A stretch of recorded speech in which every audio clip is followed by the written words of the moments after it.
Well, good morning from the paddock here at Doune Hill Climb in Scotland, where the first batch of cars is about to go to the line for their final practice run. This batch, a small batch of double-driven cars, been led by Scott Brownlee in the Westfield. So welcome to Doune from the paddock. That's good to hear from you, John Brown, as well. We've got comms up in the box as well, so we'll be bringing you all the action throughout the day. Unfortunately, I don't have a radio yet, so I won't be able to kind of communicate other than over the PA for now, but I'm sure we'll be able to make it work. How's things looking down in the paddock, John? Yeah, very good down here, John. We've got an extra car today. Peter Locke is here with his Alpine A110, gleaming in the sunshine. So that's an extra car who was in the programme, or dishes the programme and wasn't here yesterday, but he's here today. We'll do one practice run, and I'm sure he knows doing well enough to that will be enough for him. Do we also have Richard Brandt on the hill? You certainly do. Great stuff, great stuff. So we're back to the three we had yesterday, and we'll hopefully have more on the way as well. I believe we might have Paul Hunter down at Cottage at some point soon as well. Are you there at the moment, Paul? It's Alisdair Suttie masquerading as Paul. There we go. Brilliant. 4 commentators for the first time this weekend. That's good going. Well, welcome everyone anyway along to the stream. We're sitting nicely up comfy on the hill, and we've already got some cars on the hill as we speak as well. We've got Scott Brownlee just coming past me now. First car of the day in 722. Looking very racy, it must be said, over East Bray. You can already see that the grip's a lot better than it was yesterday. I don't know how it looks through the oak tree. Is it drying up a bit? It's absolutely bone dry down here. Looks lovely. How about Cottage? Yep, the start line's looking good, and that's the Vauxhall Magnum just lining up to come up the hill, and Alex Graham's car, but he's not racing this weekend, so it's Mike Stewart sharing that car this weekend.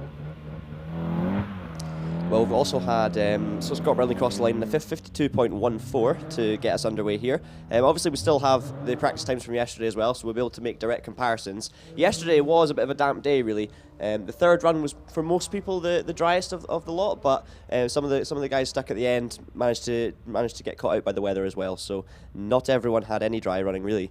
I don't really know if anyone had a really properly dry run, but we did see some good times towards the end of the day with the likes of Rich Spedding doing a low 38. So the track was there. However, today I think drivers are really going to want to push hard from the off to get up to speed, because of course you only have the one practice run in the morning. It's going to be crucial to get used to the conditions before the time runs later on. Now, Alan Reid, by the way, has crossed the line on a 53.75 in the Peugeot 205, and Tom Wilson should be heading up towards me soon as well. And we'll have Laura Wardle coming through Oak Tree. Yes, she's just come flying through now. Looks very smooth and tidy. She heads towards Garden Gate. Tom Wilson then going to cross the line in a time of 60.83. And obviously this first batch is kind of a mixture of different classes, all just double-driven cars, making sure they get up the hill early as possible so they can get back down. So we will be bringing you the classes that these drivers are in fairly soon. We've now got the Porsche coming up the hill towards me as well. But yeah, things looking very good. Ali, you're looking forward to the day? Obviously, you had a pretty strong day yesterday. How's things? How are you feeling today? Yeah, I feel good today. I think the helps if I switch the microphone on properly.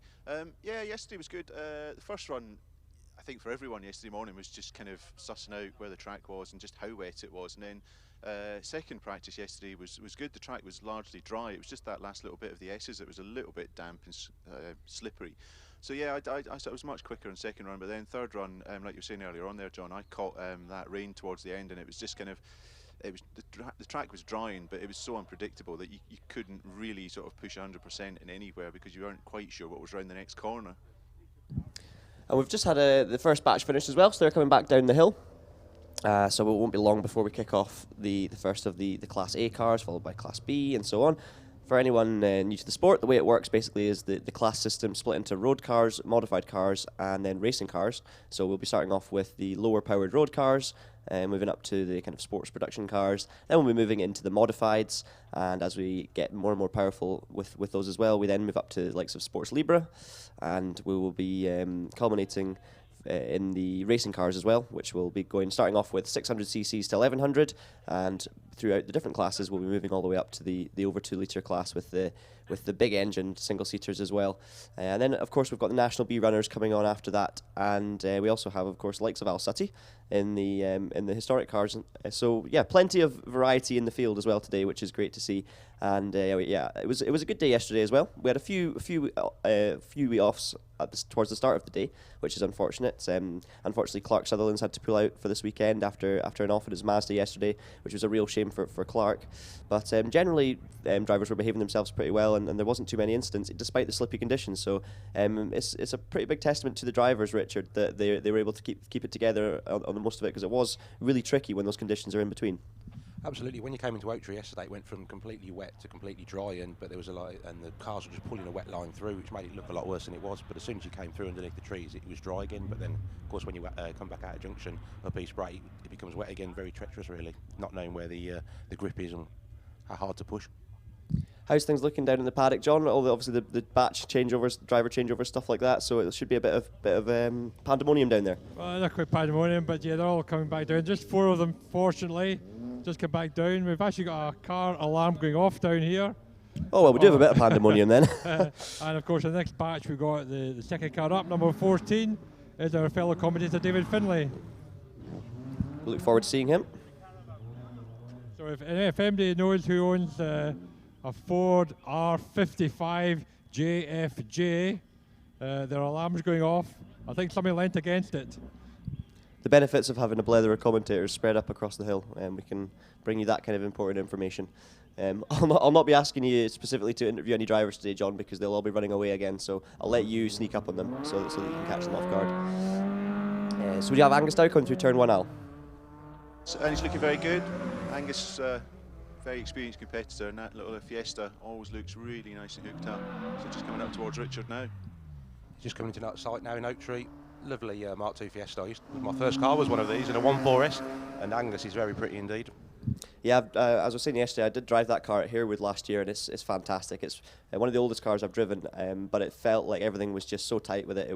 It felt like it was brand new, brilliant. But I've obviously had the old sound of the Fiesta engine, and everything was so raw in terms of the steering and stuff like that. It was absolutely brilliant fun to drive. Angus, of course, sharing the car this weekend as well with his son Craig. Which is awesome, and those two were running well yesterday in different classes, simply because of the National A and National B split. But Angus now is one of the only 2 cars in Class A1 alongside David Finlay, who of course is commentating and is passing through Oak Tree. He's just come absolutely flying through Oak Tree, really pushing on very hard. Oh, just a little lift as he goes into Garden Gate. So Angus now is going to cross the line then on a 63.24, which is only a second slower than his fastest run from yesterday. David Finlay heading up towards East Bray. Actually, no, he's actually just coming through Meadow at the moment. We should also have Neil Duncanson off the line in the Quattro. Yeah, but that's Neil away, and that car sounds fantastic, and Neil drives it so well. He was telling me yesterday he uses a lot of left foot braking up here to keep the car on the turbo, so a lot like the old rally drivers used to do back in the 1980s. That's David Finlay coming past me in the chicane. Now, he wasn't too happy with his driving yesterday. I thought he did a pretty good job, to be honest. He's got a tough competitor in Paul Hunter sharing the car with him. It's a 57.68 though this morning for David, so that's only a second off his 3rd practice run. I'm sure he'll be not too disappointed with that one. Meanwhile, here's the Alpine. And that's Peter Lockaway in his Alpine, which he's here today in. He wasn't here yesterday, but looking very smooth and fast. Yeah, looks very pretty as he comes past me through Oak Tree with the lights on. Neil Duncanson, by the way, locked up the tyres going into the S's. You heard the squeal from the mighty Quattro. Obviously 4-wheel drive, and it working really well for him there. 54.45. He was pushing on for a first run in the morning.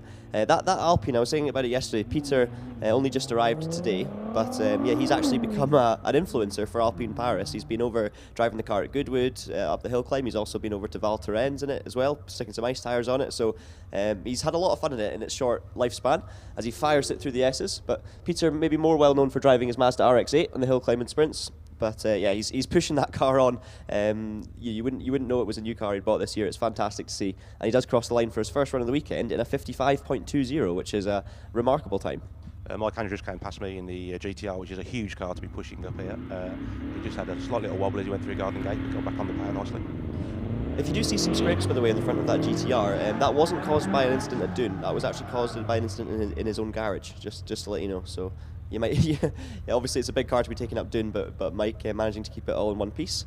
John Pick's also going to be on the hill as well in the AMS Martaya, but we'll be taking you through some of them very shortly. After that, it should be George Emerson, so we'll see how he gets on. George sharing the car, of course, with Scott Brownlee, who we saw earlier.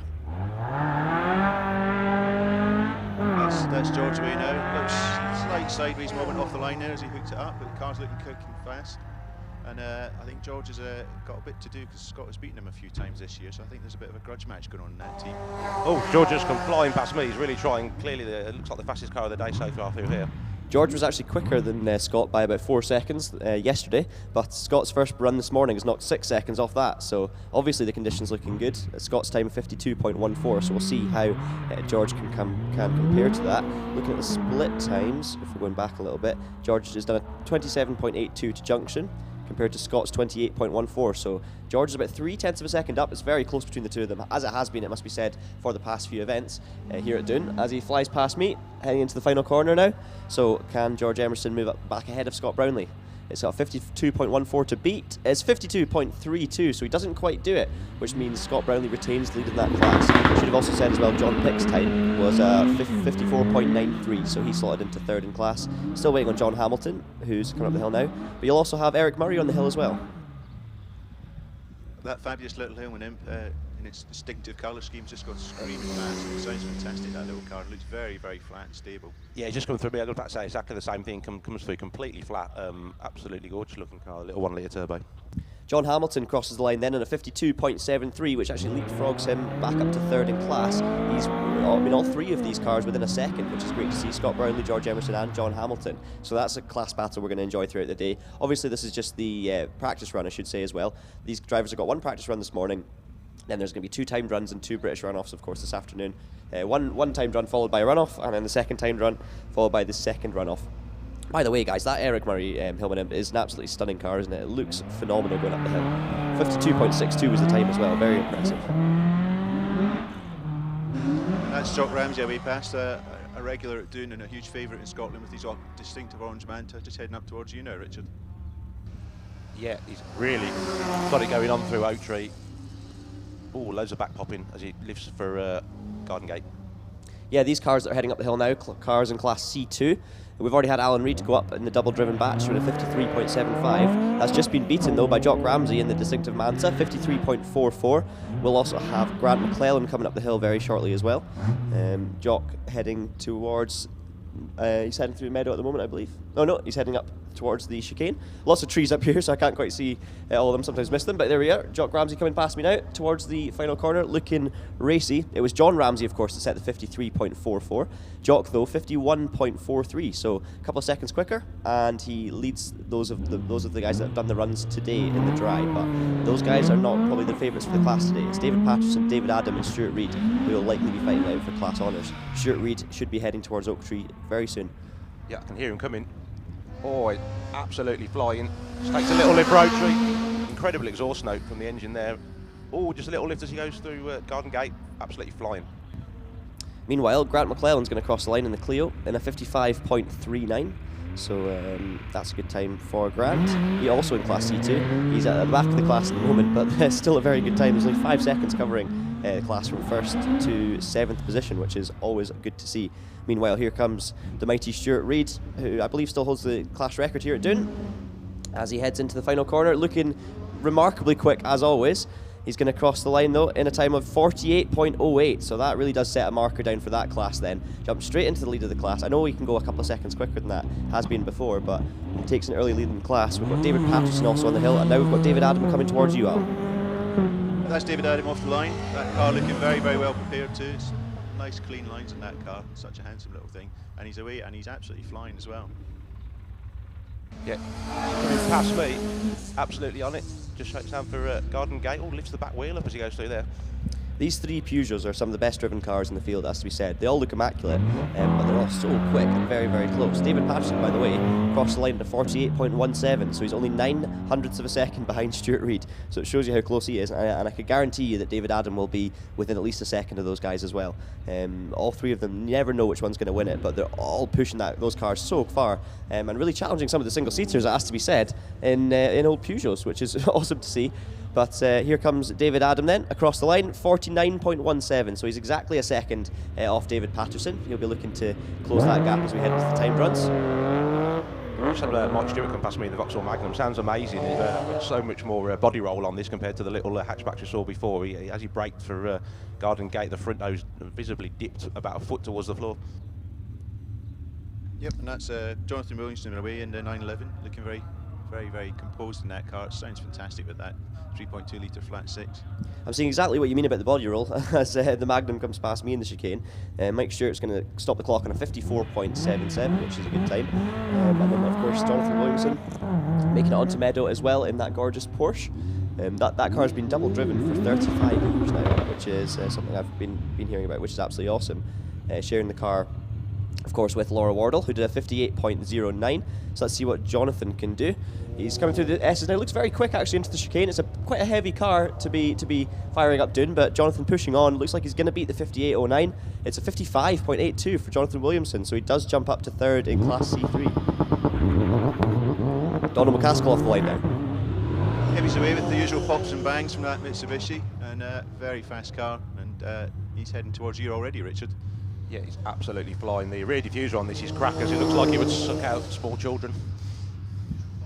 We've been lucky that it hasn't so far at any stage, so hopefully we can continue that trend for today. But yeah, you always know Donald McCaskill's coming, put it that way, if you're commentating. Meanwhile, Geoff Twemlow crosses the line on a 53.63 in his Subaru. Geoff, one of the furthest travellers here at Doune, always at Doune, always smiling. One of the crowd favourite competitors here, and Geoff does an incredible job driving all the way up from very far south. I believe he's staying in Cornwall, and he even comes up for the dinner dances at the end of the year, right up in the north of Scotland. So yeah, everyone loves to see Geoff out doing well, and he is driving that Subaru very well, 53.63. However, the class lead has just been taken away from him, and considerably, by Donald McCaskill, 47.94 in the Mitsubishi Evo. Now, I wouldn't even be surprised if that Evo is actually the most powerful car here today, including all of the over 2 litres cars as well. And that's Debbie Dunbar just coming up in a single-seater. I presume it's a double driver. That's Lindsay Summers that's just come past. She's driving first today. My mistake. How was she looking through Oak Tree? Quite good, to be fair. Looked very clean and tidy. 80 miles an hour was her speed trap through a tunnel, so we'll see what Lindsay can do. By the way, Douglas Thomson has crossed the line on a 49.46. Now, I believe he might be sharing with David Seaton today, which is good to see. Meanwhile, Lindsay Summers fires through the first of our single-seaters that we've seen, and you can really tell by the entry speed they take into the S's the difference in weight and downforce.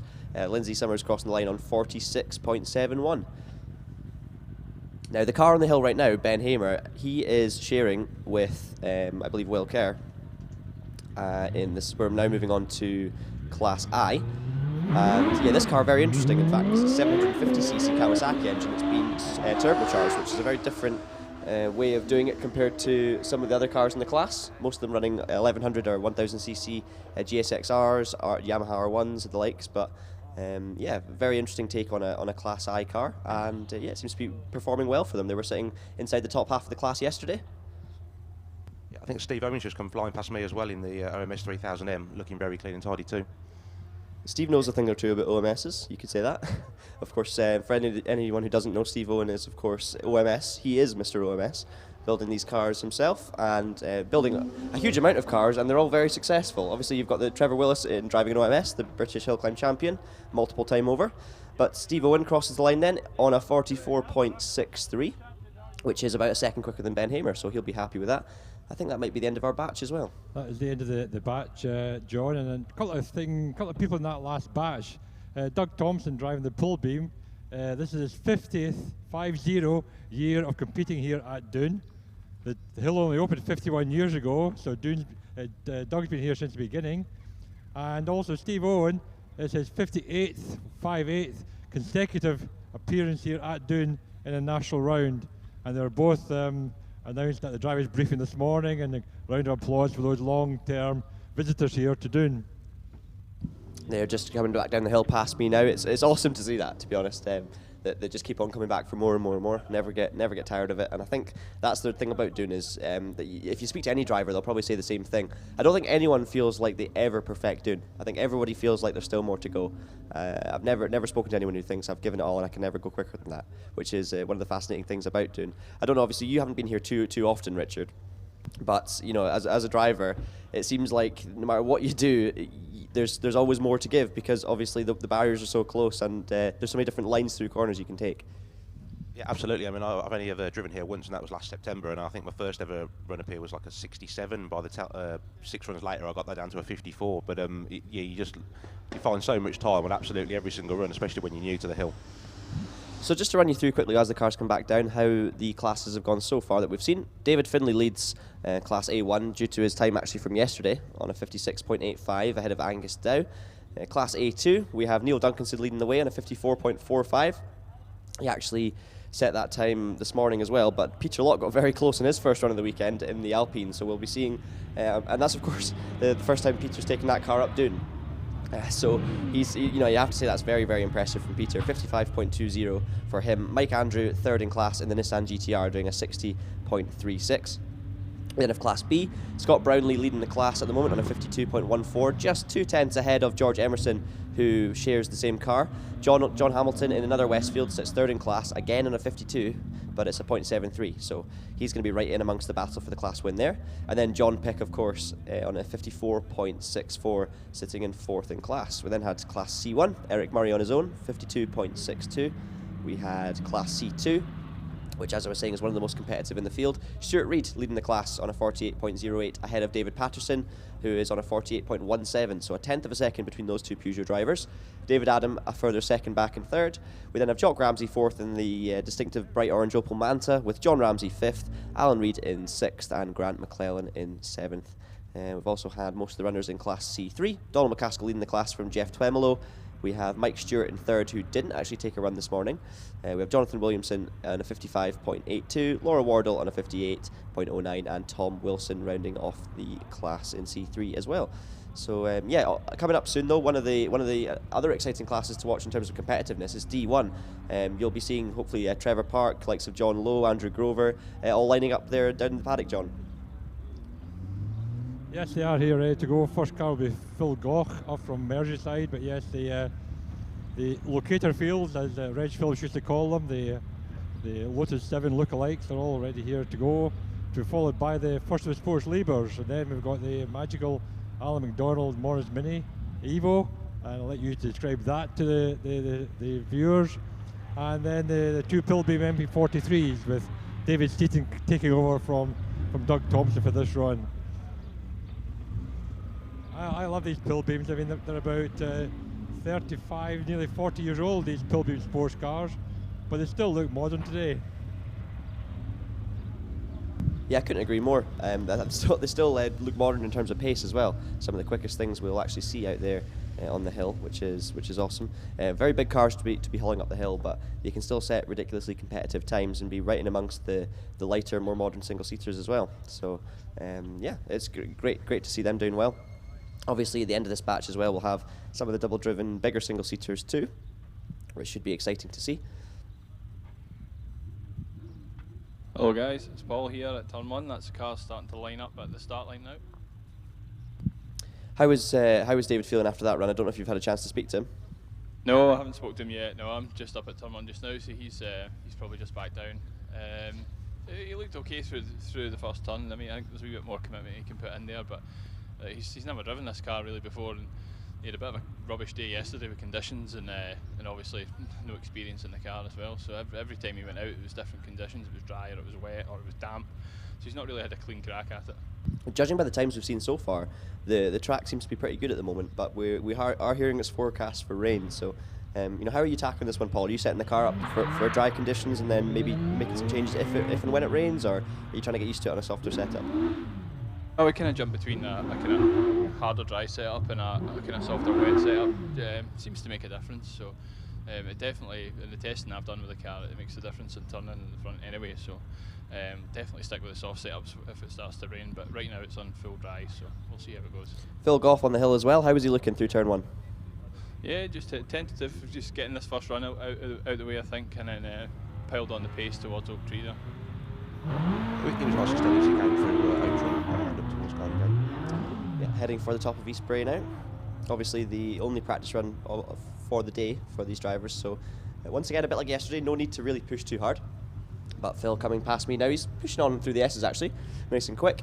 Heading towards the line. This is a 1300cc Caterham Hayabusa, one of the popular car engine combinations you will see in the world of sprinting and hill climbing, but it's a 53.43 as he crosses the line. There's John Lowe off the line as well, Paul. Oh, he wiggled just at the exit of turn 1 there, just pushing on. Doesn't look like he's holding much back. Yeah, John's just come past me through Oak Tree and he's absolutely flying. Takes a nice wide line as he goes into Garden Gate. Should get time through first for Melvin Hartley as well in the Westfield Megabusa as he heads towards the line. Melvin was sitting 5th in class yesterday, and it looks like he's going to jump up to 3rd in class at the moment on a 51.64. However, I do think we'll see most of these drivers improving. Obviously, you were saying John Lowe looking very quick. He is actually a full second up on Melvin through Junction. Trevor Park's fighting with that car through turn 1. There was a lot of steering input there, left and right, just to get the car settled and away again. That curry he had last night obviously helping his driving today. But here comes John Lowe. Oh, he gets it really close to the Armco as he comes out of Oak Tree. Catches it nicely though. Tell you what, Trevor's split time as well to Garden Gate is looking very, very strong indeed, 16.95, so that explains a lot. Meanwhile, John Lowe crossed the line in a 49.24, so he jumps up to provisional lead of the class. However, Trevor did lead yesterday, and this is looking very good in terms of the split times. He's lost a bit actually heading towards Junction. He's only 2/10 up on John Lowe, so it's going to be very close. Meanwhile, Andrew Grover should be passing you soon, Richard. Yeah, he's just come past me, very smooth. Just a slight lift as he comes to Oak Tree, but he's driven well through there, to be fair. And Trevor does take John Lowe's time, 48.60, jumps back up to the lead of the class, but can Andrew Grover do something about that? Andrew's actually a 10th and a bit up on Trevor as he heads up towards East Bray. There he goes, emerging down towards me, down to the chicane, gets the power down. I was chatting away to Trevor actually last night and saying Andrew was a little bit behind in the damp conditions, and that might have just been because that car is very light. It's on radial tyres as well compared to the cross plies and the Tiger, so maybe Andrew's struggling a wee bit with the damp conditions, but it's definitely up to speed now because he's done a 47.94. So Andrew Grover then jumps up to lead that class, which is awesome to see. Trevor Park 2nd, John Lowe 3rd, Melvin Hartley in 4th place. But we're now on to the Sports Libra cars. Richard Matosian passed me first. He's going to cross the line in a 45.64, which is a good 3 seconds quicker than he was yesterday. And Brian Beverley, how was he looking through Oak Tree? Oh, he looked really good through Oak Tree, and even better through Garden Gate. He was just like he's on rails, just went through there completely flat, not flat as in throttle, but flat as in flat across the track. We should also have Allan McDonald off the line, Paul. Off the line and onwards towards Oak Tree, looking very tidy, very, very compliant car there. Allan's just come past me, very quick through Oak Tree, keeps it to the left-hand side and turns in nicely. So just the two cars in Class F going back for a second. Brian Beverley crossing the line in 44.87, quicker than Richard Matosian's 45.64. So Brian leads Class F. Allan McDonald, of course, the first of the runners in Class G. Sorry, I do apologise. Douglas Thomson, double driving David Seaton's car, is first across the line in 7.64. He did a 49.46. Allan McDonald is coming through the S's just now in the Turbo Mini, one of the quickest cars off the line in the Hill Climb Championship. But he's going to cross the line. Doesn't sound like that Mini's running fully healthily, by the way, guys. 48.78, so he's slower than he was yesterday. Christian Mineeff has come past me in the absolutely gorgeous MP43. Very nice car, looks awesome. Sounds great as well, coming through the meadow. We should also have David Seaton off the line shortly, Paul, if you can talk us through the start. Is it the Pilbeam on the line? Pilbeam's on the line, yep. Fantastic resist they make through. There is a lot less wheel spin than his co-driving friend there. And onwards towards Oak Tree, sounding absolutely fantastic. Moving the bushes, the branches of the trees with the aero in the car. Just come past me, you can actually feel the engine note in your chest. It's that amazing. Yeah, I think everyone says that about David Seaton. You can always feel that car when it comes past, not just hear it. Christian Mineeff, meanwhile, crossed the line in a 46.30, so he did improve in his time from yesterday, but not quite enough to pass David Seaton. I think these guys were the ones who had the best of the conditions yesterday as well, so the improvements aren't quite as big, maybe only finding a second or so. But Dave Seaton charges towards me through the chicane. He's pushing on, the distinctive yellow helmet standing out in the sunlight up here, but he's going to come across the line. Can he beat a 46.17 from yesterday? Yes, he can, 45.62. And we now fire on, of course, to Class I, which is the single-seaters between 600cc and 1100. Tom Graham on the hill already. Not the greatest split to junction. I'm not sure if he's made a wee mistake at some point, but Colin Graham off the line as well, Paul. Yeah, looking tidy. Good launch, probably one of the best yet. And that should be with you now, Richard. Yeah, he's just coming through Oak Tree. Really nice line through there. Very smooth. Yeah, speaking of smooth, Tom Graham does fly past me here in the commentary box. He's not on one of his better runs, I think, unfortunately for Tom. It's a 52.12, so maybe just wanting to... Obviously it is practice, so maybe just get the idea for the conditions. Meanwhile, Colin Graham charges up through the meadow as well, and you'll have Keith Weeks on the hill in the very distinctive image. Yeah, a lot of wheel spin there. I don't know whether the start line's a bit slippier than it looks, but there seems to be quite a lot of wheel spin coming from quite a lot of competitors. Yeah, he's really picked it up as he's gone through Oak Tree. Only just has a slight lift as he goes into Garden Gate. Really nice. Colin Graham a good 3 seconds up on Tom this time through the splits and crosses the line on 48.82. Meanwhile, Keith's split is just a couple of tenths quicker than Colin's, so looking to raise the bar for Class I. These guys were... This is looking like a good run, guys. That was some launch. Is that Debbie Dunbar? Yeah. Talk us through it, Richard. That's switched round. Yeah, Debbie's absolutely flying, comes through Oak Tree really nicely. What was the 64-foot time on that one there? It was 2.09, so it was the quickest since Allan McDonald by some margin. It did look very quick. There was a very little wheel spin and a lot. The position of the car was over to, as I look at the start line, to the right. So as she would be on the line, it would be to the left, which is an interesting line, but it seemed to work. Keith Weeks, by the way, was absolutely flying through meadow. He was actually found 3 seconds on Colin Graham's split, just between junction and the S's, to do a 45.54. Debbie Dunbar, meanwhile, smashes that with a 41.15. So the quickest time we've seen today for Debbie Dunbar, and she actually jumps up straight into the lead of the class. This might be one to watch, guys. He's just had a really slow launch off the line, but tried to build the pace back up straight away. He looked quite ragged coming through turn 1. Well, yeah, he comes right out to the side of the Armco, smoke pouring out the back as it usually does in this car. You know what that'll be? Possibly the supercharger. I'm not sure if it's super or turbocharged, but the wheel spin off the line probably caused by that, and he actually lost well over a second compared to Debbie Dunbar, just to 64 foot. So Will Kerr heading up now towards the East Bray, I should say. Fires now down towards me in the commentary box. Braking quite early for the hit chicane. Seems to be down on power actually through the chicane, not getting the drive through there at all. Yeah, there's something wrong with that car, guys. He's going to get to the end of the run, but it's going to be a slow time, 48.79 for Will Kerr, compared to what he managed to do yesterday, which was a 44. So something not quite right with that car, unfortunately. Harry's just come absolutely flying past me for Oak Tree. Looks possibly the quickest through there so far today. Just putting in, guys, that 41.15 from Debbie, it's only 14 hundredths away from the Ladies Hill record. This is a 41.01, and this is just practice. Good spot, John. I mean, that's a fantastic run. And also, of course, first run of the day, don't know the conditions, so if it does stay dry, then we could be looking at a new age record for Debbie Dunbar, although I'm sure many others will have something to say about that. I'm sure Nicola will, yes. Steve Marr's run's going to be one to watch, guys. That was very quick through turn 1. Yeah, it looks great through Oak Tree.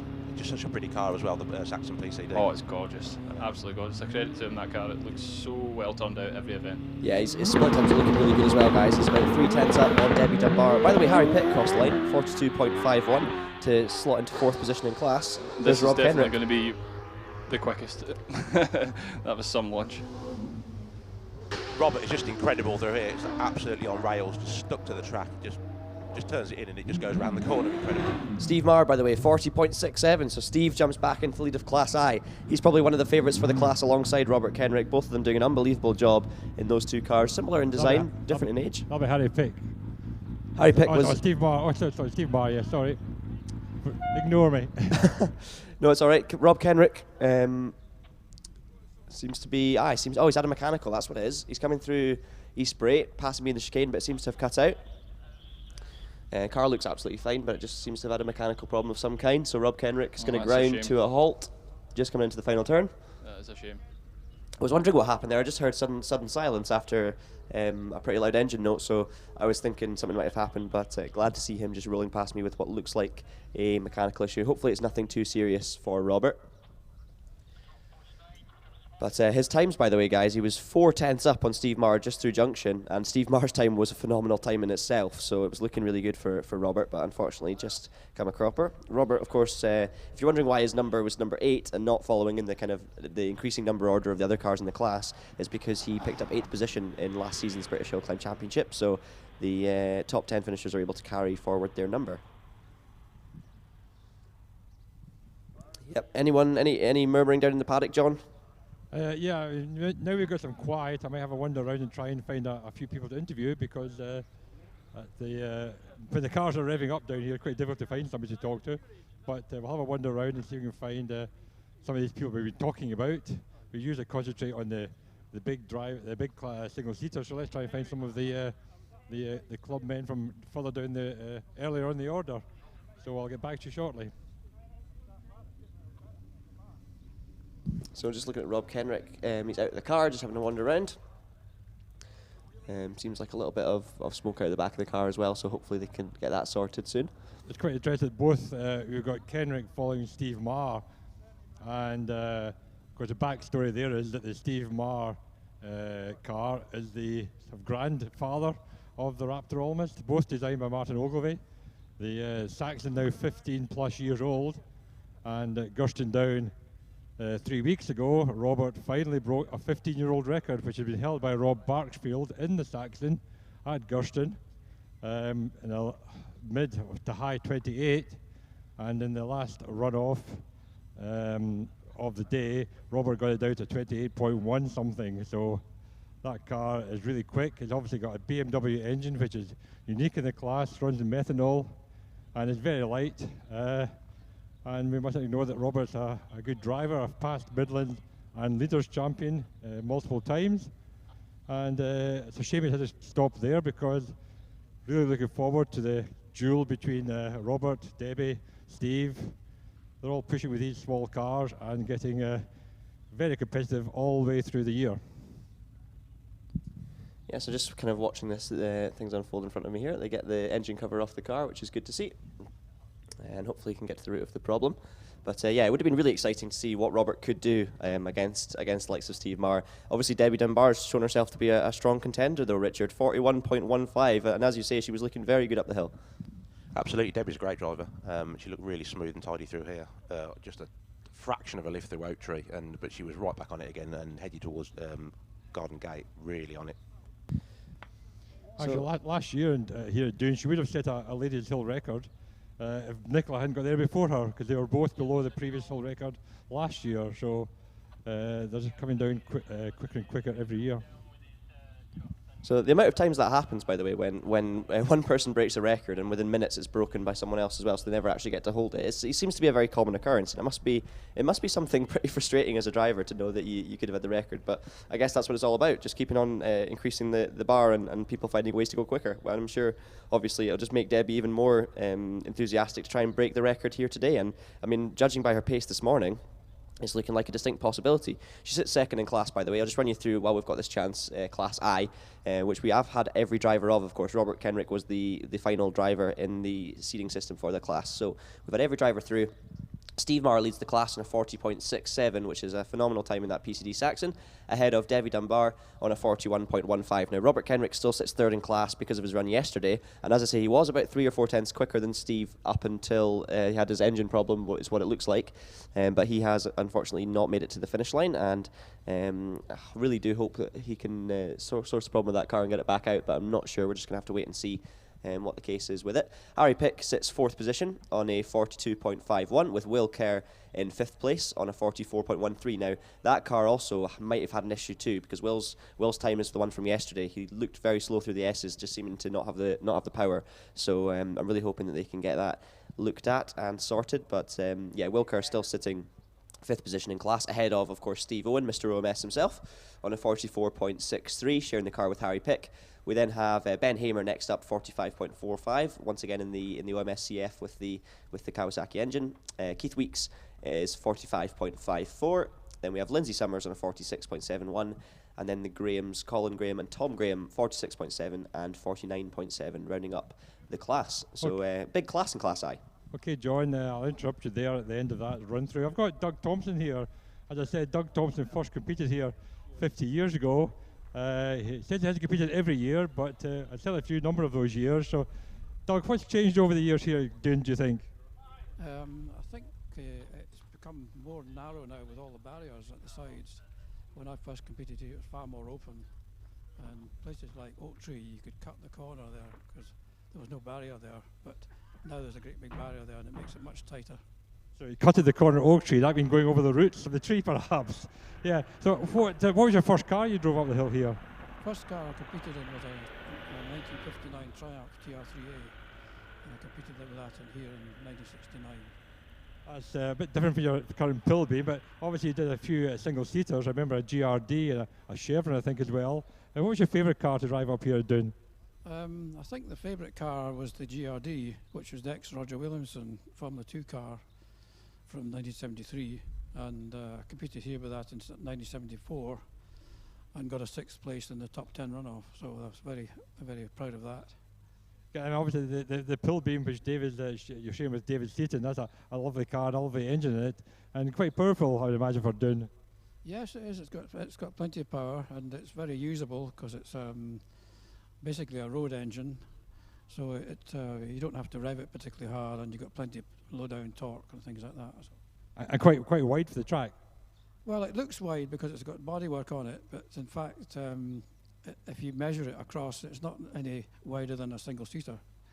It just looks wide. Okay, Douglas, thank you very much. Douglas Thomson, 50 years here at Doune. That's brilliant to hear from Douglas, of course. He'll know the hill just as well as anyone. That'd be interesting to see what he can do later on in the day, but looking decent so far. Driving one of probably the most difficult cars to get up the hill as well, just because of its wide body, of course. That thundering engine as it comes past, you really do know the car's coming, which is awesome to see. So wishing him all the best for a strong day. And just quickly as well, while we've got the chance, I haven't had a chance to speak about this yet this weekend, but I'm just going to run you through some of the championship situations going into the event. Obviously this is round 13 of the British Hill Climb Championship. We've still got a long way to go in the season. But the championship standings at the moment, we have Wallace Menzies leading the championship on a 106 points, 20 points ahead of Alex Summers, who sits second. Now Wallace, of course, is the highest running Scottish competitor in the British Hill Climb Championship, and has been kind of flying that flag for quite a few years now. So Wallace will be really, really desperate to get a win on home soil here at Doune. He was looking strong in the April Scottish Championship version as well, where he got a chance to get up the hill. But he'll be one of the favourites. And it must be said, this year, John Brown, he's been doing a phenomenal job, and it seems to be consistency that's paying off for him. It could finally be his year. Yeah, it's a very open year this year, but Wallace has been scoring every round, and 4 wins helps your total at the end of the year. It's 34 rounds altogether, the best 26 count. So as you said, long way to go yet, though. And Alex Summers sits second on 86 points. We have Scott Moran and Dave Uren tied for third position on 78 points apiece. Richard Spedding in 5th place on 76 after his recent win at Shelsley Walsh, and he was looking unbelievably quick here yesterday, Richard. Obviously, he seems to be getting the hang of that Raptor in its current form. Yeah, it's absolutely awesome, isn't it, the Raptor? I mean, all of them are just incredible. They're just brilliantly well put together cars. They look fantastic and they go really well. So Richard Spedding sitting 5th position in the championship at the moment. It's very close, of course, from 2nd to 5th. It seems like Wallace is just his consistency, scoring just that few more points than everyone else on pretty much every weekend this season, is just edging that gap up and up and up. So he's looking very formidable at the moment, and he'll be desperate to finally clinch that coveted championship that he's been looking for a long time now. We've got Trevor Willis as well, the reigning champion. I say down in 6th position. I mean, 6th place in the British Hill Climb Championship's a great job. Trevor not having his strongest season to date, but I think the competition's just been very high this year, and Trevor's still pushing on as always and doing a fantastic job. 54 points he currently sits on, ahead of Will Hall in 7th with 38 points after a few issues at the start of the year. Jason Morant sits in 8th position on 33 points ahead of Sean Gould in 9th, former winner, of course, of the runoff here at Doune. And Robert Kenrick, who we've just seen, unfortunately, come to a stop with a mechanical issue on his run. He'll be heading back down the hill soon. He scores 22 points so far, the highest scoring car in the up to 1100 class, and sits 10th position in the championship. I'll also quickly run you through the Leaders Hill Climb Championship standings as well after 10 rounds so far. Speaking of Robert Kenrick, leads the Hill Climb Leaders Championship, which I think tells you a lot about how he's getting on in a car, in an up to 1100 car. 94 points ahead of Richard Spedding on 73 points. We have Stephen Moore, 3rd position on 67 points ahead of Wallace Mingus on 66, and Jonathan Varley in the Predator is in 5th position on 64 points. So a slight more variation in the types of cars you see at the top of the Leaders Hill Climb Championship. We spoke about that yesterday as well. Just gives a chance for, no matter what kind of car you're driving, to be able to be competing for a championship as long as you drive it to the best of its ability, which is obviously a big part of it. And are you still at Cottage, Paul? He's not a Cottage. Oh. I'm a Cottage. Well, I'll speak to you then about that, David, because you've obviously someone who's driven plenty of different cars. I should say hello, David Finlay. Welcome along to the commentary John team. Monroe. It's a pleasure being here. We did hear that you were on the commentary yesterday. None of us could hear you. Yes. Or maybe we were choosing to ignore you. Well, I actually went to bed last night thinking they were all ignoring me. So you've done serious psychological damage there. Oh well, I'll let you meddle with that one in your brain yourself and work that one out. But yes, great to hear from you, David. Thank you. How's it looking down at Cottage? Everything quite chilled? It's funny you should say chilled. It's getting a bit cooler. The wind has come up a bit, and there is just a hint of rain. Oh no. But it would probably have to rain like this for about another 8 hours before it really made much difference to the track. And I think looking at the clouds across the valley, we're just getting the tail end of one shower. It may be followed by another one which comes closer, I'm not sure. But if there's any difference at the moment, it's going to be more psychological than actual grip. Well, I was going to ask Paul Hunter about the the Leaders' Championship and how it might be driving, obviously being able to compete for a title in a Clio as opposed to having to have a single seater. But I guess you'll have to do with it. But we can. Well, you could ask Richard Brandt. We could ask Richard Brandt as well. He's the most successful Clio driver in the history of that championship. Well, we'll ask both of you. I'll start with you, David. Obviously. Something that makes the Leaders' Championship so brilliant is the fact that and makes motorsport so accessible on a hill climbing format, and it kind of sets it apart from circuit racing in that you can compete with Formula 1 engine single seaters in something like a Renault Clio as long as you drive it brilliantly. I'm probably not the person to be talking to about driving a Clio brilliantly the way this weekend's going, but yes, you're absolutely right. I mean, there's in theory a car from any class could win the Leaders' Championship. There just have to be a lot of people in the class, so you make sure you always qualify for maximum points, and you have to beat all of them all the time and usually set a class record. So it is quite tough work. Just say we've got a car in the start line. I was going to ask, yeah. Coming off the start line. We'll come back to Richard Brandt in that one, but Liam Cooper. How was he through Cottage? I think he maybe is thinking it's wetter than it actually is, because he had quite a big lift at Cottage. He's just come past me and he's got his toe in now though, he's really flying along. So his time to Garden Gate, 15.43 for Liam Cooper. Now Liam was sitting at the tail end of Class J after yesterday's action. There's a bit of a story about Class J coming up at some point today as well we need to chat to you about. But Liam Cooper heads towards me now at East Bray, nice and smooth through there. Going to be heading through the S's now as well, over the scene of Rob Kenrick's incident coming to a stop there. But he's going to be coming across the line now. 45.19 is the time for Liam Cooper. So he does improve by 1/10 of a second or two over yesterday. Stays in position in class though, but we do also have Allan Warburton on the hill. How is he looking? Allan just came past me looking really quite fast indeed. He's a couple of spots now coming down, I can feel it on me. I probably can see it on their driver's visors as well. Is it heavy down at Cottage? Very slightly more so, but still not major. Oh dear. Although the car has just come off the line, which is... Bernard Kevill. That would be right, yeah. It came off the start line at a bit of a jaunty angle. So either he had too much boot down, or it is now starting to get a little bit damp on the line. Yeah, I can certainly feel a few more drops now as well. Bernie just came past very nicely, that lovely V8 bike engine derivative one. Yeah, sounded lovely. I must say the times through the splits are not looking quite as strong as they were before, so that might be the weather in fact. Or maybe, you know what it'll be as well, in single seaters of course you get the rain on your visor or the helmet, so psychologically you're seeing the spots coming down heavily on the visor and you're thinking, oh, I need to take this easy, it's still only practice. So the rain has reached me as well up here in the commentary box, thankfully not on me, just on my window in my nice warm box. But yeah, lucky old you. I know. Bernard Kevill crossed the line 46.76 compared to Allan Warburton's 43.98 and Liam Cooper's 45.19. So yeah, times are I think drivers probably will be taking it that tiny bit easier due to the psychological thing that's going on. Just quickly, while I've got a chance here, in this Class J, which we've been seeing, we won't be seeing John McKenzie competing today. Unfortunately, John kind of took ill yesterday. Turns out he actually ended up with a collapsed lung, so I must give a shout out to John. 43.67 on his third run of the day with a collapsed lung is a phenomenal effort in that OMS. But is that a new collapsed lung Doune record? It probably is, yeah. We should start that category. We so should. Yeah, I was delighted to actually see John before I went to bed yesterday. He was back at Doune already, chatting away to me, and he also wanted to let me know to pass on a huge thanks to everyone who helped him out yesterday, because obviously he wasn't feeling great, and it was quite a few people down the paddock that helped him get over to the hospital and get sorted and get on the mend. So we really hope that you have a speedy recovery, John. Very sorry we can't see you competing this week for the rest of the weekend, but fingers crossed we'll see you back out very soon. And a huge thanks to everyone from John himself as well who helped him out yesterday. By the way, guys, the rain's coming on heavy, and the reason you can really tell that is because Nicola Menzies, sorry, has just come over the top of his spray completely sideways. And Nicola is someone who I said yesterday I've never seen anything other than perfectly smooth. So that shows you just how slippy it is. I remember in September last year when it was very wet, watching Nicola coming across the meadow, and her throttle control was absolutely superb. She was just making sure it did not go sideways at all. So if she's now come sideways across the spray, then obviously the track is not the way she was expecting it. Yeah, that's the rain on, definitely. We also saw Richard Summers, by the way, as I was telling you that story about John McKenzie. We had Richard Summers cross the line on a 47.63 in the other car in Class Class L, of course.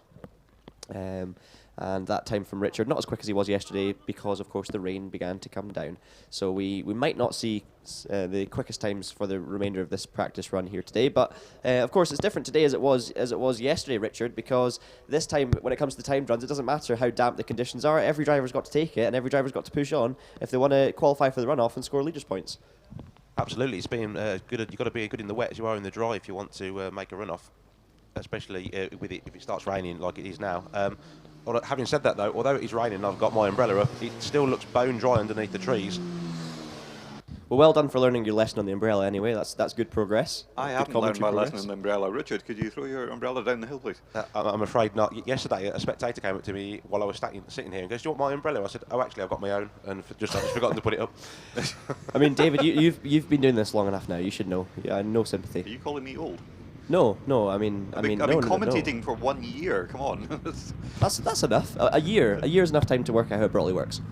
But yeah, how are you doing down in the paddock, John? How's things in the paddock? Are you getting wet down there? Yeah, it seems it's gone off a little bit. I mean, it's really the last couple of minutes ago it was a bit heavy, but I've seen some blue sky as well. So it's going to be one of those very frustrating days where it's going to be dampish, maybe not totally wet, and therefore what tyres do you use? Is it wet enough for wet tyres? Is it still dry enough for slicks? It's going to be a very difficult day, I think, for people to make decisions like that. And we could see some surprising qualifiers for the runoff, just depending when the track is wet and when it is dry. So it could be one of those days when one of the cars and a number of the cars in the lower classes actually managed to qualify for the runoffs. I tell you what, on that subject, if it's properly wet on the next run, it would be no surprise to me at all to see Debbie Dunbar in the top 12. Debbie is one of the best wet weather drivers I've ever seen. She's absolutely extraordinary, and again, amazing throttle control. And I think she would have qualified for the top 12 last September in the rain, except that the track dried out as the more powerful cars were on the hill, so she fell down the order. But Richard, you know about this? I think Debbie has qualified for top 12 in the wet at Prescott. Is that right? Yeah, I believe so. Possibly somewhere else, although I can't remember right now. You are a Midland correspondent too. Yeah, sorry, I had a complete brain fade. It's a bit mean to pile the pressure on him like that. I mean, going back in these kind of conditions, I know you're all a lot younger than me, so you won't remember 1975. What, even me? Yeah, even you, David. Oh, thank you. You won't remember 1975 when Alex Brown from Scotland had his only top 10 runoff when he was the first car up in the runoff when it was dry, and immediately after he got to the top of the hill, the heavens opened and nobody else got anywhere near his time. And so you'll find in the records of the Hill Climb Championship, Alex Brown won victory at Doune 1975, and also it was very, very cold that day. That's brilliant, absolutely brilliant. What was he driving? Hello? He was driving a Repco engine Palliser, single-seater WD-H1. Oh, right, okay. He shared with David Fife at the time. Uh-huh. The ex-Mike McDowell car, I believe. I think it was Einan Price had a similar thing at Wiscombe. He had a very wet winter at Wiscombe a couple of years ago, yes. Yeah, because it wasn't as wet for him as it was for everyone else. And in fact, if you go down to some of the records for Gurston Down, Tom New had a victory at Gurston Down many years ago in a 2-litre pill beam. Again, a wet runoff, and or wet qualifying more than that even, because the qualifying is wet, and then you've got a better chance if you're in the earlier runners if it rains later.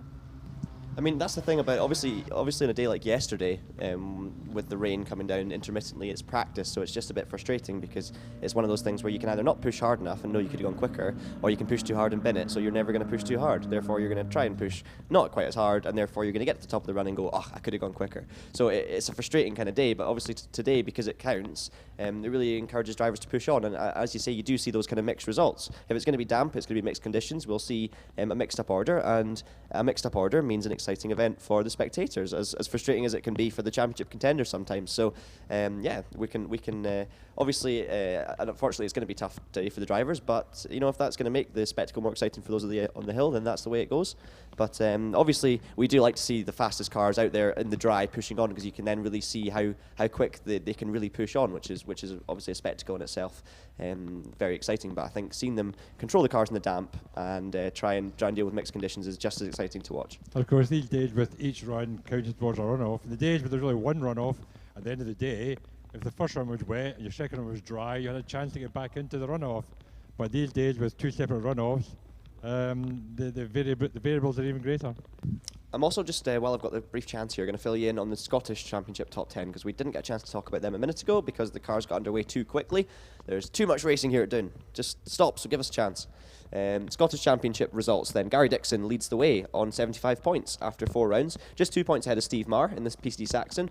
Now Gary, of course, making his debut this year in that particular car. He's driven many different cars up here in the past, but he's driving Ross Napier's Force, the former, of course, Dave Uren and Nicola Mingus car as well, and he's been getting used to that, very quickly up to speed in it, it must be said. Leads the Scottish Championship after picking up a double win at Fintry. We also have Steve Marr, as I say, 2 points behind in the PCD Saxon, and then a bit of a gap back to Colin Graham, who sits third on 50 points.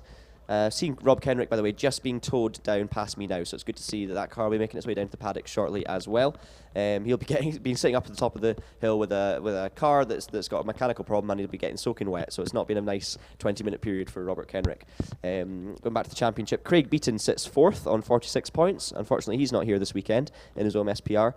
Andrew Grover, though, in the Silva, is fifth on 44 points, just 1 point ahead of Trevor Park in sixth. Wallace Mingus, after his round at Doune in April, is seventh in the championship, with Les Much in eighth.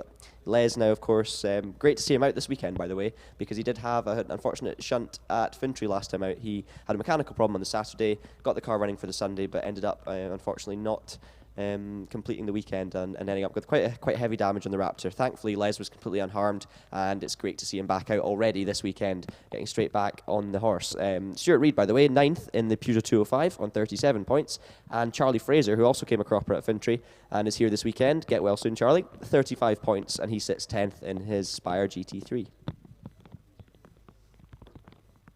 So obviously, as the day goes on, we'll be trying to keep you updated with how these championships are going to unfold, or how the points are looking this weekend. We'll do our best. We've got 3 championships to look at. I'm the only one with a dry commentary box who can have some laptops out to try and work this out. But I know John Brown's an absolute machine when it comes to knowing what's going on down the paddock, keeping us all right throughout the day.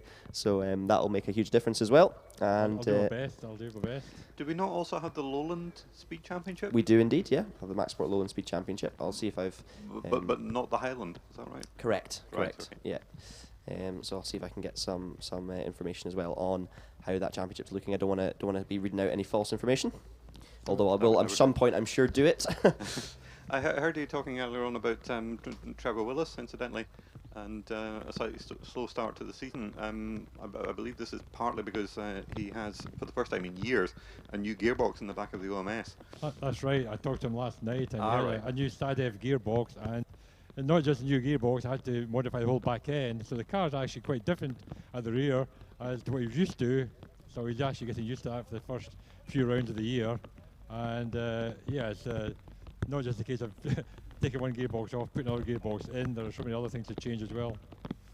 Yes, because it's not like most road cars where there's a gearbox in there somewhere.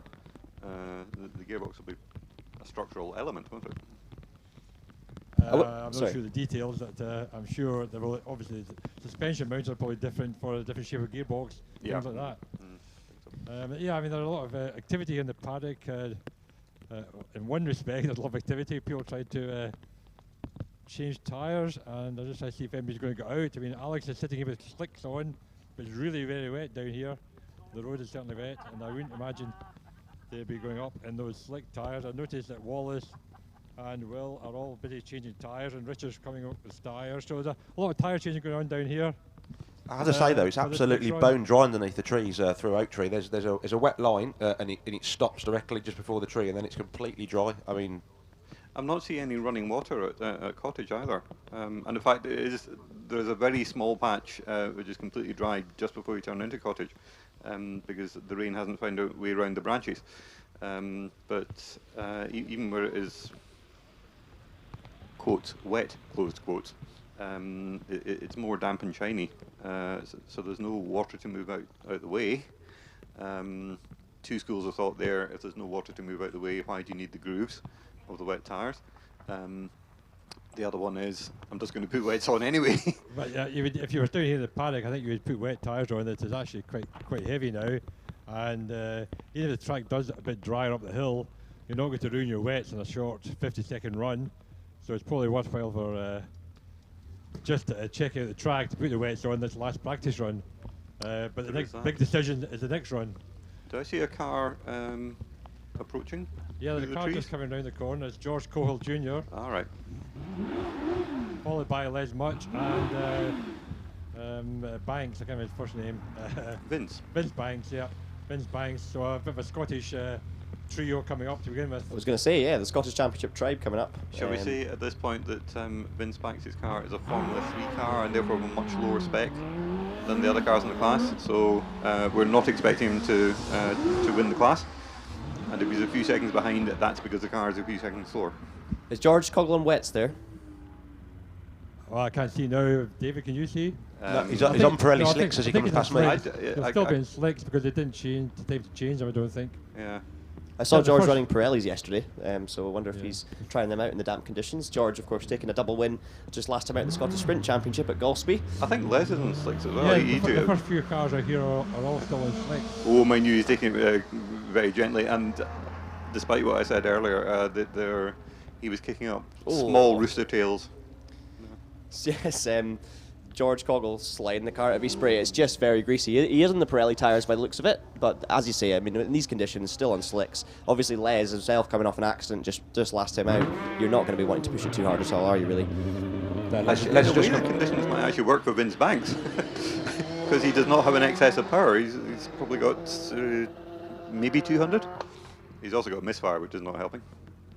That'd be a shame if he still had a misfire. Les coming through past me now, and it looks like he's on slicks as well. Going to come across the line. George Coghlan's time 53.61, while Les Much stocks the clock on 50.84. So that's a pretty good time given the conditions. Vince Banks, meanwhile, not getting the split times for him actually yet. Got them through Junction. He's only about a second off George Coghlan's time through Junction. Now Vince is in a different class. Vince is in Class K, which is K1, which is for the racing cars between 1600 and 2 litres, of course normally aspirated. But Vincent was third in class yesterday. I'm not sure if his class competitors are taking their runs, Jonathan Varley and Lee Griffiths. Yeah, in fact they are, yes. Lee Griffiths on the hill now. And Jonathan Varley's lining up. Lee's just come past me, the very distinctive yellow OMS, taking it quite steady through Oak Tree and a little bit of a wiggle as he goes through Garden Gate. Vince Banks 56.66 was his time. Lee Griffiths 75 miles an hour through tunnel in the wet. It's good going. He's a couple of seconds quicker than Vince at this stage, both of them in the same class, of course. And then after that, David, you should have Jonathan Varley lining up in the Predator, which I think will go very well in the damp. Well, yes, I mean, last week he won a run-off at the Midland Championship meeting at Lowton Park in absolutely unbelievably awful conditions. It sounds like he's not on full throttle, but he's modulating the throttle very carefully. Which is probably going to work. All these cars are still in slick tyres, up to Sean Gould, you'll see shortly. So Alex, Simon Andrews and Sean Gould are still in slick tyres. Richard Swearing's just changing. He'll be up shortly as well. And Olivia Cooper, Dave Uren, Trevor, Will, Wallace are all in wet tyres. I mean, I think it's that difficult thing at the moment. I know what it's like. You were saying, Richard, in Oak Tree, there's like a wet line, but it's nothing too wet. It's the same up here. The track's got that dark sheen in it, so it's a different colour. You know it's not dry, and it's very, very slippy, but it's not actually wet. So the wet tyres aren't really going to work because they're not going to be clearing any water, and the dry tyres aren't going to work either because they're going to be slipping around. So it's one of those horrible in-betweens where there isn't really a right tyre for damp, kind of squibby conditions. That said, I wonder if the guys that have changed to wet, so they seem to be mostly the people that are going to be running later, so they're probably assuming it's going to rain rain more. Although, saying that, coming out from under the branches of a tree, I notice it's not raining now at Cottage. Meanwhile, David Warburton comes past me now in the Gould. Now, David's on for a good run. Jonathan Varley, by the way, 48.59. That's a seriously good time in those tricky conditions. Dave Warburton, not bad at all either. 49.04 is his time, so just a bit behind Jonathan Varley. David in different class, of course, Class J. Meanwhile, we should have Simon Andrews on the hill. Yeah, he's just come past me. He's on slicks as well, taking it nice and steady, but still very smooth, though. Now, David Warburton had a wet final run yesterday compared to everyone else in the class who got a dry run, because, of course, David in a different batch. But he is, once again, quickest in Class J. He's been not at the best of the weather this weekend, but still sits quickest after his second practice run, which is good. Simon Andrews as well, up towards East Bray, coming through nice and smoothly. Meanwhile, we should have someone else on the line, David. Do we have someone else on the line? Do we have Sean Gould? We have somebody else online. It took me 3 attempts to switch the microphone on there. Sorry about that. I was going, we do! So, oh, that definitely worked. I heard that from the bottom of Meadow. Yes, probably. Yes, there's a sort of very pale blue car. Oh, it's Olivia Cooper. That's Olivia, yes. Yeah, nice time, 64 foot as well. Sounds like you can hear her just being careful on the throttle. Really, Makes really sense careful. though, doesn't it? That was maybe just a consistent half throttle. Richard? Yeah, just coming past me. I say nice and steady as well. Little pops and bangs on the downshift as she goes into Garden Gate. Now, Olivia, we're not getting split times for Garden Gate this morning, unfortunately, but I'm sure she'll be 83 miles an hour through tunnel, so she's actually, according to the speed trap, which is sometimes a little bit funny, she's 10 miles an hour quicker than David Warburton was through there, and in terms of time, she's just 1.4 off of what David was, so it looks like a decent run so far for Olivia. Now, Olivia is, I believe, back in Class J, which is the 1100, 1600 cars, one of the nicest put together cars in the field, in my opinion. I think that car just looks absolutely spot on, but Olivia is going to stop the clock on a 51.04. It seems everybody's now 10 seconds slower than a dry time. I think so, yeah. It seemed to be about that. You notice in the programme that Olivia and Liam have both claimed that they live in a place called Well South. It's actually Exeter. There's been whimsical filling in of entry forms for this meeting. That's well south of here, though, Richard. I mean, David. True. Richard Spedding is coming up to line, and he's got a set of what I would call intermediates on rather than full wets. That makes sense, I think. And yeah, He's not the next on the line. The next in the line is Alex Summers. We still see Gary Dickson as well from well north, I don't think he's taking it. He's taking a run. His car's under wraps. He's just standing around under an awning at the moment. I'll go and ask him later. That sounds like something juicy coming towards the line. Yes, it's a black car. I'm realising I'm quite a long way away from the start line, so this is I can't see numbers. Well, I can tell you who it's probably going to be. It'll be Alex Summers. Yes, as John Brown said, of course. This could be quite good. Or is it Sean Gould? No. Alex is in front. No, it's not. That's not a B6. Sorry. Sean Gould. It's Sean. Yeah. Oof. Okay, he put a bit of power on coming out of Cottage, and the car didn't like that. He's also he was on the extreme right of the track at the start line. Alex is in the extreme left. What they're both doing is avoiding being on water on rubber, because there will be no grip on the tire marks at the start line. You wouldn't believe how big a difference that makes, by the way, especially in a single seater. Just take yourself away from the racing line in the start, and you will find almost a second. You know, it'll make a huge difference to your start time. Sean, of course, always runs well here at Doune, and he did a fantastic job yesterday, leading Class L, which is for the racing cars over 2 litre, on a 38.68. I believe it's the first Alex time has a massive slide as he comes through Oak Tree. Held it Well, well, though. Even the Cottage, Alex was working very, very hard. He's going for this. 50.02 for Sean just proves the conditions, because Sean did a 38.6 yesterday in that car, so 12 seconds off for Sean. And Alex Summers, to be fair, Alex Summers is pushing on. He's 2 seconds quicker through Junction. Something else to go for. Oh, big wiggle. Sorry, John. But Trevor Willis comes up. He's got slicks on the rear and wets on the front, or intermediates on the front. So another one throwing the dice and seeing what happens. Now that is some statement there made by Alex Summers. Now what that looked like to me is Alex Summers is preparing for a timed run in those conditions. You know, he was going for it. He was sliding towards me. He was sliding towards Richard. Just absolutely pushing on. And that statement time, 45.96, is a phenomenal achievement. Richard Spedding, I wouldn't be surprised if is the same. And looking at his splits, it does look good. By the way, someone on the stream's asking how the conditions are in Meadow. It looks very slippy. It looks very, very greasy indeed. I can't quite see it from here. I'm a bit far away, but I can see the black colour of the tarmac tarmac. It's definitely not dry. Richard Spedding seeming to think it was dry, judging by the speed he took. 43.99 for Richard. I've had just had Dave Wren come past me. It looked like he was on wet. I wouldn't be 100% nice and steady. He's looking good so far as well. So this, you can see the jump in times here. These are the guys who are really, really pushing on in preparation for the championship runs. I was going to say, if Richard Spedding was 12 seconds off a dry time, then we're going to have a new hill record. But if the weather improves. Well, it was actually Sean Gould who was 12 seconds off. Richard Spedding was a good 6 seconds quicker than Sean Gould. So yeah, but still a long way off what he was yesterday. I think about 6 seconds off. No, but I mean, if you took 12 seconds off Richard's time there, you would get an impossible dry time. Oh, right, I got you. Wallace Mingus on the hill now. Driving very calmly and gently and smoothly, which is not something I've said of Wallace very often. Oh, just come past me, big pops and bangs. He lifts for Oak Tree and again for Garden Gate. Dave Uren, by the way, 47.28 was his time, so getting to the top of the hill in good stead. Carrying, of course, number 4 car after his 4th place finish last year. This is number 3, Wallace Mingus. Heads through Meadow, the local hero, up towards top of East Bray. Turns in nice and smooth, yeah, very smooth. Back end kicks out a bit. You'd think this car, probably out of all of them, with the amount of power it's got, would be skating about. But Wallace so smooth, driving it very well. Split times are looking okay as well, not far off Richard Spedding. 45.15. That puts him into 2nd quickest of these damp times that we've got coming in at the moment.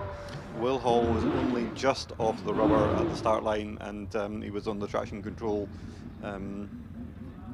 probably to the kitchen window of the cottage. Will looking very racy through Oak Tree.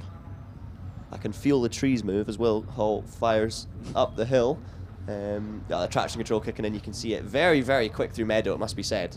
22.99 to junction, so he's up on Wallace's time. Didn't have a good tunnel speed, but I think that might have been to do with the speed trap being a little bit funny, maybe to do with what line he took through it. Popping and banging his way past me now. We should have Trevor Willis off the line as well. Right now, yeah. Now, we saw in September last year that this car was extremely difficult to drive in the wet. It nearly went off about 5 times on the same run, but he was taking it quite easy there. Yeah, same past me. He's taking it quite easy, a little bit wide as he come through, close to the Armco, but still tidy. Will Hall, by the way, 43, I should say, 0.91, so he goes quicker than Richard Spedding. And I'm not surprised, judging by the speed he took through Meadow. Trevor Willis not on the same level through there as Will Hall was just a minute ago. So Will obviously got the car working well in those conditions, and it shows it. He goes a 10th quicker than Richard Spedding, who was quickest yesterday.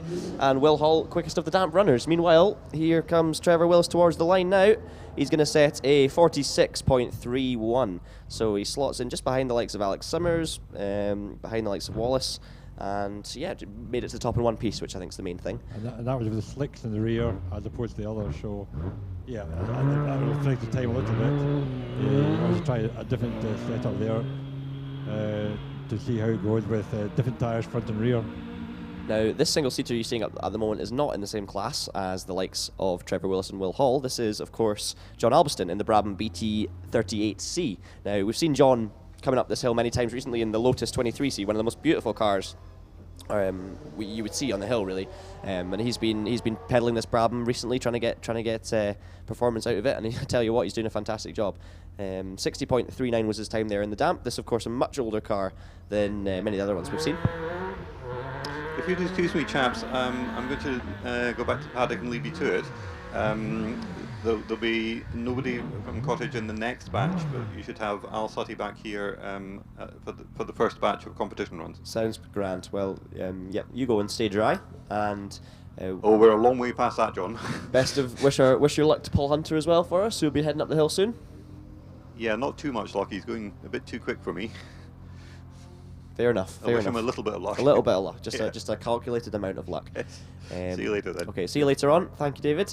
Kenny Baird, by the way, crossed the line in time of 65.48. Kenny driving the absolutely gorgeous, in my opinion, one of the nicest cars in the paddock, Fisher Spider. How did it look through Oak Tree? Very smooth and tidy. It is a very pretty car indeed. We should also, who's on the hill just now? We have, it's one of the Mazdas. I think it's Dean Bowie in 716.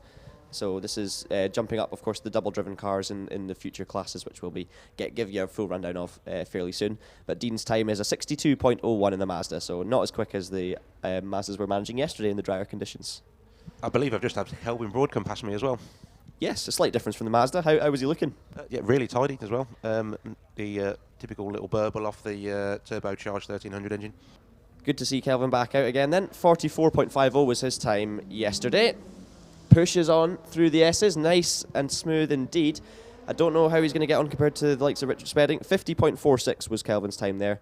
And given the conditions, that makes sense. It's about 6 seconds off what he did yesterday, which is kind of where we've seen a lot of the quicker drivers at in terms of difference. So, yeah, good time for Kelvin. And that, I believe, might be the end of the batch. How's it looking down the paddock, John?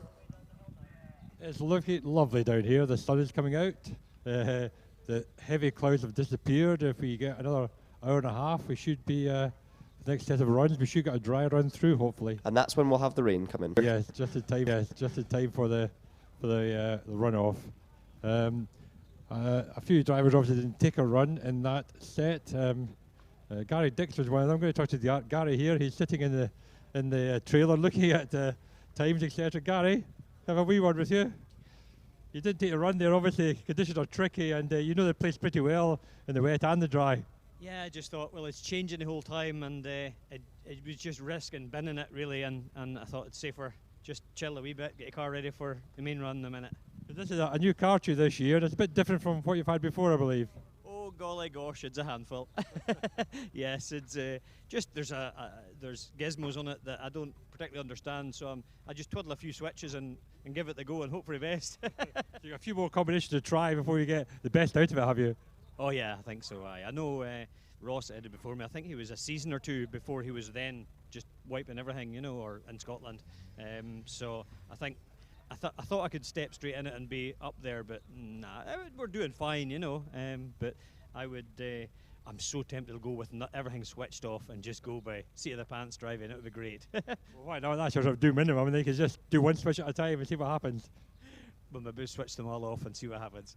Okay then, Gary, thank you very much. Gary Dickson in this Force, which the ex-Ross Napier, ex-Dave Uren, ex-Will Hall as well, this particular car. So a lot of history behind the car.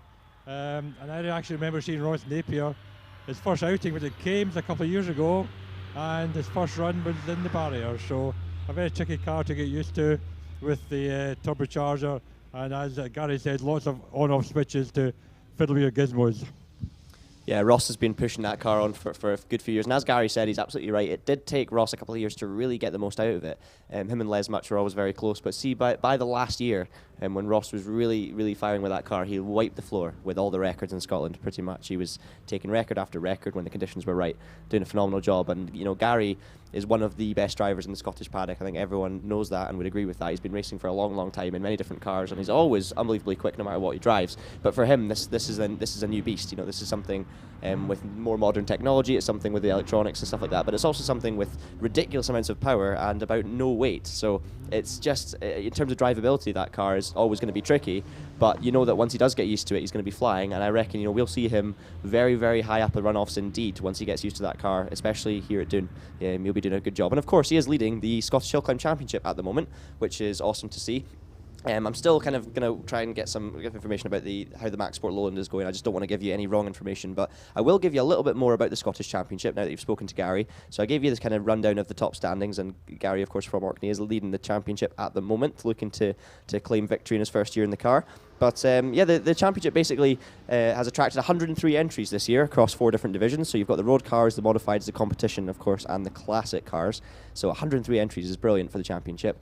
It's actually Derek Rothney, who's not here this weekend, who currently leads in the road car division, ahead of 2 other Renault Clios in the top 3, which is great to see. Now, Derek's been taking many class wins in Class A2 in the Scottish Championship this year. Unfortunately, not here this weekend, as I say, but hopefully we'll see Derek back out shortly. In the modified car division, Trevor Park in the Tiger and Andrew Grover in the Silva are dead level leading the championship, which doesn't surprise me in the slightest. They always seem to be inseparable, and I'm sure you'll see much more of that continue through the day today. Third place is Stuart Reid in the Peugeot 205 as well, who's only 1 point behind the 2 of them in the front, so good stuff there. The competition division we have is the same as overall, obviously, so Gary Dixon's leading that one at the moment from Steve Marr. Russell Deans is the top newcomer in the Renault Clio, which is good to see for him, followed by David Reid, the Flying Haggis racing driver in the black Subaru Impreza, who you'll be seeing later on. The ladies' leader at the moment is, of course, Nicola Mingus. But the three ladies that are entered in that championship at the moment have only done Doune, so they didn't actually go and do Fintry as well. So that championship's still up for grabs. In the classic division, John Albiston and Gus Carnegie are actually jointly leading the division in that one. So John's been driving the Lotus 23B, but obviously out there today in the Brabham. We'll have to wait and see if he can take the championship away from Gus in the MG Midget. So yeah, lots of exciting stuff happening this weekend. We'll try and keep you updated with as many things as possible, but obviously there's a lot to be looking at. I'm just glad the sun's come out down there, John. How is it up at Oak Tree, Richard? Weirdly, it's the sun's out, but it's still quite cold. I can actually see my own breath if I breathe out heavily. But it's still bone dry underneath the trees. Any buzz down about the paddock? Anyone looking? Well, what's actually happening next? Is it the national? It should be the national bee runners, I presume. National bee runners. Sorry, I've just given myself a coffee. Oh, go for it. well, we can let you enjoy your coffee if you want, John. No, it's okay. The national bee runners led off by Laura Ramsay in the Citroen, which had a bit of a problem last night, and got a new part on it. She was presented with the old part at driver's briefing this morning, so she's first to go. And then David Grubb and the rest of the National Bee runners, including our own Paul Hunter. And watch out for that Chevrolet Corvette in these conditions. Oh, absolutely. That's a spectacle to be seen. I was talking about it yesterday. So much power, but so little. I don't know what the best word is to describe it, but really it's just something that was not designed to be going up Doune, but he's doing a really good job in it, and it just sounds awesome as well, especially through Oak Tree. The Corvette yesterday, how was it? I mean, I can imagine it was reverberating the trees around it. Yeah, it's quite incredible, really. I mean, that car was never designed to go around any corners, let alone a hill climb in Scotland. But yeah, the torque and the power of that V8 in there is quite tremendous to hear as it rattles through the underneath the trees and through the Armco. But a couple of comments coming in on the YouTube live stream as well. Hopefully we'll be seeing David Thomson soon up in Doune. He's been watching the coverage this morning and looking forward to seeing everyone for the real thing now. So he'll be coming up towards the hill. Well, we're looking forward to seeing you here, David. Also, a comment from Edward Lewandowski, which was good to see. He said, "Holy Andy Granatelli like the STP car." And I believe that'll be referring to John Albiston's Brabham. It's absolutely awesome. And of course, after seeing all the fastest machinery in the high engine single seaters coming up the hill and doing the fastest times, it's great that the first historic car after that is the one that attracts the attention on the chat as well. So it shows you that there's a lot of variety and there's a lot of excitement for all kinds of cars here at Doune today. So we should next up, as John was saying, be seeing Class SA, and it's Laura Ramsay in the Citroen Saxo. She's actually on the hill already, Richard, so I'll let you talk her through as she comes towards Oak Tree.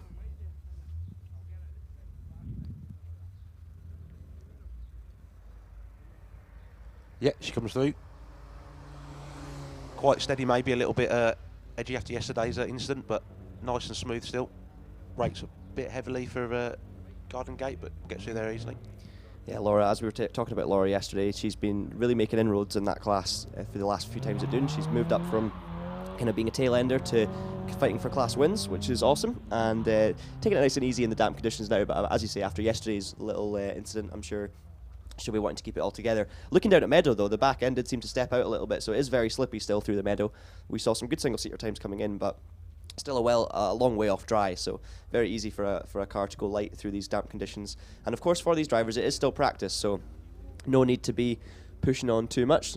Laura looking very quick through the last corner, actually, which is nice. That's the corner where she had her little bump yesterday, so clearly hasn't affected her confidence through there. 69.23 was the time for Laura Ramsay, so about 6 seconds off her run from yesterday, which makes a lot of sense. David Lawrence next up, coming in the Toyota Celica past you soon, Richard. 2.31 off the line, that makes sense with the four-wheel drive.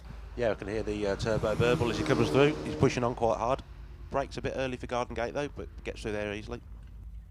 Yep, he's also been, of course, following David Grubb up in the Ford Fiesta. Now that Ford Fiesta, clearly a very standard engine, struggling to make much speed up through tunnel and the uphill, but he's identical time to Laura Ramsay through junction, and only 200s off through the S's, so that's properly close. David obviously made it up through the run to the line, the final corner, because he does a 69.09, so just a tiny bit quicker than Laura Ramsay by about a tenth of a second. Meanwhile, David Lawrence in the more powerful and four-wheel drive Toyota Celica comes past me. Now expect to see him doing very well if the conditions are damp. Four-wheel drive obviously making a big difference. Craig Dow passing you now as well. Yeah, the lovely little Mark II again, as we saw in the hands of Angus earlier. Fantastic little car, looks great. Now, even though Craig and Angus are in different classes due to the National B and National A split, we should still be able to compare their times. So Angus's quickest from yesterday was a 62.49. Now Craig, if I can just get it up here, Craig's time from yesterday was a 63.14, so not much splitting the two father and son combination, which is good to see. Craig's not driven that car too often, driven it before, but never driven Doune before, so making his debut, and he'll be looking to try and beat his dad out there today, which I'm sure Angus will be hoping to stop him doing. The monstrous Corvette has just come past me, sounding absolutely glorious.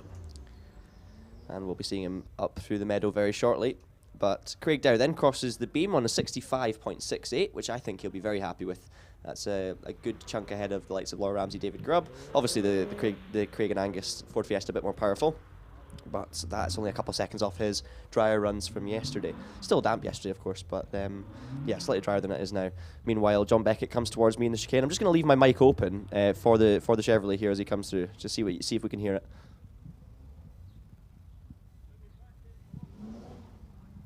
I don't know if you heard that wee bit of tyre squeal there, but that was just him spinning up the rears under a tiny bit of power through the middle of the chicane. Just awesome stuff. How was Jim Howarth looking?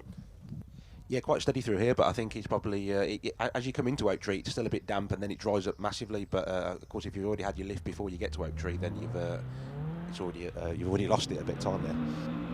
Yeah, he was pretty good start time, 3.27 in those conditions, wasn't too bad. 58 miles an hour through tunnel for Jim. Should also point out the Corvette crossed the line, doing a time of 63.57. Meanwhile, in the very different Mini Cooper, Jim comes past me now, heading towards the line. Russell Dean's passing you as well. Yeah, Russell looks fastest of the tin top so far, really quite quick through there. And of course, Russell is the leading newcomer in the Scottish Hill Climb Championship this year, so proving his worth here in the damp conditions. The Renault Clio quite well suited, I think, to the damp as well. Paul Hunter, though, is off the line, our commentator partner, so he'll be looking to go quicker than David Finlay. Tricky conditions right now, but there's not been a bit of rain for a while. The sun's out, so hopefully we'll have the track a bit grippier soon for Paul. To talk us through his run through Oak Tree. Oh, good grief. He gets very close to the Armco as he comes through Oak Tree, but absolutely on it. Brakes a little bit early for Garden Gate. Yeah, Paul of course, normally a rally driver as well as doing the odd hill climb. So Paul knows his way around mixed conditions and mixed surfaces, and he is a phenomenally fast driver actually in that very standard Renault Clio. He's done a 31.91 as a split junction. Now that's actually not too far away from David Lawrence in the Sleeka, which is a fantastic job in these conditions. Russell Dean's, by the way, 60.88 was his final time. So Paul will be looking to go quicker than that. He fires now towards the chicane. Nice line through there, nice and tidy, not too slow at all. Obviously having a bit of confidence in the grip that he's got available to him, and it's going to be a good time. 57.46 for Paul Hunter, which is less than a second off the Sleeka. So yeah, great going. Graham Sinclair came through in the Caterham very, very tidy through Oak Tree, and also took a very lovely line through Garden Gate. Yeah, Graham, another one of the Scottish competitors, former Radical runner as well. Very, very quick indeed. This is him out in the Westfield. Oh, he runs a bit wide over the top of Eastbury, catches two wheels in the grass, but no problem at all, gets it all gathered up. Doesn't do a Derek Rothney, as I'm going to call it, through coming into the chicane. David Reid looking very racy as he came through Oak Tree in the Subaru Impreza, the typical flat four burble. Comes through Garden Gate, really nice too. Now, David Reid obviously second in the Newcomers Championship behind Russell Dean's, but the way the class system works, even though they're in the same class here today, they're not in the same class in terms of the Scottish Championship scoring, just because of the whole National B and National A split. So for the sake of awards and classes today, they are in the same class, but officially in the championship standings and points system, they will not be in the same class. So it's all about how they do against other competitors in their class. But David Reid comes round the S's just now. You should have Graham Bremner passing you in the Lotus as well. Absolutely, he's really on it. Oh, very, very tidy through there. Gets back on the power very early as he goes through Garden Gate as well. Nicely done. So, yeah, Paul Hunter's 57.46, very, very quick indeed, followed by Graham Sinclair doing a 58.28 in the Caterham. David Reid's time was a 55.94, so that's a very impressive time. Obviously, the four-wheel drive Subaru working well in these conditions, and I believe that's the quickest time we've had of the runs today in that class. Just need to check up on that one. David Lawrence 56.48. There we go. So yeah, a good time from David Reid. Meanwhile, Graham Bremner's going to come round into the last corner. Too much power for these conditions in that Lotus, I believe, but he's going to cross the line. 55.29, so a bit quicker than David Reid. And Graham leading the class, of course, for the time from yesterday, but these practice times not going to make a difference to the final results. Ian Wright came through in the Honda Civic, absolutely screaming the life out of that VTEC engine. Really quite tidy through here though. Yeah, you can hear that VTEC power coming through Meadow, heading up towards Eastbury, nice and smooth in the Civic. I do like the sound of these cars. I think they do scream at you, but it just feels aggressive, and it's what you want to hear from an engine. It's a bit of character, which is nice. Julia Paterson also should be passing you. Yeah, just coming through. The only Formula Ford that's here all weekend. Some events you can go to, and there can be 20 of these, all in one class. But she looks quite tidy through here. Yeah, not so great 64 foot, so Julia obviously struggling for a bit of traction. Maybe didn't quite get engaged, but Ian Wright, meanwhile, did a 61.26 in the Honda Civic. And that is the final run in Class SA. So just to run you through the results quickly in Class SA after today's run, none of them improved other than John Beckett in terms of their times from yesterday. So the current running order in the class is Graham Bremner from David Lawrence, Paul Hunter 3rd, Graham Sinclair in 4th, David Reid in 5th with Ian Wright, Russell Deans, Jim Howarth and Craig Dow in the top 10. Laura Ramsay, John Beckett and David Grubb then round up the class as well. Allan Bowie in the first of the MX-5s. Did not a good 64-foot time. How was he through Oak Tree? Yeah, it's quite steady through here. I don't think he's still testing the conditions of the car, but he was tidy though. You should also be seeing James Robinson coming past you in just a second, so talk us through that one when he comes. Another one of the MX-5s. I can hear him coming, and now he's just coming into view. Yeah, takes a nice line through Oak Tree. Just a little bit off throttle. Ooh, quite circumspect through Garden Gate. I think he's just taking it steady. Now, Allan Bowie sharing the car with Dean Bowie, who's just Alan's just passed me now in the S's. He's going to come across the line 65.49, so good 3 seconds slower than Dean was, which kind of follows suit as to what happened yesterday as well. So Allan will have a bit of work to do if he wants to try and close the gap to Dean. Unfortunately, we are not seeing Leslie Ann Schooler here this weekend. I believe she was entered but didn't make it to the event. We're also sadly not seeing Clark Sutherland because of the incident yesterday as well. So I know he's looking for anyone who's willing to help rebuild an MX-5. So if you do fancy a wee bit of fun rebuilding an MX-5 the next few weeks, give Clark Sutherland a call, because I'm sure he'd be great, happy to chat to you about it. James Robinson, meanwhile, crosses the line 64.88 in his MX-5. We're going to have Keith Rose also coming through. Now, Keith probably was pretty quick through Oak Tree. I can imagine he's usually pushing on fairly hard. But you'll be having Jason Russell coming past you soon as well, who's another one of the more competitive runners in the MX-5 class. Oh, Keith hanging the back end out through Eastbury. Jason Russell quite committed through Oak Tree as well. Oh, Keith Rose, he holds it together. Brilliant save from Keith.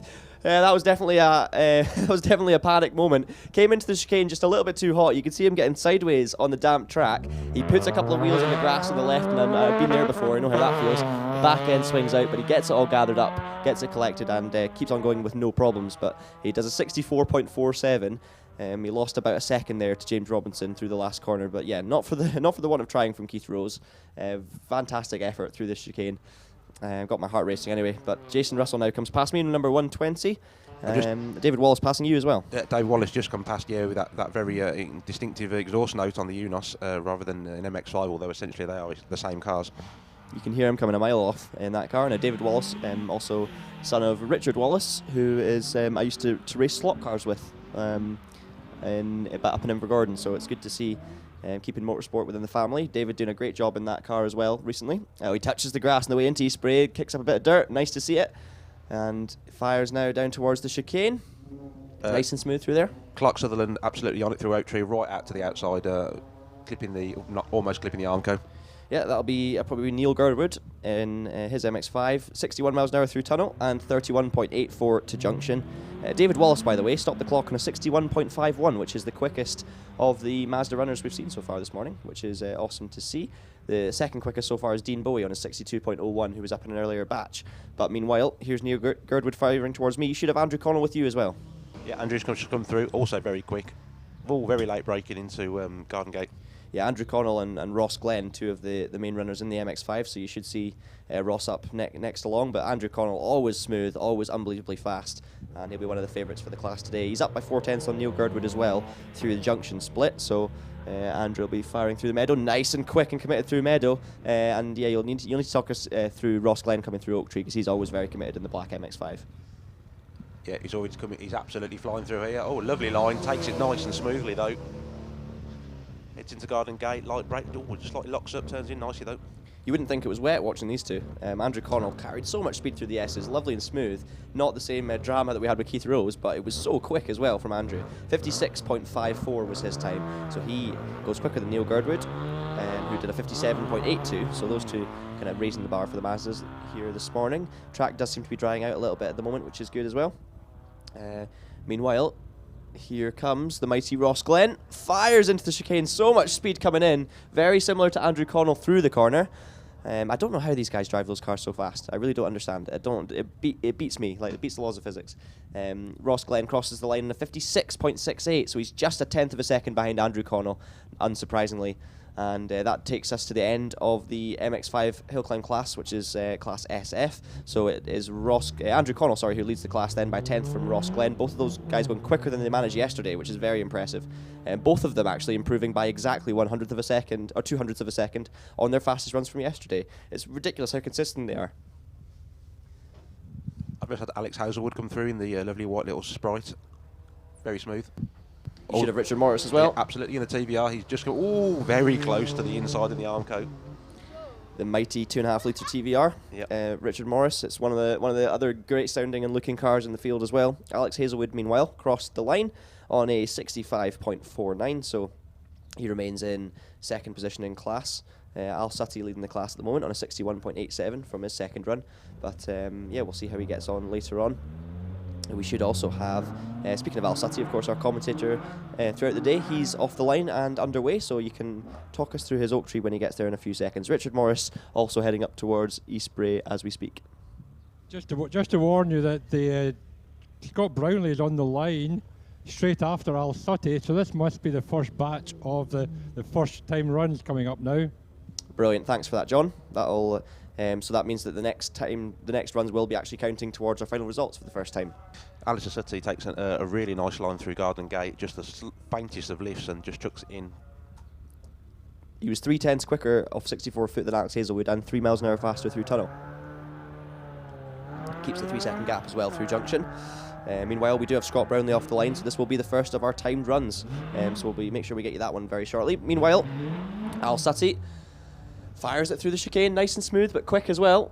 Dab of the brakes into the final corner and drives towards the line to complete our practice running here today at Doune, 62.27. So he remains in the lead of the class. But we need to talk about Scott Brownlee. How was he through Oak Tree? Very smooth through here, actually. He looked good.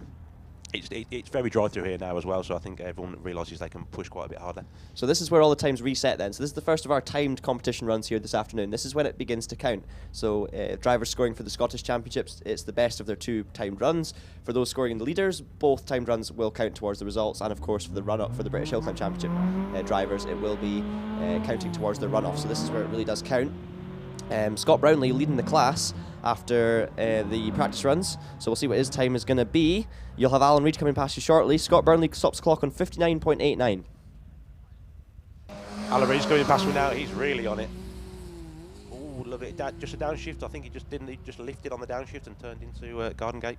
Yeah, Alan, of course, up in the ante now with the timed runs coming in, sharing the car with son Stuart, who's right in the lead battle for the class. Now, Alan's generally a little bit behind Stuart, not far off, but the game has been raised so much in that class, and Stuart's been improving as a driver year on year. He's a brilliant driver, one of the best in the field, it must be said. And Alan usually a couple of seconds off him, but definitely not for the want of trying. Comes very quickly into the chicane, a little bit of smoke puffs out the back of the car, but he fires away from me now towards the finish line. And Alan Reid stops the clock on a 54.99. Now let me just quickly check where that puts him in class. Obviously it's the first time run, so he'll lead the class. It is a little bit slower than in his final practice run, but I think the conditions are different. Just had Tom Wilson as well in the Vauxhall Magnum come past. I say loads of body roll still, but he's really pushing on with that. So the reason the car's order seems a bit random at the moment, by the way, for anyone wondering, is because these are the double-driven entries. So this is not necessarily Class A1, A2 and A3. This is starting from the drivers that need to get their cars back down the hill so that their partners can take to the wheel. You'll have Laura Wardle passing you soon in the Porsche as well. Yeah, she's just coming through now. Looking good. Such a lovely-looking little Porsche, that. Ooh, lovely burble of the flat six. Now the Porsche is one of the quickest cars off the line every time. Obviously there's so much weight over the rear tyres. It's a rear engine rear wheel drive car, so the amount of traction they get off the line is sensational. Laura quickest to 64 foot of the past 10 cars we've seen, and her split time is looking good as well, 32.81 to junction. She heads across the meadow now.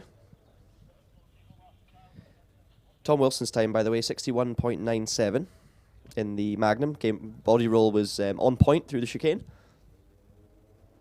But here's Laura, which should be the last car of the batch. Nice gear change, takes a downshift just coming into the chicane. It was a bit of a late one though, so it kind of unsettled the car, but no problems at all. Gets the power down. That Porsche sounds sensational. 61.89 is the time for Laura. Now, how does that compare?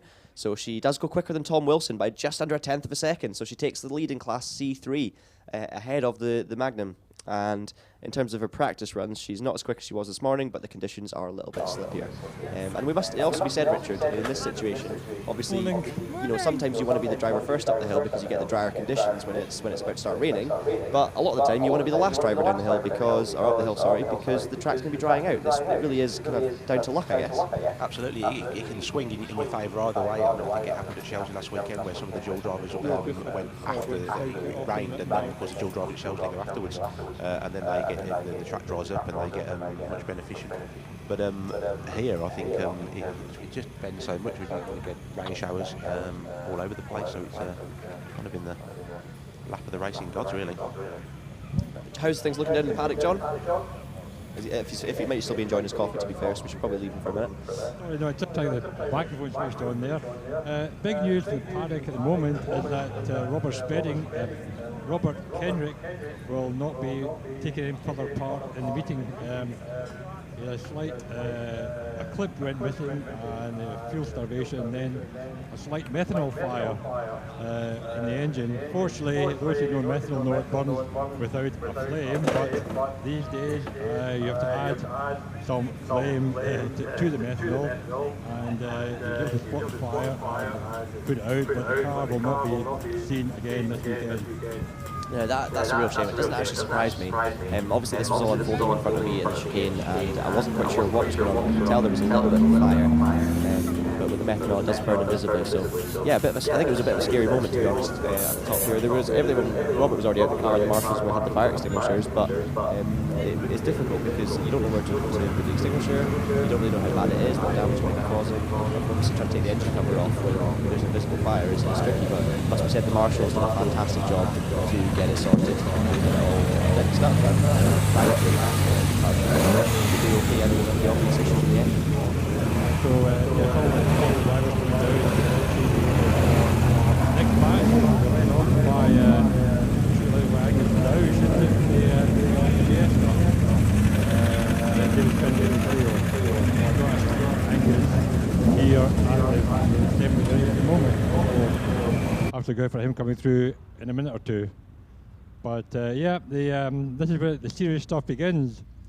So hopefully we shall stay dry, as I said, for the next hour and a half and get these runs done and get some fair hill climbing. Can't wait. I've also had a bit of information from Peter Locke.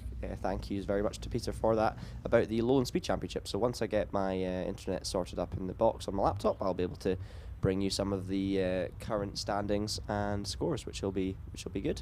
So if you just bear with me a second, guys, I'm just gonna try and sort out my technology up here. So feel free to just have a wee chat about how things are looking down at the bottom. Of course, Angus Dow had to. His car's just come down the hill, so he'll have to change seats, etc. very quickly for Scott to get Scott will have to get Angus back up again. So hopefully there will not be too much of a delay, because we all try and run them in the right order. Number order, and somebody may say, you got all these double drivers all the way through the program. Why don't you just run them all at the beginning and get rid of all the double drivers at the beginning of the program? But as we've been talking about today, the weather can be changeable, and to make it fair for everybody in the class, you run them as close as possible to their other driver, so that it's usually the batch before the second driver goes up, just to make sure that the conditions are as equal as possible for both drivers. That's a very good point, John. I think just to come back in there, I think as a double-driven entry myself, usually I share the car with my dad Roy, and usually he'll be first driver, I'll be second. But it's just a lottery in terms of the benefits and drawbacks of that, because the amount of times where one of us has got in or out the car, and that's when the weather's changed. Either it started drying up or it started getting wet again. It's unbelievable. You couldn't believe how often that one driver gets good conditions and one driver gets bad conditions. So it really is crucial that they run as close together as possible. Of course, the potential drawback of that is that you have cars designed for one quick burst up a hill climb. They're not designed to be run over and over again in short periods of time. So sometimes you have problems with overheating and stuff like that. But definitely the right thing to do to run them as close together as possible. It also means you've got a big gap to prepare the car as well between runs. Yeah, and it was interesting at Augusta a few weeks ago. Alex Summers was having a bit of difficulty with the DJ running hot after his father's run, so they were allowed to run a batch earlier. Richard was allowed to run a batch earlier than he normally would, just to give the car more time to cool down, ready for Alex. Yeah, the problem with the DJ, the oil tank and the fuel tank are right next to each other, and it's a black car, so it just absorbs heat. And Alex has now taken to actually pumping the fuel out after his father takes the run, and then pumping in nice fresh coal fuel just before he takes his, and it certainly helps. A couple of comments coming in on the stream as well. We've had comments saying good luck to John Beckett, wishing him good luck in the Corvette. We've also had a hello from Mark Downs from Abu Dhabi. Another great day of hill climb coverage. Well, thanks very much for tuning in, Mark. Obviously, you're a bit far away in Abu Dhabi to be nipping down to Doune. The weather's probably a bit better over there as well. But thank you very much for tuning in. Hope you're enjoying the show. Also, we've had a message from John Fitzgerald. Top works, folks. There's magic afoot here, and I think. Yeah, I can understand exactly what you mean. There's a big feeling of excitement, anticipation coming up this weekend. I think it's going to be a phenomenal one, and I'm really looking forward to it. David Finlay, meanwhile, looks like he is on the line. Yep. David Finlay's just come past me very quickly, up against the Armco as he comes through Oak Tree, and then turns very quickly into Garden Gate. Now you'll be hearing David Finlay's voice later on, obviously. Now David is one of the person who hasn't been too happy with his running so far this weekend. So this is the first time run, he'll be looking to go quicker. Now I think David puts a lot of pressure on himself because he's driven a lot of different cars. He's up against Paul Hunter, who's doing a phenomenal job in the Clio, and this is David's first time driving the car. I think he's doing a very, very good job indeed. But yeah, David's a perfectionist and he knows he can do better. Cuts the corner nicely at top of East Bray. He was talking to me about that line yesterday. Heads through the chicane now as well. How is Neil Duncanson looking in the Quattro? Very smooth through here in that. It's a lovely looking car as well. It is indeed. David Finlay going to cross the line in a 59.90, so not quite as quick as he went yesterday or this morning, but of course the damp conditions will make it a bit slippy. I have a feeling David's going to be annoyed at that run though. I just have a feeling. Maybe it's because he's feeling like that about most of his runs this weekend. But yeah, I know he can go quicker later on, and I'm sure he knows that too. But the conditions a bit changeable, and you need to get the car to the top in one piece, especially when it's not your car. I don't think I've ever seen David happy after he's finished a run. You should as well have Peter Locke in the Alpine coming past you now. Just in case Peter's watching us later on, thank you very much for sending me the Max Sport Lowland Championship scores. Yeah, he's just coming through. Oh, it's a lovely looking car. I think it's always got the headlights on. It's probably like that modern thing you have. And lovely crackle and pop as he turns into Garden Gate. This is, as I was saying yesterday, probably the most modern car in the field today. Peter's been driving this car all over the world at Val Thorens. He's been driving it up Goodwood, and as I was saying earlier, he's actually become an influencer for Alpine Paris, which is really cool. So he's been asking me for some Instagram tips. I have no idea what I'm doing with that either. But yeah, Peter coming up to the top of East Bray. Gets the power down, yeah, the light. To be honest, from a distance, this car looks exactly like the one from the 70s. It is stunning. It looks fantastic from the spot I've got here in the commentary box. Comes through, a dab of the brakes going into the final corner, and Peter looking to beat his 55 from this morning in slightly better conditions, 57.13. So yeah, just the dampness showing there in Peter's time, a little bit slower than he managed. You should have had Mike Andrew as well in the GTR. How was he looking? Yeah, he's just come thundering past me. It's such a huge car to be pedalling up a hill climb. Loads of unburnt fuel coming out of the exhaust as he comes through Garden Gate. Yeah, these slightly that's a good one. These slightly slippery conditions will be suiting, of course, Neil Duncanson in the Quattro because he's got four-wheel drive, which is the same as Mike Andrews got and not what Peter Locke has. However, Mike Andrews got far too much power for slippy conditions up a narrow track. And obviously this Nissan GTR is the fastest car in the class, but in these conditions it definitely isn't the fastest car in the class. So it's just one of those things. Shows you that it's not all about power, and it can sometimes be about handling and just about suiting the circuit you're on, of course, or the hill climb in this case. Neil Duncanson, by the way, 55.53, leads the class from Peter Locke in the rear-wheel drive Alpine on a 57.13. Mike Andrews sits third on a 59.14 in the Nissan GTR. You should also have George Emerson coming past you soon as well. Yeah, he's just coming through me. Very quick through there, and just takes a slight break, a dab of the brakes as he goes into Garden Gate. We've also had John Pick come past me, and John Pick crosses the line on a 54.59, so he does jump 0.3 of a second ahead of Scott Brownlee then. So John Pick takes the lead in Class B, and that'll be probably the conditions that's doing that for him, because obviously Scott Brownlee went up earlier on he had pretty much got the worst of the weather in this class, because he was caught out in the rain earlier going in the previous batch. But George Emerson looking quick. You've got John Hamilton coming past you as well. Yeah, John Hamilton actually screaming the engine as he came through Oak Tree. Looking really smooth and tidy though. George Emerson crosses the line at 56.41, so he goes ahead of Scott, but slots in behind John Pick. So John has jumped from being fourth in the class in practice to currently leading the class after the timed runs, with just John Hamilton to cross the line.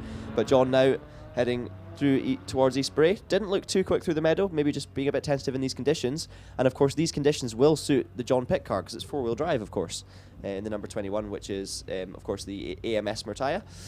Meanwhile, is it Murtia or Murtia, John? You were telling me this yesterday.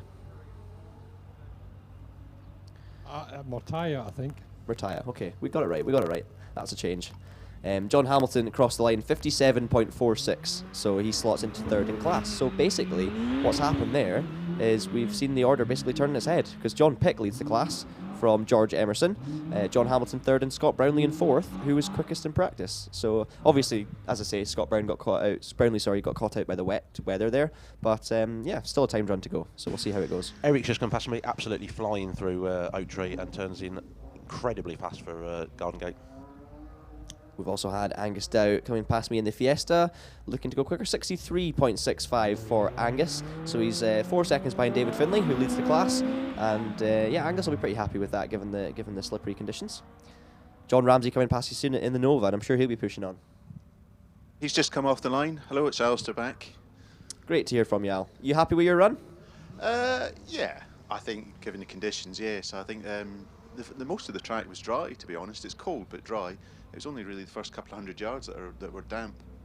I didn't get as much rain up here in the commentary box as others seem to be getting, it must be said, but it was still a kind of dark, wet line through the chicane. It seems to be a decent amount of grip, though. Yes, well, that's Jock Ramsay away now in the Manta, and pushing on in his usual fine style. How does John compare to Jock through Oak Tree? Talk us through it, Richard. Well, John was incredibly quick. I think he only just lifted the fraction as he got into Garden Gate, and the jockey's also on it. Yeah, it just looks like a slight lift as well as he goes through Garden Gate. And John Ramsay heading towards the line then. 53.58 was his time, so yeah, very impressive. Also, Eric Murray in the Hillman Imp did a 54.51. Very quick in that particular car as well. Of course, Eric in a class of his own in the modified production cars up to 1400, whereas John and Jock in the modified production cars between 1400 and 2 litre, one of the top classes here today. But John Ramsay did go quicker than Allan Reid managed to do, so he takes the provisional lead in the class. And Jock is going to head towards the line now. He's slower than John in the splits, and he is slower in the time as well, 54.57 for Jock Ramsay. So slots in second place in class, just ahead of Allan Reid. Meanwhile, Grant McClellan on the hill as well, and just after him, we should be seeing Stuart Reid off the line, Al. Yep, Stuart's just taken off, and dry line now appearing through here. So I think times are definitely going to improve, I think, for this class as time goes on. This next car's line up. We've got the 106 just coming up to the line as well now. The Clio fires past me. It's really pushing on, bit of puff of smoke as he lifts for Garden Gate, but I think he just lifted, not even a hint of a breakthrough there. Grant McClellan's time, 55.38 in the Renault Clio, so that's a big jump up for him. He's just behind the back of Allan Reid in 4th place in class. Stuart, of course, one of the championship contenders and the class contenders today. David Paterson off the line as well, Al. Yeah, a bit of a fluff off the line there for David Paterson in the 106, so but he's made up for it now. He's really making it for it now through Oak Tree. Gets very close to the Armco on the inside. Oh, wow, that is incredible speed through there. Lifts the back wheel clean off the ground as he goes through through Garden Gate. Stuart Reid, by the way, 49.55, so he does jump into the class lead, as we suspected. So let's see what David Paterson can do. David's 7/10 slower than him through junction, though. You'll have David Adam coming up soon as well, but David Paterson now fires through Meadow and up towards East Bray. Nice and smoothly round there. Now David, we're going to see they're split into S's. He's actually down by 9/10 of a second, so it's looking like a good run for Stuart Reid. How was David Adam looking? Really racy through Oak Tree as well. Didn't look quite as quick through Garden Gate though as David Paterson. David Paterson lost a lot of time to the 64 foot as well. He was almost a second slower there, and it's cost him at the end of the run. 50.95 was his time, so not quite adapting to the conditions quite as well as Stuart Reid, but David Paterson still slots into second place in class. Meanwhile, David Adam then firing through Meadow up towards East Bray. Nicely over. Now how are his split times looking? He looks like he's going to slot in between Stuart and David Paterson at the moment. Nice and quick through the chicane, possibly a bit more quick than David Paterson was. Coming towards the line now, 50.50, so he does slot in behind Stuart Reid and ahead of David Paterson. So that is the top three in Class C2 for the moment. But we have Mike Stewart on the hill as well. Yeah, Mike came past me, the lovely sounding Magnum, but they say very much body roll as he comes through. It must be feel quite scary in the car, I thought. A big slide from the 911 as it just took off the line there, so it's still a bit damp down there, I think. And coming up towards you now, Rich. Yeah, Jonathan, very smooth through here. The car just completely planted. Nicely turns in for Garden Gate too. Mike Stewart then in the Magnum is going to cross the line on a 58.77. Meanwhile, Jonathan Williamson, another brilliant start in the Porsche, 2.48 was a 64 foot time. That's a very, very impressive indeed. Of course, these guys in a different class to the cars we've just seen. So just to quickly run you through C2 then. Stuart Reid leads the class after first time run, so that'll be good for his championship standings. David Adam is in second position on a 50.5 with David Paterson in third. Then you've got John Ramsay, Jock Ramsay, Alan Reid and Grant McClellan, all within a couple of seconds from fourth to eighth in class. Meanwhile, Jonathan Williamson charges past me now. You should have Geoff Twemlow come past you as well in the four-wheel drive Subaru, which I'm sure will be good in these conditions. It was looking really good through Oak Tree, and then had loads of popping and banging as he went through Garden Gate. Looking good as he comes onto the Meadow as well. Jonathan Williamson's time there as well, 58.14 in the Porsche. So this is Class C3 now. Now Jonathan's time of 58.14 does put him in the lead of the class, ahead of Mike Stewart, ahead of Laura Wardle, and ahead of Tom Wilson. How was Donald McCaskill off the line? Yep, looking good. Yep. Mitsubishi's always very, very fast off the line, very smooth. It's kind of deceptively quick, I think. Yeah, same here. It doesn't look leery at all. It just looks very smooth and very fast. Yeah, definitely the favourite in that class to take honours today. Geoff Twemlow, by the way, is slightly damp, takes a 57.68. So he leads the class from Jonathan Williamson then. And that makes sense because Geoff was second after the practice runs, and we'll see what Donald McCaskill can do. But I'm fully expecting this to be the class leading time. Charges through the chicane. As you say, yeah, very nice and together. He's got a lot of downforce in that car, so it does stick to the ground very well. Four-wheel drive, but it's just unbelievably powerful. But he's going to cross the line, 50.61 then for Donald. I just had Douglas Thomas come through in the absolutely gorgeous MP43, sounding fantastic. And you'll have Lindsay Summers off the line as well for you there, Al. Very smooth, very hooked up, yep. And she's away slightly wider in that first corner there, but carrying a lot of speed up towards you, Richard. Yeah, gets you nicely hooked up through Oak Tree. Just a tiny little lift through there. Oh, lots of popping on the downshift as she heads into Oak Tree. Sorry, into Garden Gate. I left the microphone open there as well for Douglas Thomson as he come past me in the Pillbeam. I believe that's got a BMW M5 engine in it. Mighty thing. 51.83 was Douglas's time. Of course, Douglas, the man we heard from earlier from John Brown, speaking to him in the paddock. This is his 50th year competing at Doune, which is just phenomenal. How are things in the paddock, John? Sorry, yeah, it's still dry and still quiet, of course, because you've got the first of the double drivers coming up. And Lindsay Summers should be on the hill, just finished in fact, and that's the first of the registered competitors for the National Championship. Yep, Ben Hamer on the hill as well in the 750cc Kawasaki. Is this car turbocharged or supercharged, John? It's turbocharged. Turbocharged, thank you. As he heads now towards me through the S's. Now Lindsay Summers' time 48.50 is something she'll be happy with. In these tricky conditions, and Ben Hamer's going to come across the line, should go just a bit quicker, and does do, 57.22. Meanwhile, Steve Owen on the hill. Steve Owen looking really smooth and fast off the line there, and yeah, looking very racy through Oak Tree as well and into Garden Gate. Yeah, split time's looking good. He is a second, just one second up on Ben Hamer through the split time to Garden Gate. 80 miles an hour through tunnel, so he finds another 5 miles an hour on both Lindsay Summers and Ben Hamer through the speed trap. fires through Meadow and up towards East Bray. Now we should see him emerge very soon. This is, of course, Class I for the racing cars between 600cc and 1100. Now Steve fires into the chicane. You can tell he's done this before. And powers out down the final stretch towards the finish line. This is going to be a good time. 45.67 for Steve Owen, and he takes the lead in Class I, ahead of Ben Hamer and Lindsay Summers. So well done, Steve.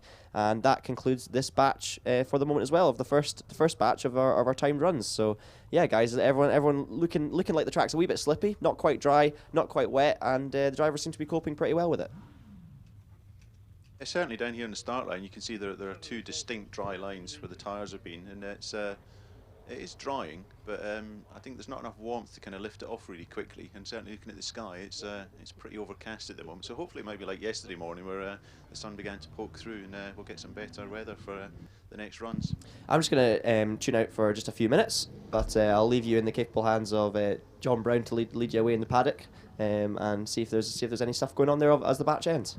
Thank you, John. As I said, Lindsay Summers and Steve Owen were the first of our registered contenders for the runoff later on. So Steve 45.67, and Lindsay 48.5. Under normal conditions, they are unlikely to qualify with those times, but with this changeable weather, you never know. And we will then, in future classes, have a few more of these registered contenders coming through the single-seater classes, and then into the final over 2 litre class, where the majority are all registered contenders. So it's a bit of a shame, as a quick spot about Robert Kenrick, a bit of a shame we won't see Robert able to carry on this afternoon. He's never really had a lot of luck up here at Doune. I think last year was a bit of a damp day as well when he came, so he'll be hoping for some sunny weather when he comes back again in September. Having fitted wet tyres or treaded tyres for that last practice run, the main contenders all looking at putting slicks back on again. So it'll be one of those days when the wheel hammers and the wheel nuts get a good pounding today, I think.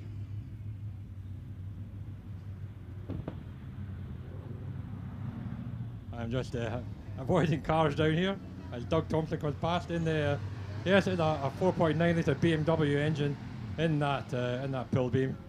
That Pillar 43, there are I think four of them were built, and a variety of engines have been seen in the 43 over the years.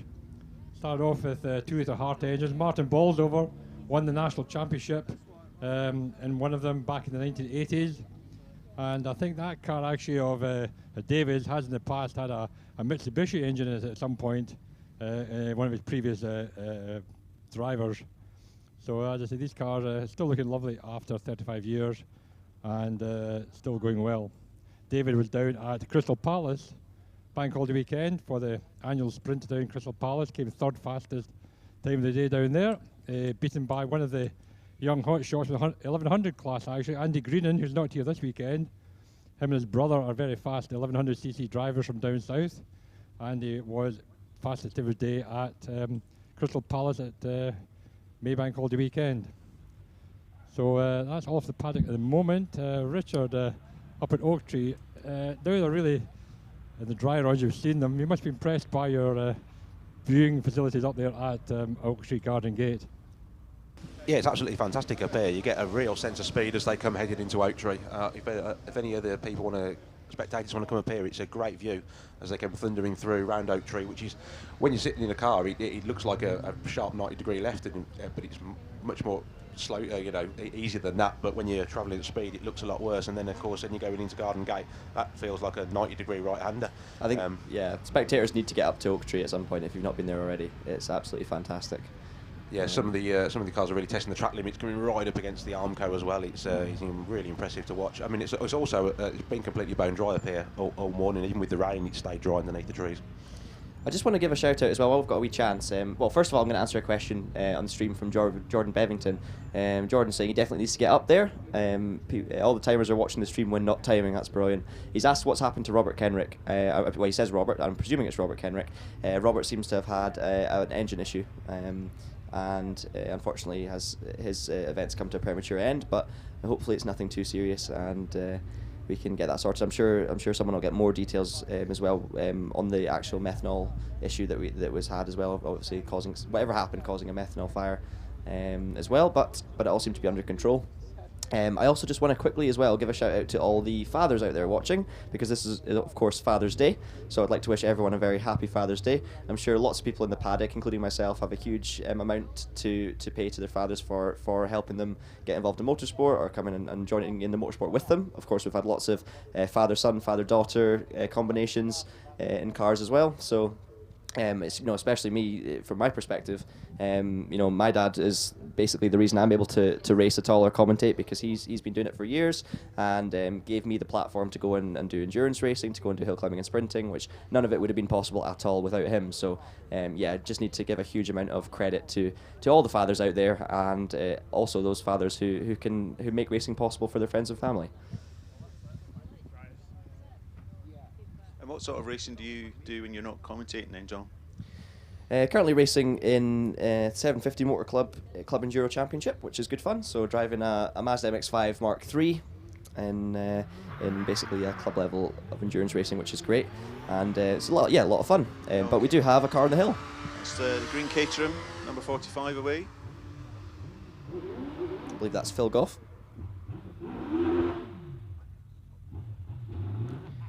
Now he's done a 3.21 second time to 64 foot. He's just gone through me Oak Tree, very smooth, very tidy. So this is now moving back up to class D1, which is the modified specialist production cars. So nobody from this class has a double entry, so no one has set any timed runs yet, which is good because it means everyone will have pretty much similar conditions. So let's see what Phil can do. His fastest practice run was a 53.43.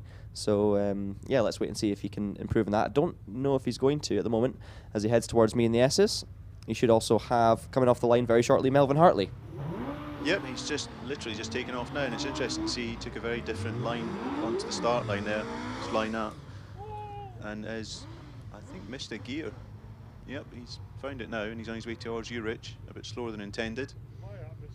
Yep, he's got back his foot back in the power though. He's hanging onto it through Oak Tree, heading down towards the, has a bit of a big lift though as he goes into Garden Gate.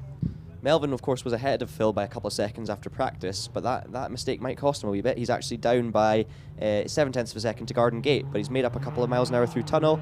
He's still 7/10 of a second down at Junction, though, so let's see if Melvin Hartley can bridge that gap and get back ahead of Phil Goff. Meanwhile, John Lowe on the hill as well in the Fisher Fury. And looking very fast there, yeah, very nice and hooked up. Sounds great, that car as well. Yeah, looking really good through Oak Tree, absolutely planted really quick. Oh, Melvin definitely struggling with the gears there. He also didn't grab a gear into the chicane, so maybe slight issue with the car there for Melvin Hartley, unfortunately. Crosses the line in a 60.74, so yeah, indeed, he's not going to be too happy with that, I don't think. That's a long way off. He's almost 10 seconds slower than he managed yesterday. That's the next car off the line. Wee squiggle. Oh, and quite a big wiggle there as well. Just taking second gear. Coming up towards you now, Rich. That'll be Trevor Park and the Tiger. Yeah, the Tiger with that distinct he's corner engine cover. Yeah, he's really on it through Oak Tree. Just takes the lightest of lifts as he goes into Garden Gate. John Lowe, by the way, took the class lead on a 51.62. Trevor will be looking to dethrone him as he managed to do it in practice. Trevor was beaten this morning, though, by Andrew Grover, so John Lowe was third in the class. Let's see if he can hold on to that, and that is Andrew Grover off the line now as well. Yes, that tiny little riot, such a small little car, but fast, and it sounds quite angry as well as it comes past me. Trevor up, by the way, 3/10 on John Lowe as he comes into the chicane now. He's going to fire around the final corner and towards the line, so he needs to beat a 51.62 to lead the class. It's going to be so close. 51.18. He does do it, but not by the gap that he had yesterday or earlier today. So 51.18 for Trevor, leads the class, but Andrew Grover looking very strong indeed. Oh, he's 1/100th of a second quicker through Junction. It's literally nip and tuck between these two. I told you they were level in the championship, on dead even on points. I'm sure that they finished in the past pretty much dead even as well. There's nothing to split Andrew Grover and Trevor Park, and right now there's almost nothing to split them again. He's lost a couple of tenths going into the S's though, as Andrew gets the power down towards the finish line. Can he beat 51.18? No, he cannot. 51.70. So he actually slots into third because John Lowe is in between them in the Fisher Fury. So it just shows you how good a run it was from John. That's the Westfield XTR off the line, looking super fast and just rocketed away there. Looking very quick through the right-hander towards you, Rich. He's absolutely flying. This looks like the quickest car so far. Wow, really smooth, really tidy. expect nothing less from Brian Beverley. He's absolutely on it all the time, and it'll be interesting to see how he gets on compared to Richard Matosian in the same class, who's crossed the line on a 52.80. Just quickly run you through then D1. We've had all the runners in the timed runs. So Trevor Park leads the class from John Lowe and Andrew Grover, all very closely matched. So Andrew dropping from first to third. Phil Goff is in fourth ahead of Melvin Hartley, who seems to be struggling with a car problem, in fifth. Brian Beverley absolutely flies past me in the chicane. This is looking very good from Brian. Can he beat Richard Matosian? Oh, absolutely. 44.95. 44.95. I said I've just had Allan McDonald actually flying through Oak Tree as well. Gets really tight to the Armco as he comes through on the left-hand side, and then monsters it through Garden Gate. That time, by the way, Brian Beverley was actually a second quicker than Steve Owen in the single-seater just a few minutes ago as well. So it shows you how good he was going. And I was saying at the time, Steve Owen was flying. Obviously the track a little bit grippier now, but it's not been too long since that run. So it just shows you Brian Beverley, phenomenal run. We've got the distinctive wing on this as he comes past. Not sounding 100% there, but he's back on it now, I think, towards you, Rich. Yeah, just coming through Oak Tree, really quick. I say tight up against the Armco as well. The X-Ray row in MP 43 this. Must be said, the track conditions are looking pretty good at the moment. Allan McDonald's just done his fastest time of the weekend on a 57.09, so that suggests to me that the track's getting a bit more grippy.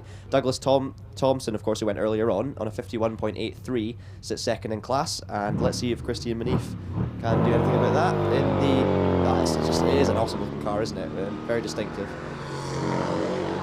And that's David Seaton off the line, sounding fantastic, and there's definitely a big dry line now down here at the start. Davy's just come roaring past me. That V8 sounds absolutely incredible, flying through the Oak Tree. So Christian Mineeff then crosses the line, 47.44, so he doesn't do enough to dethrone the Mini. He'll be suiting these kind of slightly tricky conditions, will Allan McDonald, but that's some performance from him. Just slots in about 3/10 ahead of Christian, but David Seaton, I can feel him coming. I can't hear him, but I can feel him. Tom Graham off the line as well. Yeah, really nice smooth start there, Tom. Sounding very crisp. David Seaton firing towards the finish line, 46.15 for David Seaton, so he does jump back up into the lead then of the Class G, which is for the Sports Libre cars over 2 litre. So David Seaton leads the class from Allan McDonald, Christian Mineeff in third position, all of these guys only split by a second, and Douglas Thomson, who got a little bit slippier conditions earlier and in a car that's not his, sitting in fourth position.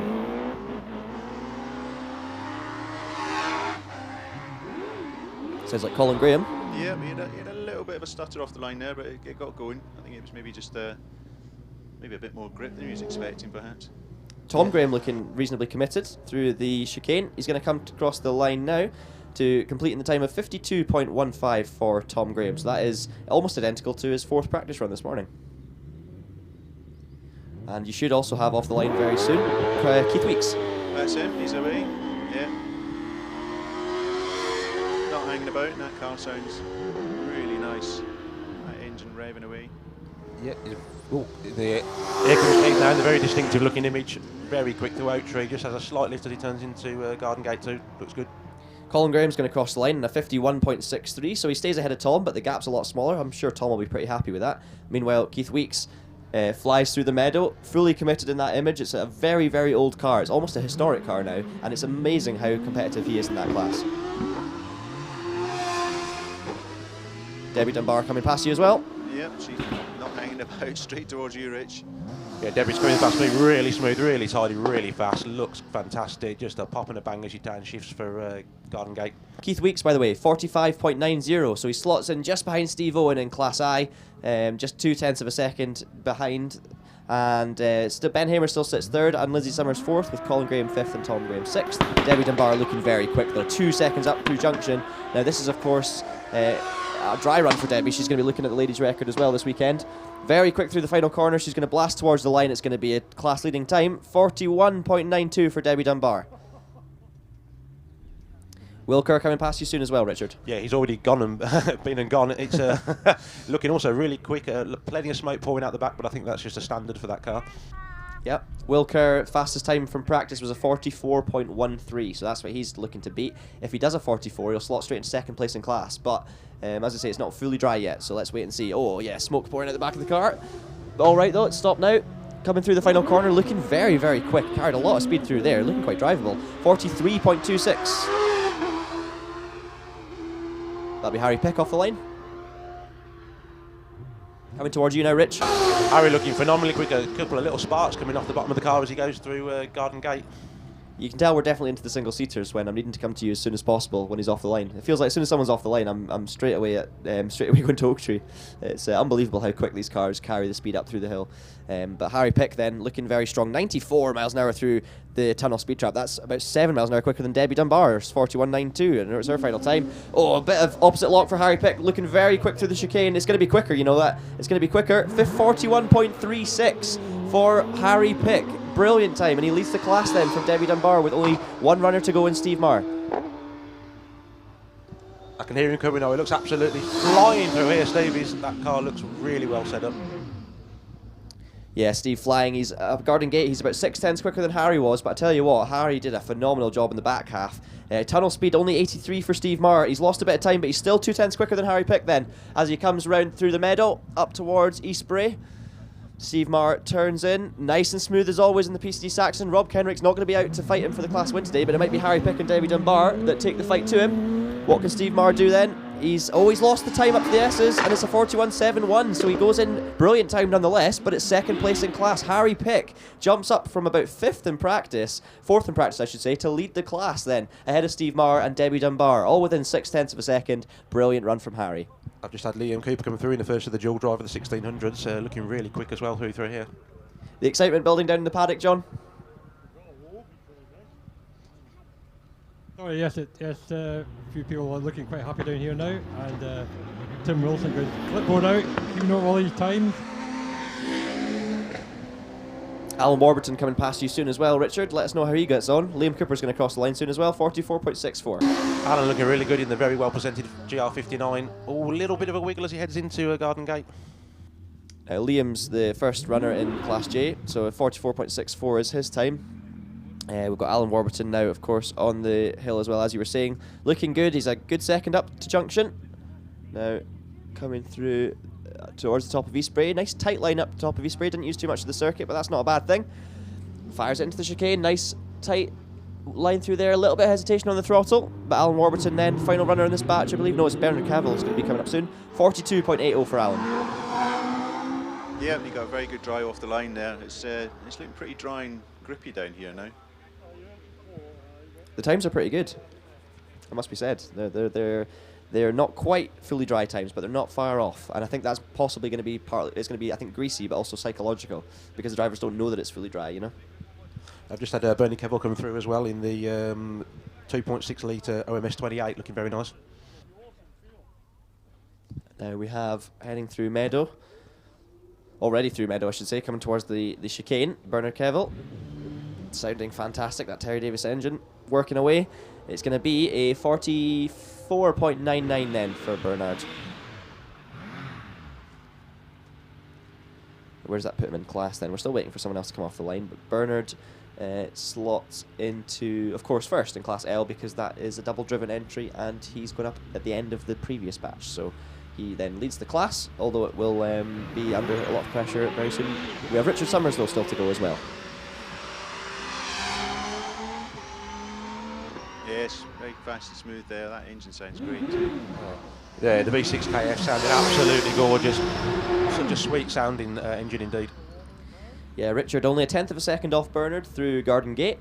We'll see how he gets on through tunnel. It's a big car, this V6 to be taken up Doune in the damp. It's quite a prospect. Tunnel speed wasn't too great for Richard. Loses a bit of time to Bernard, and it shows in the time there to junction, because he's 8/10 of a second down. Let's see how he gets on over the top of East Bray. Nice and tidy. Meanwhile, you have Nicola Mingus off the line. Brilliant 64-foot time. Looked like a good start there, Al. Yes, he absolutely just perfect off the line there. Yeah, Nicola comes through really smooth and tidy. I mean, it's a big old car, the 55, to hustle through these Armco. Yeah, that's one of the best 64-foot times we've seen in a long time. Richard Summers, by the way, 45.14, so he made up a little bit of time back on Bernard Kevill, but not enough to dethrone him. Meanwhile, Nicola Mingus is going to come through East Bray, less sideways this time because it's not pouring with rain just as she starts. And she heads into the S's now. Very neat and tidy, very quick as well. She'll be desperate to take away the ladies' honours from Debbie Dunbar as well. Different class, of course, these two. But Nicola across the line, 41.31. She's close once again. She'll be happy enough with that, I think, though, given the conditions. And how was Debbie's fastest time in practice? Debbie was a 41.15, so those two at the moment only split by a tenth and a half. Saying that though, Debbie's run there in the damp was a 41.92 as well. So yeah, lots to look forward to in terms of that battle. Both of them doing very well in the class as well. Nicola leading the class in Class L of the 3 that have gone so far. But of course, we still see the rest of them come down in the next batch, which is going to be why the delay is happening at the moment. We have the batch coming back down the hill. But yeah, so many fast cars. It's hard to keep track. There's just so many quick cars coming through, so many times coming through. Within 10 seconds of being off the line, the cars are pretty much heading through Oak Tree, heading up towards me. It's awesome action.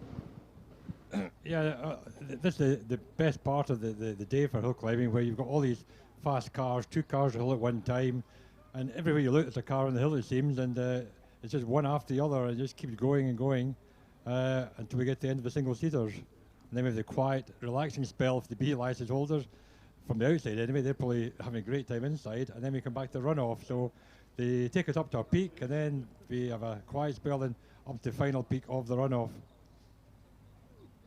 I'm going to sign off just now, so I shall speak to you guys later on.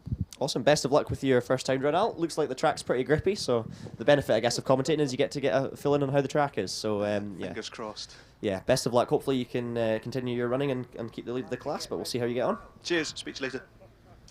So that's Suttie then, going to be driving the Silva later on. It's actually the final runner of the. He's the final runner of the event, so he'll be the last time run we see before of course, the first runoffs. And now it is, of course, time now in the first time runs to be thinking about runoffs, John. So a few of the drivers that have been already are going to be looking to try and qualify, and it looks like so far a great job in particular by Harry Pick. Yes, we've had 13 cars so far that are qualified and registered. So only one at the moment would not qualify for runoff. So that was Lindsay Summers was the slowest time there. The next person under threat would be Christian Mineeff. But we have got another 2, 4, 6, 8, 10, another 14 cars who are registered who can set a qualifying time, and most of them obviously are the very fast large single seaters. So most of those who have been up will probably not qualify, but the 41s of Nicola, Harry, and Steve Marr, and possibly Debbie, could all have a chance of getting into the runoff. It's going to be very exciting indeed. We'll try and keep track as much as possible of the people who are in the danger zone, the people who are going to qualify. Might be a bit tricky because the cars are coming up so quickly, but I think between us we can hopefully work it out. I'll do my best, and obviously everything I say until I get the wood nod from Tim Wilson, everything I say is unofficial. So we'll do our best to get it right as much as possible. Spot on. I'm going to try actually and see if I can muck around with my timing systems and try and work out people who are likely to be qualified as well. So we'll see if we can do that. Yeah, anyone notable there for you, Richard? Any particular driver stood out as being the quickest, or anyone you thought did a fantastic run? I have to say, Harry looked so quick as he came into Oak Tree. I think if he did lift, it was barely anything at all. Really fired it through there. I say in the first one of the single seaters to kick up any sparks from the rear of the car as he flew into Garden Gate. Also, Debbie looking really smooth and tidy as well. It doesn't look as crazy and as Harry's run, but she's super smooth through there, which is essentially what's getting you the good times generally. Yeah, so the drivers at the top of the overall at the moment are the ones who are looking already, are in with a good shout of qualifying. We're still see a lot of fast cars, of course, but the ones with the best chance of making the runoff at the moment, you've got Nicola Mingus on a 41.31, Harry Pick on a 41.36. You then have Steve Marr on a 41.71 in the Saxon as well in third. The difficulty for these guys, of course, is the track's continuing to dry. So even if they do a fantastic time relative to the air conditions, suddenly 10 minutes goes by, a bit more grip. There's proof of grip as well, so the drivers have more confidence down the paddock. And then we see some dry times coming in, and suddenly the people who are damp run are struggling. So we'll just have to wait and see how many cars that are qualified for the British can actually dethrone the group at the top. But I think some of the drivers a bit further down are probably unlikely now to qualify for the first runoff. We have Debbie Dunbar fourth overall, as we were saying, 41.92. Allan Warburton sits in fifth at the moment.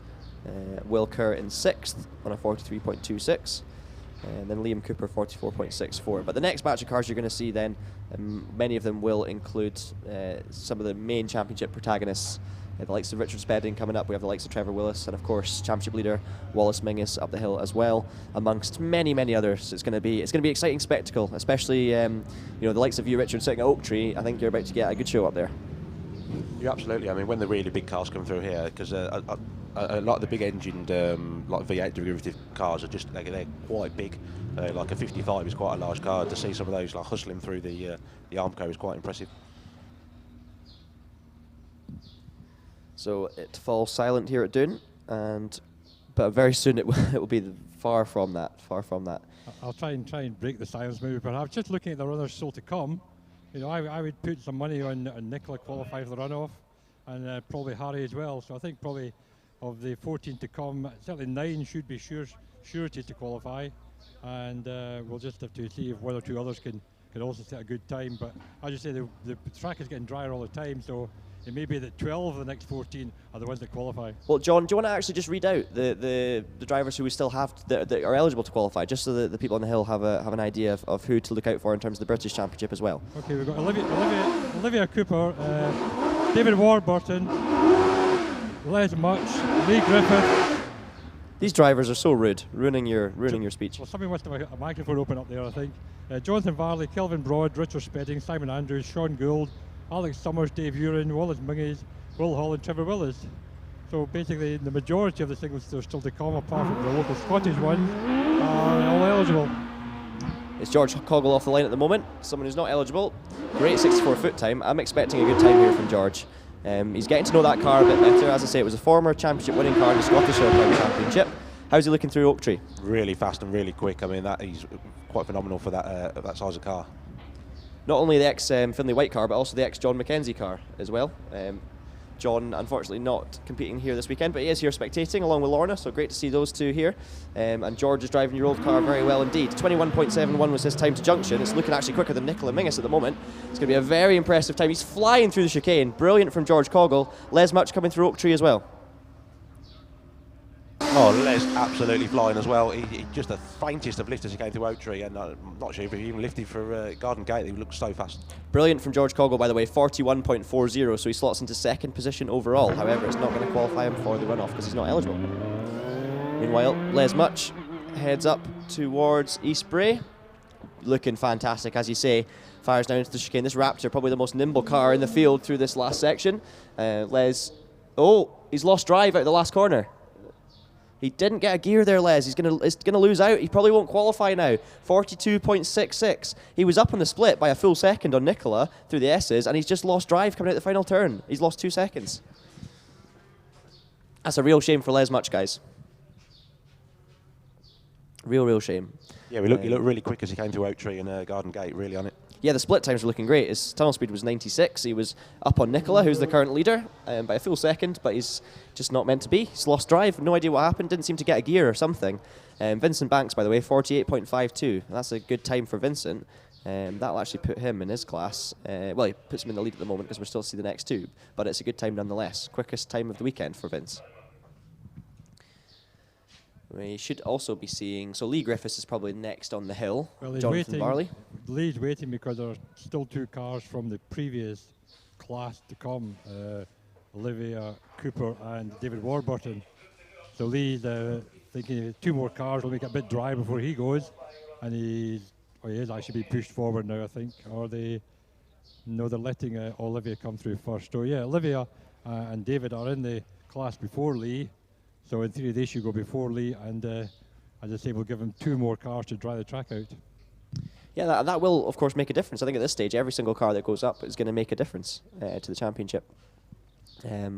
So, yeah, very interesting to see if how the times are coming down. But I think at the moment, it kind of looks like, I don't know about under the trees, because it's still a bit damp there maybe, but up here anyway, it does look like it's still not bone dry, but by the end of these runs, it might well be pretty much bone dry.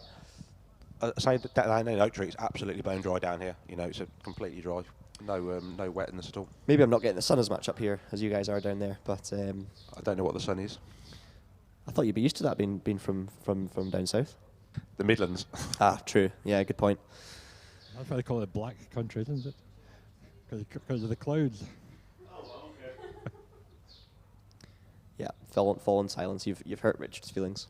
Yeah, I feel very bullied about the whole situation now. Oh well, we digress. We're going to have more interesting things than us battering on in just a minute, hopefully, with the next car coming up the hill. It should be... Now, I wonder if there's an issue down there, John. Is it meant to be Lee Griffiths? Olivia's just started up and coming to the line now. Okay, well, maybe we'll see Lee out in just a minute. Yeah, he'll be the third car up, yeah. Yes, because it'll just be a... Okay, so Olivia, because it's a Olivia double-driven car. Olivia and David, and then Lee, and then Kelvin Broad. And... Gary Dix, of course, is here. Yeah, Gary is on the line for this run. First time run. Superb. So, here then comes Olivia Cooper. Olivia entered for the British Championship as well, but I think her pace this weekend not quite looking like she's going to be qualifying for the runoff unless she finds a lot of time, but let's wait and see. How is she through Oak Tree? Having said that, she looks really racy through here and very nicely through Garden Gate as well. Tell you what, I shouldn't have said that. Her Garden Gate time's quicker than Les Much. She's really flying 99 miles an hour through this tunnel. This is looking like a phenomenal run from Olivia. I've absolutely spoken too soon there.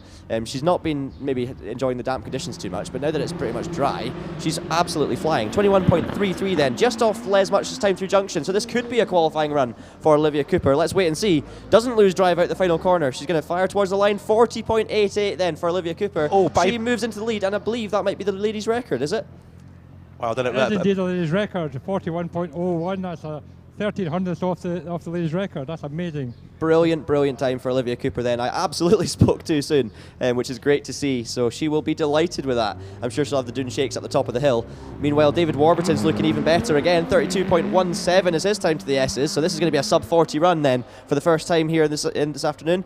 39.15 for David Warburton. I'm feeling like it's afternoon because I've seen so many cars. It's still the morning, but that's a great time for David. So he will then jump up into the leading position then. Bowie had a massive wiggle as well as he came through Oak Tree, but really on it. Yeah, it looks like the track conditions are beginning to improve then. We've got Lee Griffiths on the hill at the moment, and Lee in car 88, also a qualifier for the British Championship. Not looking too great on the splits relative to what we've just seen. I mean, we have just seen some of the best runs of the day so far. Lee's done a 35.58 to the S's. He's already at 40 seconds. It's not looking like a qualifying time. 43.02 for Lee Griffiths.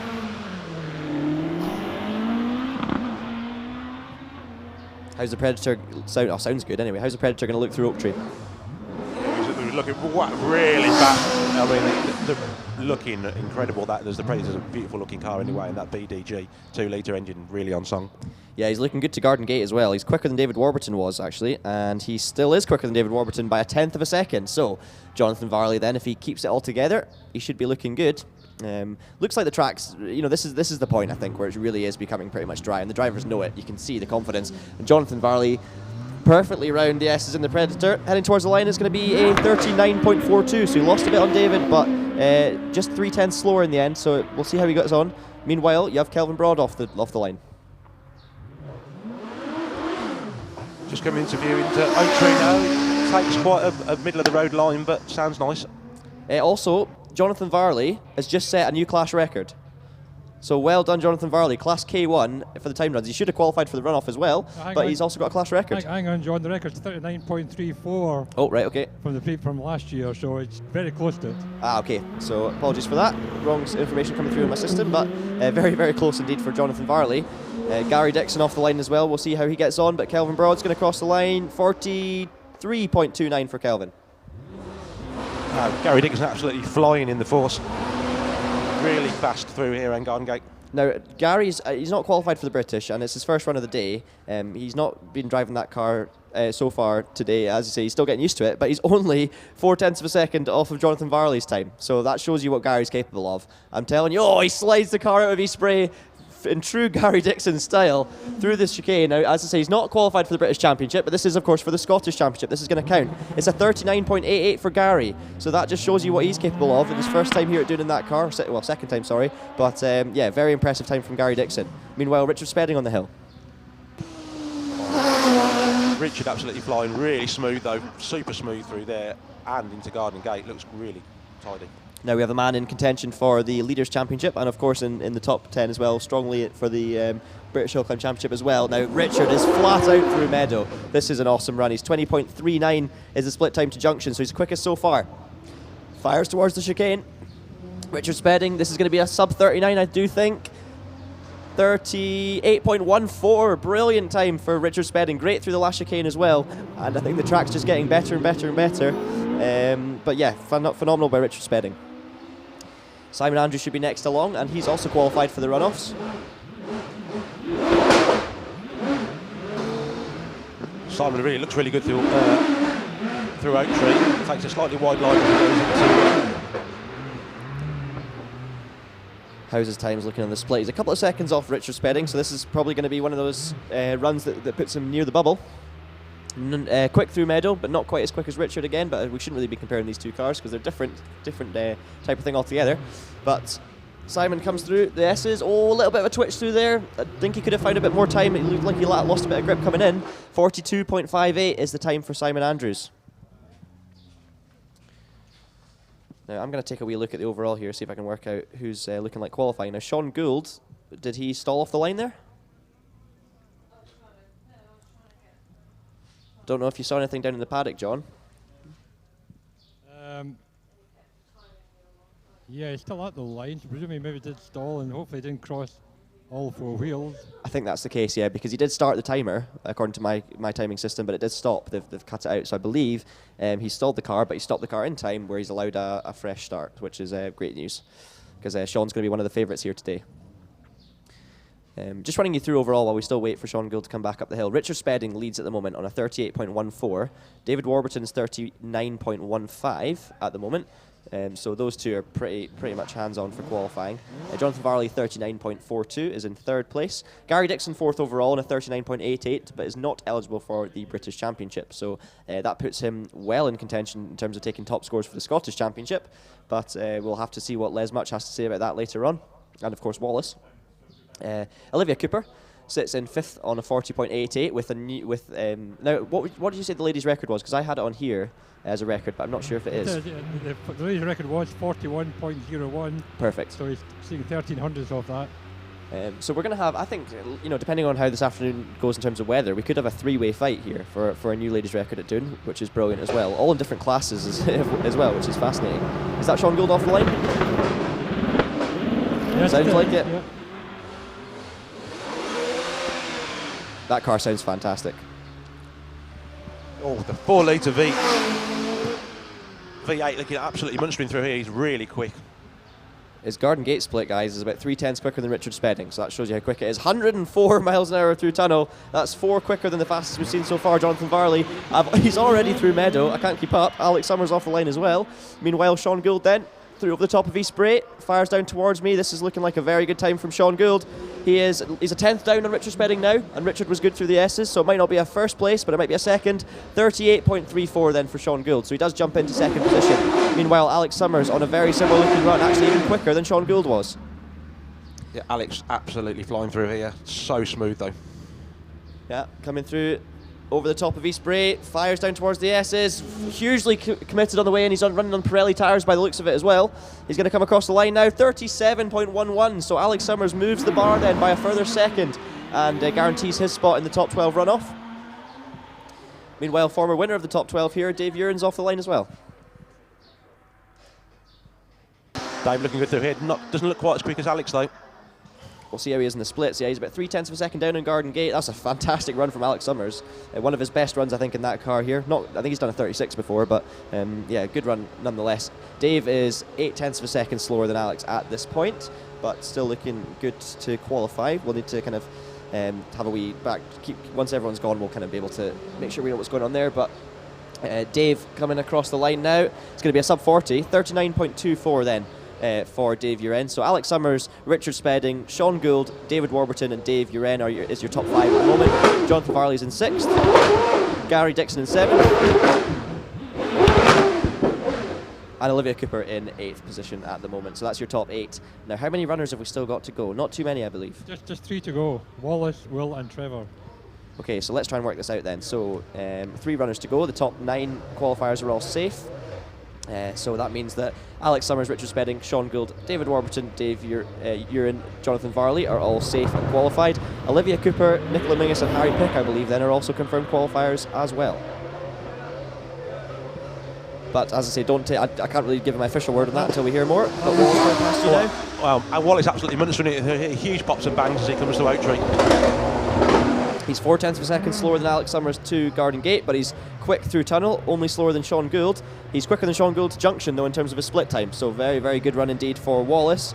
He's looking set to qualify here with no issues. Comes towards me in the commentary box through the chicane. Yep, nice and quick on the way in, not quite as nimble as some of the other cars, but that makes sense. Meanwhile, Will Hall's going to be off the line.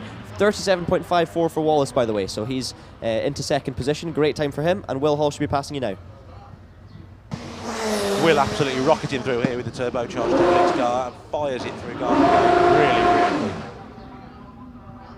Will Hall's split time to Garden Gate quicker than Wallace's. Not quite as quick through tunnel in terms of speed trap, but very, very fast indeed through the meadow. My eyes can't even keep up with that. 19.57, so he's quicker than Wallace was as he heads towards the S's. Rounds the final corner now for Will Hall then. It's going to be 37.50, so he slots into second position then, ahead of Wallace Mingus. And Trevor Willis, our champions, off the line. Let's hear him live through Oak Tree. Trevor has a little twitch as he comes to Oak Tree. Oh, and another one as well as he goes to Garden Gate.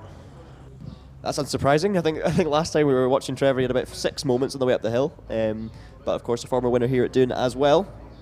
20.32 is his split time to junction, so he's not looking quite as quick as Will Hall or Wallace Mingus, but he is looking good to qualify. I was looking for him at Meadow. He's already in the chicane, that's why. As he rounds past me now, the number 1 car in the OMS 28. He's going to cross the line then. 38.31 for Trevor Willis, so he also qualifies, and that takes us to the end of our British Hill Climb Championship runners. So we should have our top 12, and I can give you this provisionally, but I can't give it to you officially, of course. I do believe then we have Alex Summers taking the first position in the qualifying, with Will Hall second, Wallace Mingus in third, Richard Spedding is fourth with Trevor Willis in fifth. Sean Gould qualifies in sixth ahead of David Warburton seventh, Dave Uren in eighth, Jonathan Varley in ninth. Gary Dickson would have qualified in 10th, but he's not registered for the British Championship, so you'll be disappointed about that, but fantastic nonetheless by Gary. Olivia Cooper, therefore, goes through in 10th position, with Nicola Mingus in 11th and Harry Pick in 12th position. I believe that's your runners, but I can't confirm that officially. Well, that's what I have as well in front of me, but obviously Tim Wilson got off to get the final adjudication of the timekeepers, and once we get that from Tim, we'll be able to confirm who the runners are. What we will have is one double driver taking part. That's Nicola will take part. She'll be, if she's in the runoff, she'll be going up first in the runoff as a double driver and coming straight by doing again. Now, as we try and get our breath back then from the burst of single seaters, we've got some gorgeous cars coming up the hill, very quick and gorgeous cars coming up the hill. We've just had John Albiston in the Brabham BT38C, and we now have Kenny Baird in the Fisher Spider coming past as well. That beautiful flat looking yellow car looks a bit like a Porsche 917 that's been squashed. But it looks phenomenal. How are they looking up the hill there, Richard? Yeah, not too bad at all. It's always a bit hard when you go from like the massive quickly single seaters and then you go back to the tin tops again. They kind of look a bit slow, but they're clearly not, because I know from experience of like driving those tin top cars that you're absolutely hammering it on the inside, but it just takes a bit of recalibration from the brain. Yeah, John Albiston's, by the way, has done a 53.83 in that Brabham, which is a phenomenal time for a car that old, and he's gone 3 seconds quicker than he managed in practice. Kenny Baird, meanwhile, did a 59.61, so he's also 3 seconds quicker than he was in practice. So 2 good drives there from John and Kenny in Class N, which is for the sports racing cars manufactured up to 1985. And then we, of course, had Dean Bowie in the Mazda MX-5 coming up the hill. He's done a time of 56.48, first of the Mazdas to set a timed run. And then we can all get our breath back for a second, because I believe that's the end of the batch. Well, what do we think of that then? So, obviously, fantastic runs in there from the likes of Harry Pick when it was still a bit damp. Olivia Cooper, phenomenal job. And Alex Summers seemed to be taking it. And you were saying, Richard, at the time that Alex Summers did look fantastic through Oak Tree. Alex was clearly the fastest person through Oak Tree and up to Garden Gate. He just phenomenal speed he carried through there. Is there somebody got a microphone open somewhere? Because there's quite a lot of noise coming through down here. Whether there's a microphone open next to the starter shut or something, because it's quite noisy. I think it sounds like it's in the hut. Yeah, so if anyone can hear us down in the hut, I think you've got a microphone open, which might be taken over in terms of the sound. So I'll wander up and find out if I can get rid of it before we run off. before Sandy says anything, you need to be careful. So we'll hopefully get that sorted for you. But yeah, fantastic action there. As I say, lots of juicy action coming up as well. And we do have, for the first time this weekend, Richard, a pretty much dry track. Yeah, I mean, I've been saying it from the start. It's always been dry through Oak Tree, just purely because of the tree coverage keeps all the rain off it. But yeah, it's absolutely bone dry up here now. I think what we're all waiting for down here, in fact, is for Olivia to come down, and I'll try and grab Olivia Cooper once she's time to get her breath back and close. Congratulations. Then we'll have a word with Olivia about that wonderful run of hers to break the ladies' record. Yeah, we look forward to hearing from her, hopefully, on that. I'm sure she'll be absolutely ecstatic. I can picture the Doune shakes at the top. When you've nailed a good run in a car that quick as well, when your adrenaline's going, it really is a feeling you can't really replicate it anywhere else, or at least outside the discipline of hill climbing. Anyway, it's such an adrenaline buzz. You're just so excited when you've done a good run. It's an awesome feeling. There will be a wee break in terms of the fastest cars now, so gives the drivers that have qualified for the runoff a chance to take a breather, let their cars cool down, and prepare themselves for the runoffs themselves, because we still have the National B runners. So lots of excitement coming up then over the next 10 minutes. Just not the top 10 runoffs or top 12 runoffs. They'll be in a wee moment after that. But it's Class SA we'll be seeing first, which is for the road-going cars in the National B, and we'll kind of fill you in with them as they head up. We'll also have the very exciting Mazda MX-5 Class SF, which is for basically all very similar MX-5s. You've got Mark 1s and Mark 2s in there, built very much very similar to standard road spec, and we have fantastic battles within that class all year round, and I'm sure it'll be no different here this weekend. You've also got Julia Paterson going to be coming up in the Formula Ford, and we will of course also have the 3 sports cars manufactured up to 1971. So that's Al Suttie in his Silva. We'll have Alex Hazelwood and Richard Morris as well. So plenty of excitement coming up then, and then of course it'll all peak in the first of our runoffs. Alex Summers looking incredibly quick there today. I think he's going to be one of the favourites in these kind of conditions, which is actually, Richard, I believe you were talking about Alex being one of the favourites yesterday when we made our predictions. Yeah, absolutely. I mean, Alex is such a great driver. I say that not only because I'm quite good mates with him, but he is. I mean, you only need to watch him in an 1100 car just to see how skilled he is. He's super smooth always. I mean, when he won the British Championship in 2015, driving Scotty's 61, it just shows you what you have to do to drive one of those big cars. You have to drive it smooth. You have to drive. Goulds have to be driven a certain way, and Alex knows how to get the best. Well, knows how to get the best out of any car. To be fair, he's such a talented driver. Here's Olivia coming back into paddock now, driving around the paddock, of course, but getting the applause as she goes down to the bottom of the paddock. We'll round to our paddock slot, so we'll wander over there and try and get hold of her before we get the cars going again. Hello from Cottage. Hello, David. Hello there. You've joined us at a good time. We've just gotten our breath back, so you can. Did you see that? Did you watch any of that? That was fantastic. No, we had a bit of a nightmare with the Clio. Its alternator.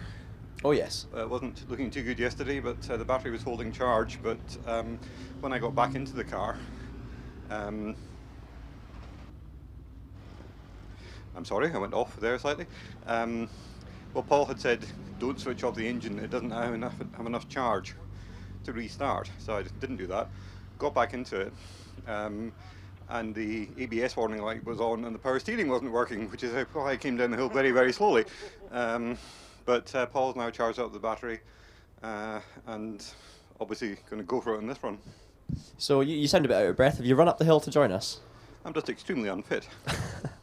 No, it's great of you to come up and do it. But obviously, Paul looking likely to take his run. Then do you think the car's in an okay state to run, or is it kind of wait and see? No, it should be okay. It was joined up to the battery of his road car for quite a while. I may be more out of breath later because the idea is that I'll probably skip. Just got Olivia Cooper here just after that wonderful run for the whole record, Olivia. That must be quite a run for you going up there. Oh, I was over the.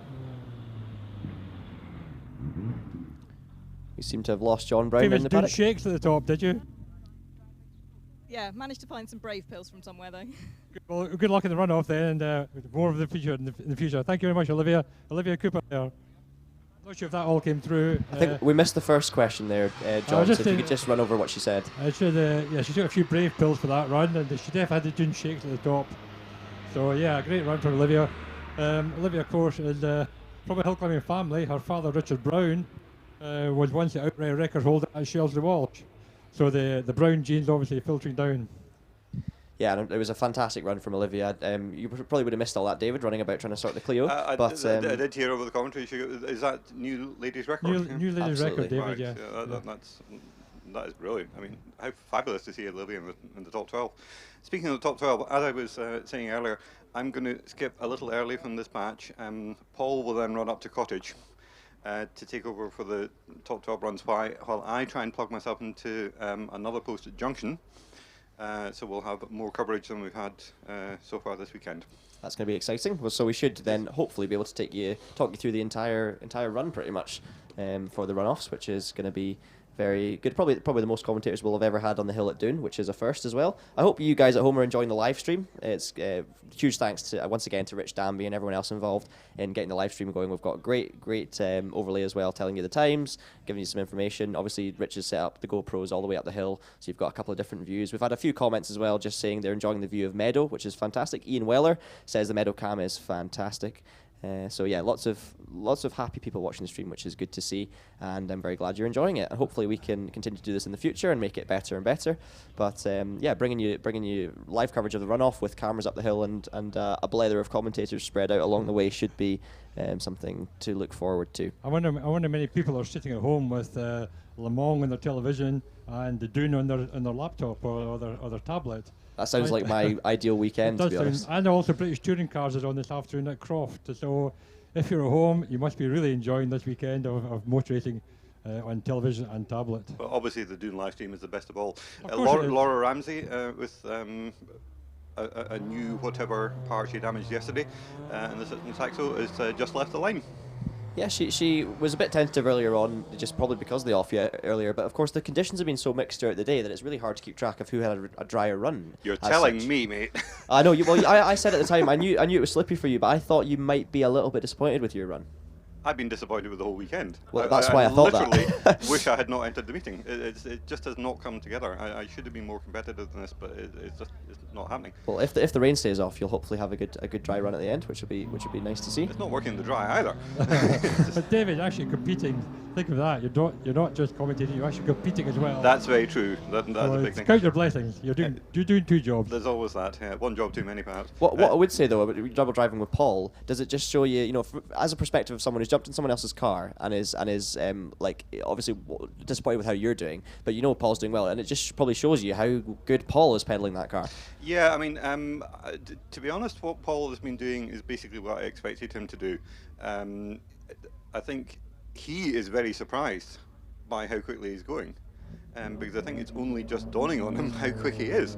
Because he is even though this is only his third hill climb ever, and he's only done about sort of 7 or 8 rallies, several of them as navigator. I mean, he's got bags of driving talent there. But don't tell him I said that, otherwise he'll start to get a big head. We'll be careful not to. We'll be careful. Richard, how were David Grubb and Laura Ramsay looking through Oak Tree? Yeah, Laura looked a lot better than she did earlier, a bit quicker. Same with David and Craig Gow's just come passing, obviously in the my personal favourite Mark II Fiesta. It looks fantastic, doesn't it? I know. It was my very first ever car. I had a 1.4S in black and with white wheel trims. It was fantastic. Well, I'll take you down and introduce you to Angus later on, so you can chat to him about the car. I'm sure he'd be happy to talk it through with you. Oh, I've spoken to Angus a few times. I've competed with him here and at Harewood. Oh well, there you go. Yeah, fantastic car. We've got Laura Ramsay, by the way, 62.07 was her time. This is still, despite what you might think, having gone from the single-seaters down to the likes of Ford Fiestas, we are still in the first-time runs because this is the National B runners, and these guys run in the last batch before the runoffs just to give the single-seaters a chance to get themselves ready. So, yeah, Laura Ramsay, 62.07 was her time from that time run. That's her quickest time of the weekend, so she'll be happy enough with that. She's looking to go sub-60 at some point soon because we know she's been pushing recently, hasn't she, David? Getting very close to that 60-second run. If it had been consistently dry all weekend, I think she would have been in the 59s by now. But to have done a 62 the way the weekend has been going, that's very, very good. Oh, there's a mighty Corvette on the line. It looks like I'm watching. I've got the live stream on just a wee bit behind just to keep up to date with it, and I can see them pushing him onto the line. This is the car that's known as Lemmy, as in him from Motorhead. So if you know anything about Motorhead, you've gone very blank there, John. It looked very heavy to the guys pushing it onto the line. Motorhead is a popular beat combo who are very, very popular among music enthusiasts. He's just come through Oak Tree, the bumbly rumble of the V8 is. That's a new word. That's a good band name. Yeah, the Bumbly Rumble. I'm gonna start playing some cover music and start playing some Kayleys with a band called Bumbly Rumble. Yeah, but I believe they're in session with John Peel on Wednesday night. Yeah, he's looking good through Meadow as well. That car just always looking very heavy through Meadow. It's got a big aerial sticking out the top as well. I don't know if you guys noticed that on the way up. Oh, yes. It looks like a It fishing nearly hit rod. me in the nose. Yeah, I was going to say, he thunders down towards the chicane. Oh, he gets it a bit crossed up and he holds it together, unfazed, looking as cool as anything, like he's just driving along California highway. Gets completely sideways into the chicane, and he then just looks like he's cruising through it. Brilliant. But it's 60.14 for John, despite that big moment. I know we've got a couple of Really? John Beckett fans on the stream. Yes, really. Well, that would have been a sub 60, undoubtedly, if we hadn't done that. It was identical time, actually, to Craig Dow in the Ford Fiesta, so slightly different car, but there you go. Do we know of two more contrasting cars at this meeting? I'm not sure we do, to be honest. I'm not sure we do. But here comes Jim Howarth, which is pretty contrasting to the Corvette as well. Through the S's, looking fairly good. Russell Deans will be passing you, the newcomer leader in the Scottish Hillclimb Championship as well. He has done. He's really on it, coming through Oak Tree, flat to the floor through there, and brakes nicely and turns in for Oak Tree.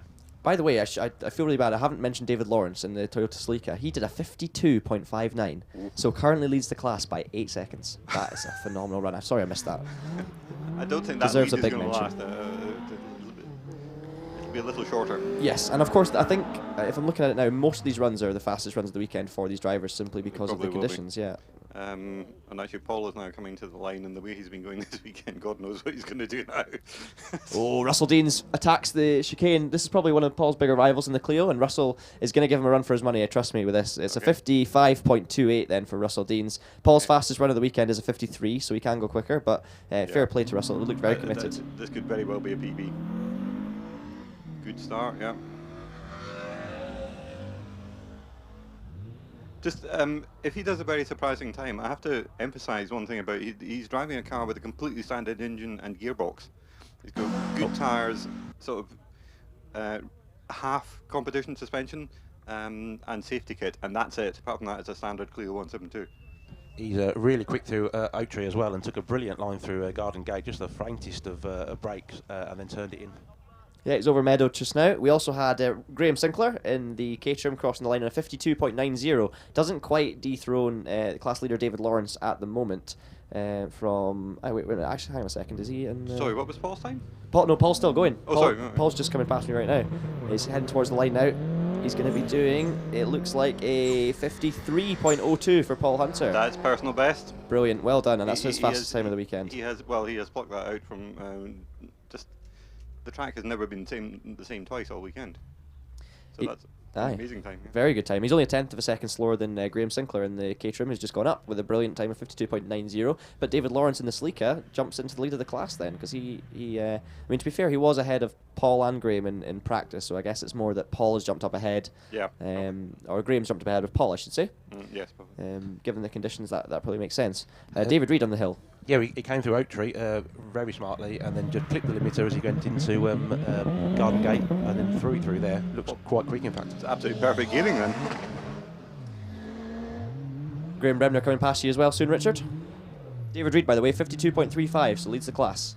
Very good. Oh, Graham got really close to the outside of the Armco as he came through Oak Tree. Tidies it up though, looking quick. Only two runners left in this class. It's Graham Bremner and Ian Wright. Graham looking good in the splits, guys. He's a full second actually up through Garden Gate. This car, of course, different to other ones in the class, but more built for racing. Ian Wright just about to leave the line.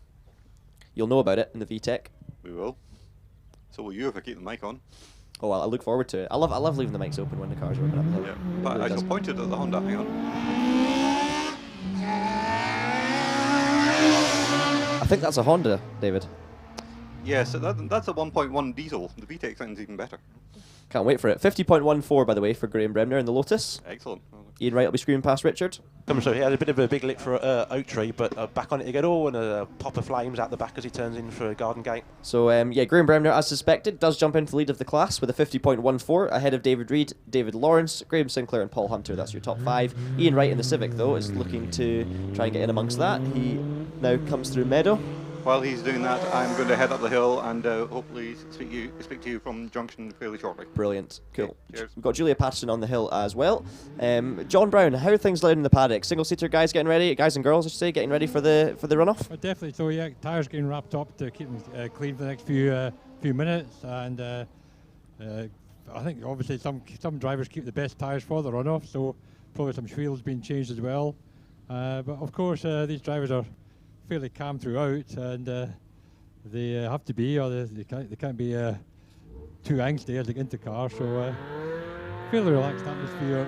It looks like from outside, but I'm sure they're all churning around inside. So Julia Paterson then on the hill, 46.53 was her time through the S's. Now, how does that compare to her fastest split in practice? Yeah, she's looking good. 55.76, so she smashes her PB for the weekend at least. Good time for Julia. First proper dry run, I presume, as well. So in a class of her own, unfortunately, this weekend, but doing as good a job as she can. And that's, first of our Mazda class on the hill now. So this is going to get exciting, isn't it, Richard? Absolutely. Some of the MXI drivers towards the end of the class are absolute nutters.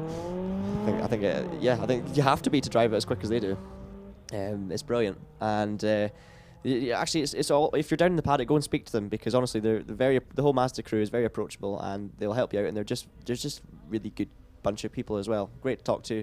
Great drivers. Very understated in terms of they wouldn't say they're good drivers, or you wouldn't. But you watch them on track in those cars and they're pushing them on like anything else. Allan Bowie, by the way, 59.29 is his time, so he's about 3 seconds slower than Dean managed earlier, which is. How does that compare to his practice runs? Probably quite similar, I believe. He's actually closed the gap a wee bit compared to practice, so he'll be happy with that. Keith Rose should be coming up to you next. You've already seen James Robinson? Yeah, he came through. He was looked a little bit slow, but smooth enough though. I think Keith had a big moment coming into the chicane last time. Probably the biggest moment I've seen today, at least anyway. Minus maybe the Corvette drifting into the chicane. But maybe Keith just not quite trusting the grip as much as he was before. Jason Russell's also off the line as well in car 120. James Robinson crosses the line, 62.37, so slots into third. Should see Keith Rose fighting up with Dean Bowie for the class lead though, provisionally.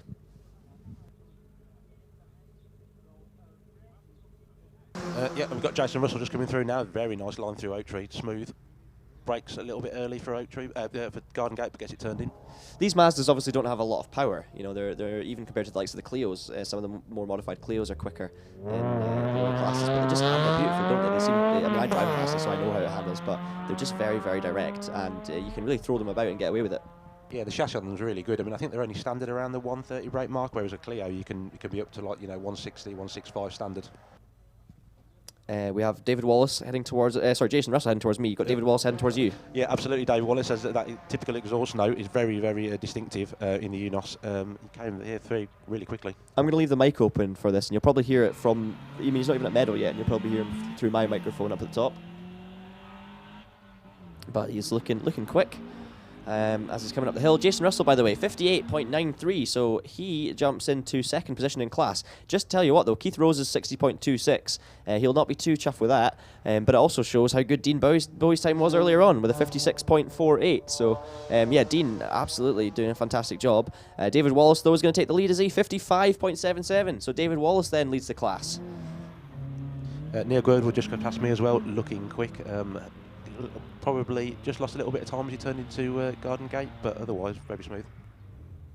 Yeah, he was one of the contenders for the class as well, with Andrew Connell coming past you soon, so I'll let you talk us through Andrew Connell. Oh, Andrew definitely looks like the fastest one so far through Oak Tree, just a tiny little bit of a drift. Big slide, sorry about that to interrupt. Huge slide through the chicane from Neil Girdwood. It gets away with it, totally sideways in the middle of the chicane, but he does a 54.86, so he was pushing on there. I can't wait to see Andrew and Ross come through. Yeah, Andrew came through. He had a little bit of a slide as he came through Oak Tree as well, and tidied it all up though.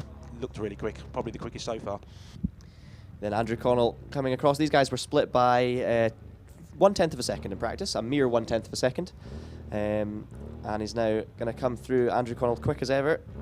And let's see what he can do then. 53.80 for Andrew Connell. So he does improve, and it's, I believe, I need to check this because the system's been wrong before, but it might be a new class record. Ross looked even quicker than Andrew to be fair through here. He just had a tiniest little lock-up on the front left as he went into Garden Gate, but he went rocketed through there. slight issue with my timing screen here, but I think we're good to go again. So here comes Ross Glenn as I look up, flying through the S's, very similar to Andrew. Very smooth actually for Ross as well. He's usually a little bit more flamboyant than Andrew, but very similar on that occasion. And the time is a 54.05, so 2.5 tenths slower than Andrew Connell, and Andrew leads the class. The class record is 52.55 actually. Yeah, okay. So I'll ignore the class records on this system then until I confirm them, just because we've had a few that have been a bit incorrect, but that's fine. And that does take an end though, John, to our Mazda MX-5 class. We should still have 3. Has Alisdair Suttie been up yet? We've still, they're still to come, they're just coming just now as well. So after the MX-5s, yeah. which we've got now, Alex Hazelwood. I just had Rich Morris come through in the TVR, a very pretty little 2.5 litre. Yeah, Alex Hazelwood not quite getting the right gear out of the final corner, but he got it sorted, and he's gone to 58.83, which is the fastest time in that class all weekend. However, they haven't had a fully dry run yet until now, so Al Suttie will be looking to beat the 58.83. When he comes up, he'll be passing you reasonably soon as well. Yeah, Alistair's coming into sight now. Really nice line through Oak Tree. I think he was flat. I don't think he lifted at all through there. Nice and steady to the left-hand side. Takes a little break, turns into Garden Gate. Very nice. That TVR, Dickson, sounds absolutely incredible. Absolutely awesome. 2.5 litre engine, of course.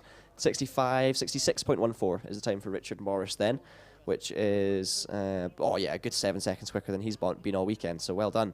Al Suttie, as you say, though, looking good. It depends if he can beat Alex Hazelwood. It's going to be really close. He's 1/10 of a second slower into junction. Looking good out of East Bray. This is going to be really close to Alex Hazelwood's time, I'm telling you. 48.85 was the split for Alex, and it's 48.76 for Al, so only 1/10 in it. He pushes on through the chicane, looking really good. Does he have the power? Does he have the legs down the back straight? I'm not sure. No, he doesn't. 59.10. So Alex Hazelwood, that little bit of drag out of the last corner that he can just pull a wee bit harder, he finds the couple of tenths he needs, and Alex Hazelwood then jumps into the class lead. Interesting to hear what Al has to say about that later on. And that, I believe, takes us to an end of the first timed runs here at Doune. So we will, please don't go anywhere. Make sure you get yourself in the best position possible over the next 10-15 minutes, because next up we will have the British runoff. And just to confirm, John, that our numbers were correct. And the qualifiers in running order. I see Nicola will be up first because she's a double driver with Dave Uren. The qualifiers in running order number only. 704, Nicola Minges. 72, Harry Pick. 82, Olivia Cooper. 89, Jonathan Varley. 4, Dave Uren. 84, David Warburton. 96, Sean Gould. 1, Trevor Willis. 5, Richard Spedding. 3, Wallace Minges. 2, Will Hall. And 7, Alex Summers. Fantastic. Can't wait to see all of the action unfolding very soon. So make sure you get yourselves, as I say, in the best position possible. I'm, again, just going to check out for a couple of minutes.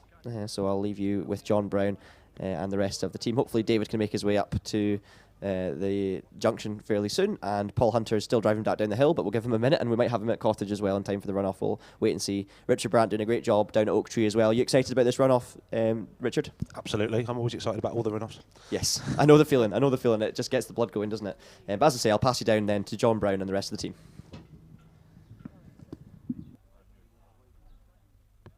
I've just been asked by a spectator where's the best place to watch the runoff, and I'm thinking you can't spread yourself out over 1,600 yards, but I always found that just standing on at the Oak Tree, looking back down the track towards the first right-hander, is the only place.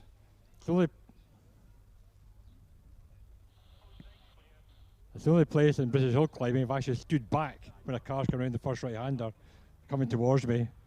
It really is quite a sight to see a single seater coming almost flat out around that right-hander. But if you are a spectator on the hill, if you can spread yourself out as much as you can, you'll have a great time for the next 12 car runs.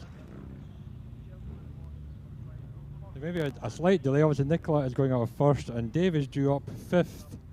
So to get the changeover done, there may be a slight delay after Jonathan Varley. And I'm just feeling a drop of rain on my clipboard at the moment. But I don't see any clouds in the sky really, so hopefully that was just a passing drop.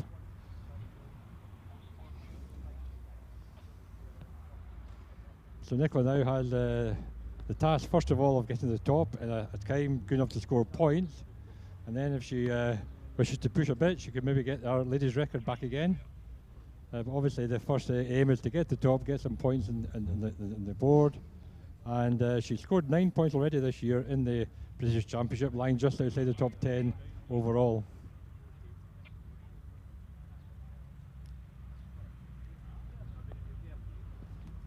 So that's me back online as well, and we'll have to see as well how this runoff's going to affect the championship, of course. So just to run through the scoring system for the British Championship, it just goes up in points order in terms of how you finish inside the top 10. Of course, there's 12 qualifiers, but only 10 people score points, so there will be 2 people left empty-handed with a result here in the runoffs. But basically it's 10 points for a win, 9 points for second, 8 points for third, and so on, so forth, which is good because it keeps it all exciting, keeps it close. And it means that Wallace obviously can't lose his championship lead this weekend unless Alex Summers wins both runoffs and Wallace doesn't score any points. So that's looking unlikely at the moment, although Alex Summers winning a runoff is definitely something that does look fairly likely. He's been running very well today. Yeah. Of the top 12 cars currently in the championship, running down to Nicola, the current top 12, there are 9 of them here today. Scott Moran's doing a limited season. Jason Moran has had engine problems recently, has been out, and obviously Robert had a problem this morning. So we've got all the top runners here, bar 3, so it should be quite a runoff. Yeah, interesting to see if Richard Spedding can jump ahead of Dave Uren in the championship as well. He's 2 points behind, but Dave, of course, as we said earlier, has won a runoff here before. He definitely knows how to go up here quickly, and I think with the track conditions improving, he'll be a force to be reckoned with as well. So, John, can I quickly jump in? Can you hear me? We can, very loud and clear. Right, okay. I can't hear you very well because the one thing I forgot to bring with me was a pair of headphones. Just good fun. I think I see you there. Are you down at Junction? Could you see me waving? I can see you're a tiny wee blur, but I recognise you from here, David. You're wearing a nice grey dark jumper. It's green actually, but oh well, okay. You should have bought your colour license. Yeah, I probably should have. There's a tree in the way though. You can forgive me. That's Nicola on the hill. Sorry. Yes. More important things to be talked about. Talk us through it, Richard. Yeah, lovely line. She's coming to Oak Tree, really on it, nice and smooth, and also into Garden Gate looks really good. Yeah, split time to Garden Gate then for Nicola, 14.54. Very, very good through the centre of Junction with just a little bit of a slide maybe. It's not absolutely dry there, but it is pretty good. So Nicola's qualifying time, just get it up here, is 41.31, but she was one of the earlier runners, so she had maybe a slightly more damp track. But let's see what Nicola can do then. And of course going for the ladies' record as well, see if she can get underneath it. It's 40.93 for Nicola, so she does do her personal best. Great run for Nicola there. 500 from Olivia's new record. Absolutely. And does the ladies' record count if it's in the runoff, or does it have to be in the timed runs? If it's an overall record, they count in the runoffs. Yeah. I think it would, yes, because the outright record can be set in runoffs. Yeah. Yeah. Okay. Well, 500ths of a second, Nicola just missed out there. But I tell you what, 40.93 is a fantastic run. That's a moral draw, guys. Come on. She's straight back down the hill. Of course, because just to explain that, of course, Nicola, the only double-driven car, as John Brown was saying earlier, in the runoff. So she'll take that car back down, jump out, so Dave can jump back in, and we'll have the rest of the runners. So first up, as John was saying earlier, will be Harry Pick.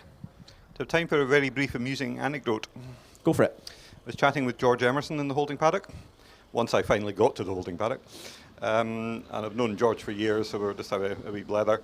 And he told me that this is his 102nd Doune hill climb event. And I said, 102nd? And he said, 102nd. And I still can't get Junction right. That doesn't surprise me at all. It's a tricky place. It's a bit deceiving, isn't it, David? Because you feel like you can, I remember when I first did it, I was too slow. I was braking way too early. I realised it was quite a fast corner, but then if you go slightly too fast, it suddenly becomes an impossible corner. It's a really strange one to get right. I can't really work out if it's tight or shallow, or if it's fast or slow. It's crazy because you're going so fast before it as well, I think it's always a good idea to keep one eye on the escape road. Yeah, don't do what I did and put it completely sideways through there. You put that on YouTube, didn't you?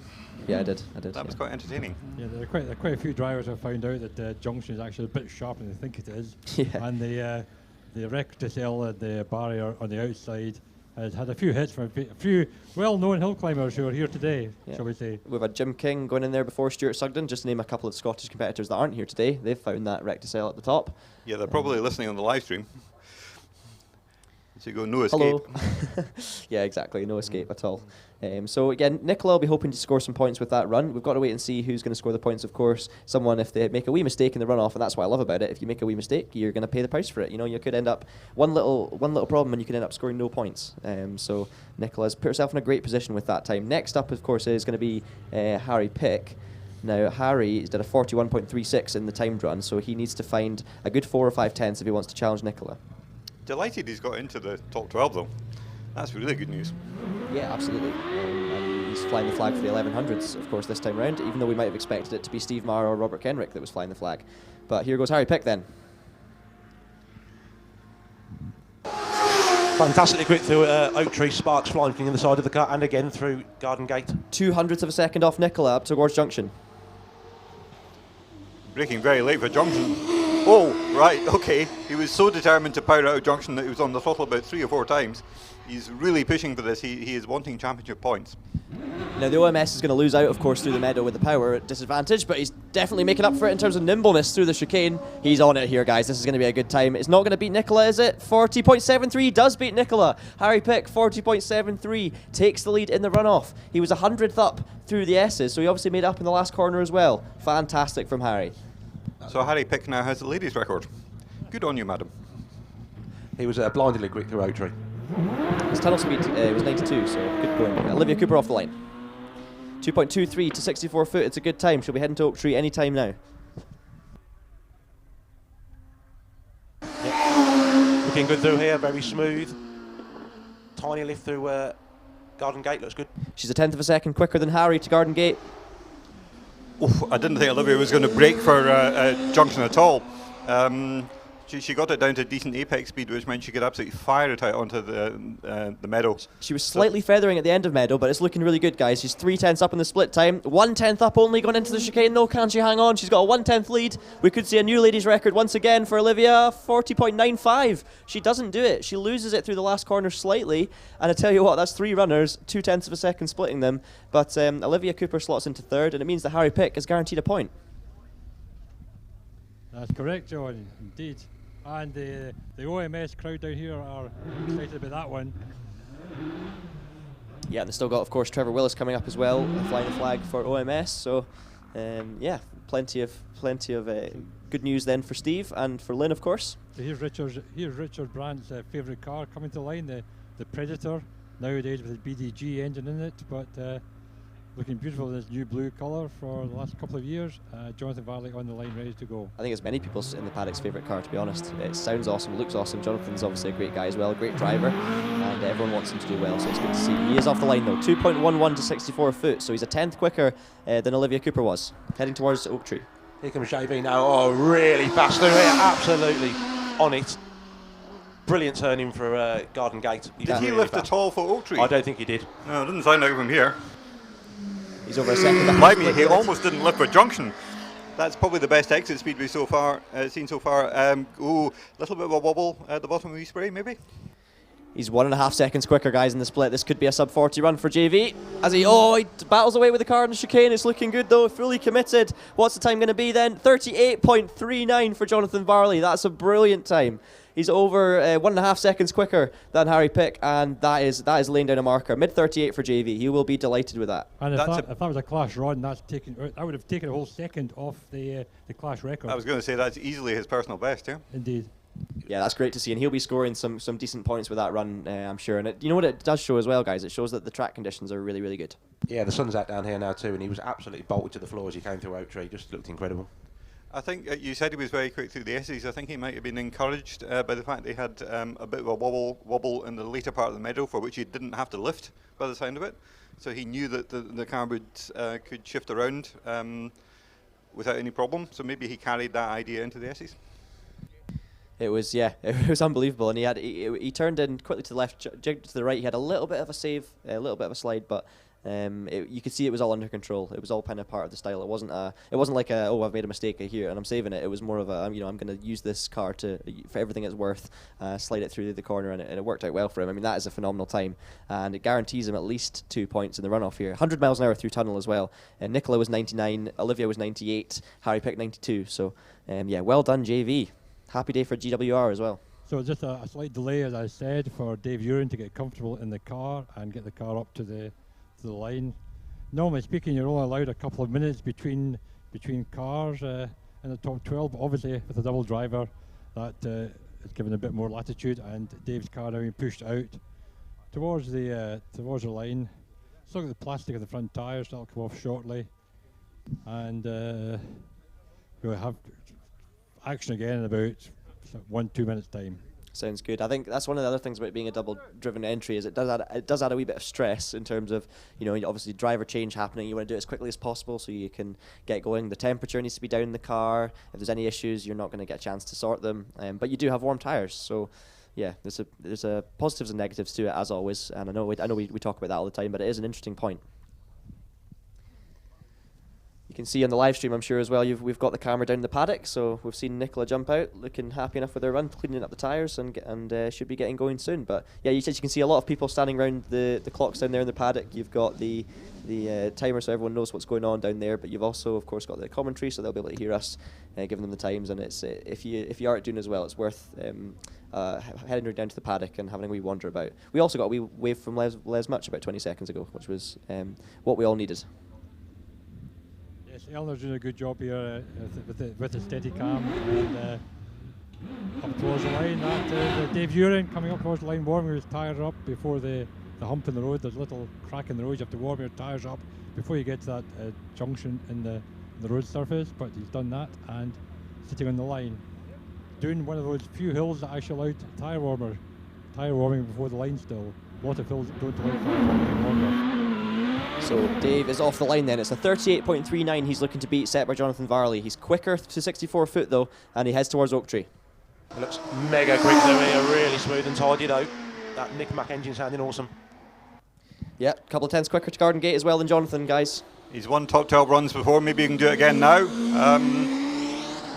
Not pushing too hard through the apex of junction. That was just kind of steadying the car, readying for acceleration under the meadow. He was slowest in terms of speed to tunnel. Tell you what though, he's up by 8 tenths on the split. So yeah, it's looking very good indeed from Dave. Smooth and steady, and it's going very well. Not steady in terms of time. 37.50. Great time then from Dave Uren, and he jumps straight back into the runoff lead then.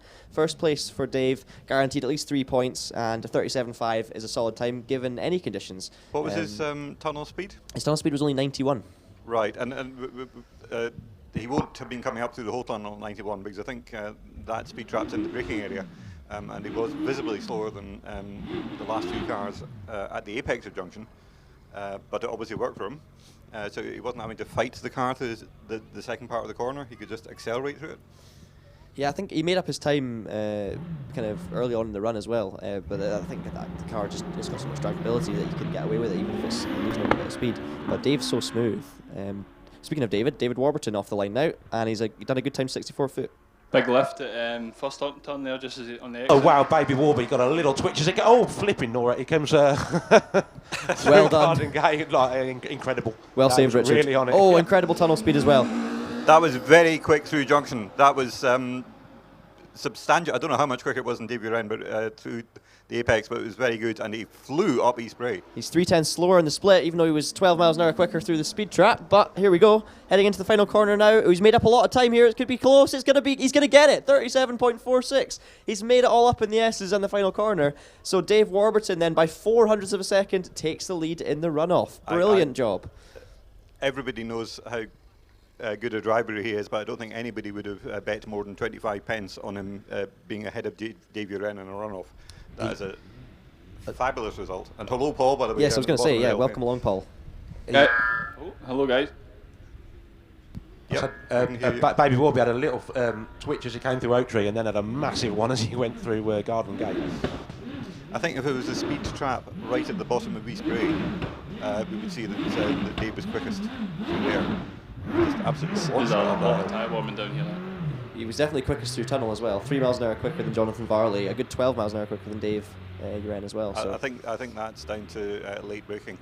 The funny thing was though, he made up his time at the end of the run. It's actually after he was 3 tenths slower through junction, so he's made 3 tenths up through the S's and through the final turn. So Dave obviously just carrying the speed.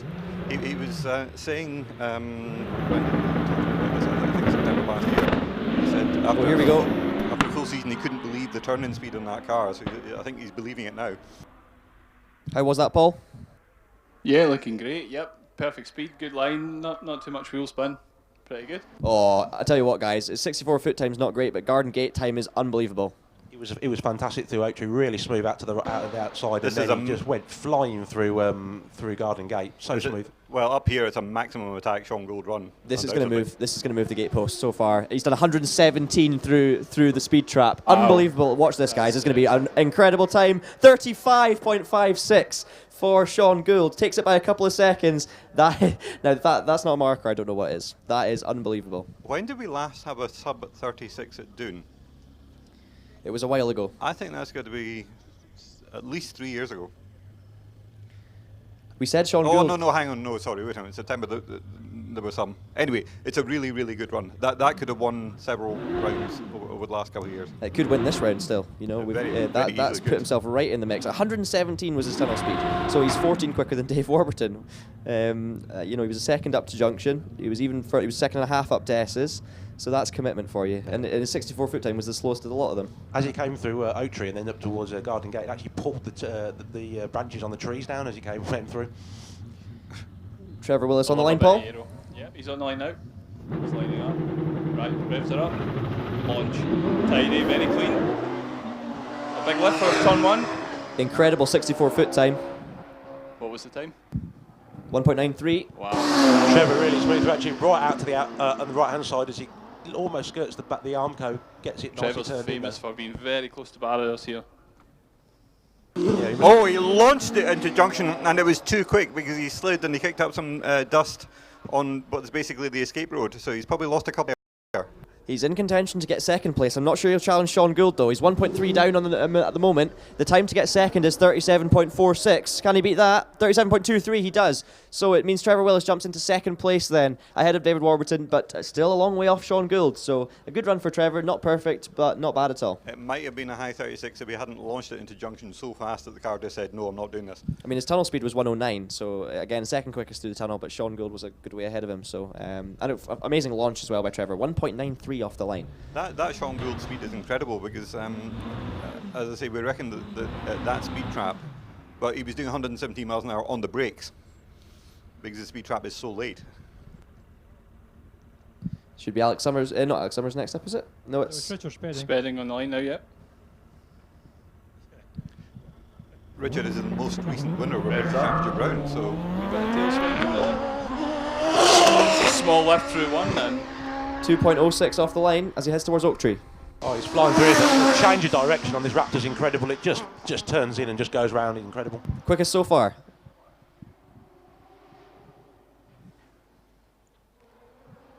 He was late on the brakes at the Junction there. He's giving it everything. I think he's looked at Sean Gould's time and thought, I fancy a piece of that. Guys, he's a 10th up on Sean Gould. He's identical to Sean Gould. Oh, he touches the grass through the chicane, gets away with it. Identical times to Sean Gould to the S's, 35.81. So it did cost him. He lost 3/10 through the chicane. Honestly, I've done that before. He put two left wheels on the dirt as he went through there, got it back together, but he's lost 3/10 and it's been enough to make him second position. But I tell you what, not for the want of trying from Richard Spedding. George, that is 1.2 seconds faster than his class record. That's unbelievable from Richard Spedding. It doesn't count as a class record, but it's 1.2 seconds faster than the record he set here this time last year. I'm seeing red flags out. I presume it's because Richard has dragged some mud onto the track. It is indeed, yeah. There's quite a lot of debris on the just as that kind of moss and grass and stuff like that. So the marshals are over sweeping it up. Gives us a chance to take a wee breath, which I'm not sure Richard will have had for a wee while. He'll need to take a big breath at the top of the hill because that was insane. And I'm sure Richard Brandt also will need to take his breath back after that run through Oak Tree. Yeah, it was incredible. The turn of the Raptor just changes direction incredibly well. It just comes through and he just turns the wheel and it just follows through. It's incredible. And then through Garden Gate, just pings it round there. No worries at all. So we have had 9 runners then. It's Olivia Cooper who currently sits 9th, with Nicola Mingus in 8th place. Harry Pick is in 7th, so the start of the guaranteed point scorers. JV Jonathan Varley in 6th position. We thought that run might get him higher up the order, but apparently everyone's turned up the wick a bit, which is awesome to see. Dave Uren's in 5th position on a 37.5. David Warburton in 4th position on a 37.4.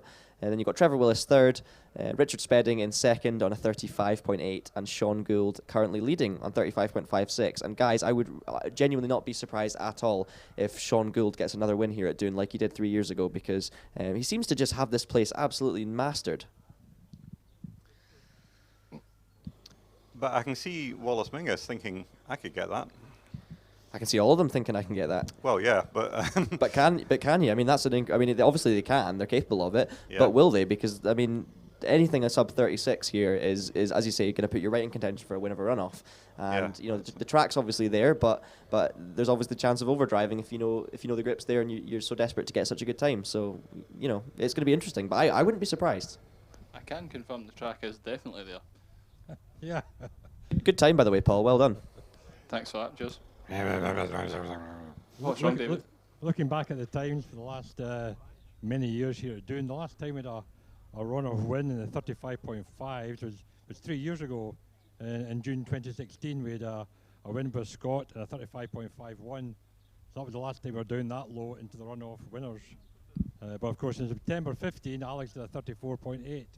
I think this is that was when the new surface came in, wasn't it? I'm not sure.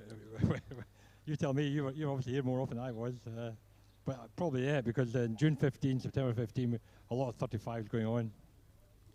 I mean, to me, it's testament to how competitive the championship is this year, because you know you've got the likes of Trevor Willis sitting there in third at the moment, could drop further down, and it's still an amazing time he's done. You know, I think that the competition this year has just stepped up, and it's just fantastic to watch. As I said, this is one of the few hills where we can still do tyre warming, and I'm not sure how long that will last for, whether we can still have tyre warming for years in the future. We've had a couple of comments on the stream coming through as well. Sam Wilson is saying, woohoo, go OMS Racing. Great runoff so far. Now, Sam Wilson, I believe, normally drives the car that Harry Pick and Steve are sharing at the moment. So, yeah, thanks for watching, Sam. Glad you're enjoying it. We've also got a fantastic from Sam Walker. Jonathan Maycock, incredible time from Sean Gould, and also letting us know the extra camera has added a lot to the coverage. So, thank you. All the credit goes to Rich Danby for that one. But cheers, Jonathan. Glad you're really enjoying it, and hopefully you can enjoy the rest of the coverage here. We've got 3 more cars to go in the runoff, but of course we still have all of the second-time runs, all of the second runoffs. Lots of excitement coming up. And that's good to see John Maycock, who left that comment, drives a supercharged Mazda, or he last year anyway, so looking in from down south in England. But Wallace is fired up and coming up towards the line. You'll certainly know about it when he is. revs to about 13,000 RPM this engine, I think. On the line. Hello, Paul. Hello. This is so basically falls silent for a second here at Doune, and but you'll know about it when Wallace launches from wherever you are on the hill. Trust me. And when Paul revs are up, you'll hear that. Very tidy through turn one, absolutely flying towards Oak Tree. You could hear a slight lift there going into Oak Tree. Munches it through Oak Tree with a massive bang, and the back pop as he comes through and into Garden Gate. Split time's looking okay. Screaming through the tunnel. That was quick but controlled at the apex of junction. It was slightly slower than Trevor Willis, but Trevor Willis went sideways and Wallace didn't. Wallace about 3/10 off Sean Gould at the moment, so he's in and thereabout. Definitely top 3 potential. Nice and tidy through the chicane. Tell you what, guys, it's looking really good. Not going to do it though. 36.40 for Wallace Mingus. So he slots into that top 3 space as we thought, but he's 6/10 slower than Richard Spedding and a wee bit further off Sean Gould. I'm sure he'll be pretty happy with that, to be honest, though. I mean, you know, it's really competitive. That keeps up his record of not being lower than 4th on any run so far this year, or any round so far this year. And this is why he's leading. He's been consistently top 4 all season so far.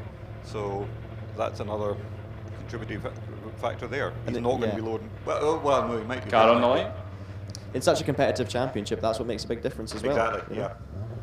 I think when different drivers are winning all the time, if you can finish top 4 all the time. Launch, pops and bangs, off the line. Oh, we wobble well at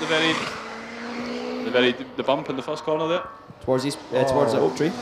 Will looks phenomenal through here, right up against the arm goes to come, so kicking up all the dust right on the very edge, flying. Yeah, his split times are looking really good, right on par with the quickest. Not so quick to tunnel though in terms of speed.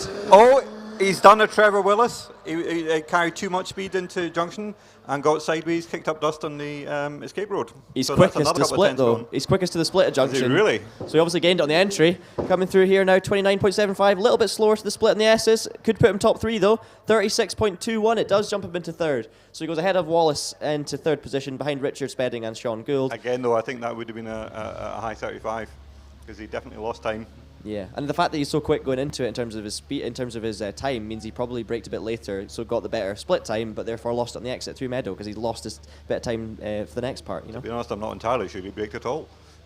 That's looking good, guys, but there's ominous black clouds appearing, but we look like we might be straddled by them, which hopefully keeps the rain away. It's at least for Alex Summers. Hopefully we can get a good run in here. So last runner then coming up, former champion of course, Alex Summers. And one of the most exciting young prospects in the British Hill Climb Championship. And yeah, this car sounds amazing, so I can't wait for the open mics this time round. Can he beat Sean Gould's 35.56? Time will tell. He's going to try. Marston's in the car, he's off. Good launch. Oh, so tidy around turn 1 and onwards to Oak Tree. I can hear the KF coming already. It sounds amazing. Oh, he's so fast through here. Absolutely incredible. Super smooth. Oh, guys, he's half a second quicker than Sean Gould so far. David will be with you shortly. Yeah, quite down on power this car, but Doune is not much of a power hill. Very quick into junction. It didn't go sideways at all. Came out straight as an arrow. Didn't lose any time. He's still 2/10 quicker to junction, so he's losing a bit of time, and this is where Sean was really good, so can he hold the gap there? He's 2/10 slower now than Sean, so it might not take the win, but it's going to take a top 3. Can he beat 35.56? 35.76, 2/10 in it. He ran him very close, but it's second position for Alex Summers, and therefore a win once again in a runoff here at the British Hill Climb Championship for Sean Gould. And what a phenomenal runoff we've just had. Richard Spedding slots into 3rd on a 35.81. It means Wallace gets his worst result of the year in 5th, which is still a fantastic result nonetheless. But yeah, what a runoff. Brilliant from Alex. He definitely gave it his all, but Sean Gould takes the spoils. What do we make of that down in the paddock, John? Well, that's wonderful. I mean, that car is new this year, and just so much power and torque in it, and it's just incredible. I mean, obviously Sean loves this hill, and we look for more of it again later in the afternoon. I'll try and get a hold of him and talk to him after the run when he comes down the hill. Yeah, that's fantastic. So the top 5 then split by only 0.8 of a second, pretty much. It's Sean Gould who takes the 10 points and the win here at Doune. He'll be absolutely delighted with that. He seems to be a Doune specialist, this Sean Gould. Does an amazing job here every time. I'll wait for the paddock announcement.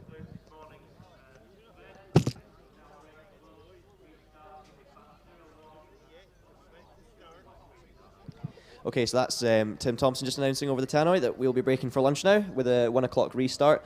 So time for us to go get our breath. I might get some lunch or something and recharge my batteries because that was too exciting. It was unbelievable. But yeah, Sean Gould, brilliant job. Richard Spedding as well, ran him very close. And Alex Summers, of course, as well, 0.2 of a second in it. But yeah, fully deserved from Sean Gould. That's your first runoff, obviously, from Oak Tree, Richard. How can you tell us your live reaction of how that was? It was pretty incredible, to be fair. I mean, although Alex came second, he definitely looked the quickest through here. It's super smooth, just right, straight down the middle of the track. Fantastic. But Sean, I say, when he came through, it just pulled the trees down. It was incredible. I mean, just the aero package on that car was incredible. Any notable moments for you there, David? Don't know if we still have David. He might have started wandering in the hill. Oh, that must have been a really notable moment for him to not see any. He probably heard me as well on his way down. But yeah, talking of recharging batteries, actually, I'm going to have to slope off as well and make sure this Clio's good to go, just in case. So I'm going to dive away and get some lunch and some batteries for my radio mic as well. That all sounds good. Well, yeah, I might also have to dive away shortly as well. But for lunchtime, we'll try and keep a stream going of commentary as well.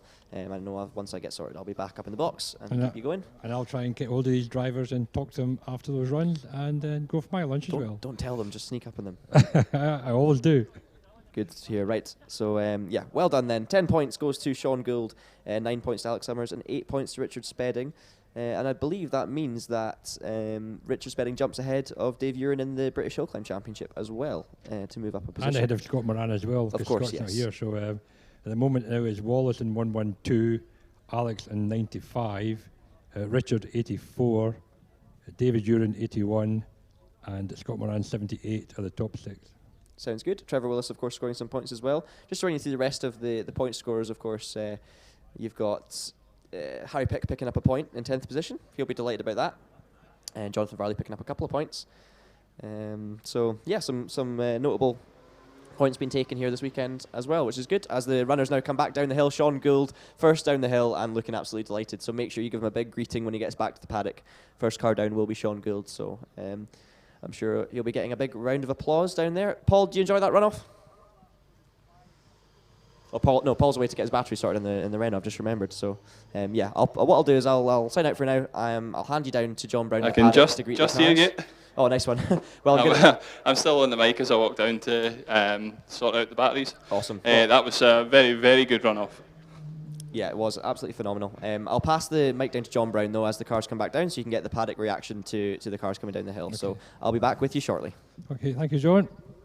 So Sean is down, Alex is down, and I'm sure Richard will be coming down soon. A fantastic run from Richard Summers there, 35.81, over 1 second quicker than his class record.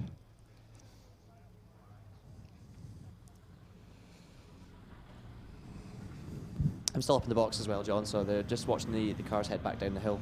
So you'll have like Richard Spedding heading down quite late as well. But it's always a nice feeling down being at the paddock, seeing all the drivers come back down. Everyone's buzzing, and you get a first chance for those friends and family down the paddock to kind of help and congratulate their friends on a great result. And the rivals as well. I mean, Alex has just got to congratulate Sean before he gets his helmet off. So the first thing to think of is the overall positions and how well others have done. So yes, fantastic atmosphere down here.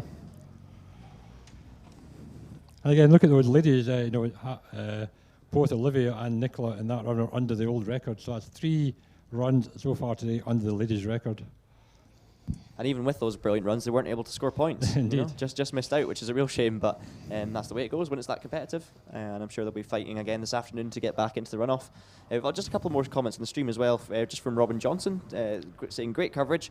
Brings back a lot of memories from the late 70s to see the hill climb. So yeah, thank you very much, Robin, for tuning in, and hopefully you can stay with us this afternoon. We'll bring you the second time runs and the rest of the action as well. And then we're going to also add in Jonathan Varley taking nearly a second off his previous best in the Predator. So it's a fantastic runs all round, and hopefully it'll stay dry and the track may warm up a little bit, and we'll get the same again in a few hours' time. Yeah, also a great run as well. Richard Spedding really needs a shout out. I will do, yeah. Because his time there in the runoff was sensational, miles under the class record. Yep. Just needs to do it again in the time runs.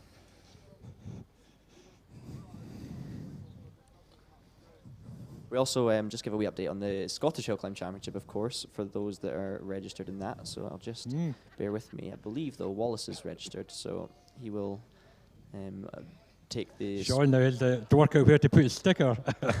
For winning the runoff, you get a sticker from Tim Wilson every time you win a runoff, and Sean's just trying to work out whether he puts it left or right. And if you put it left, Sean, then you can add them all in the future. Keep going.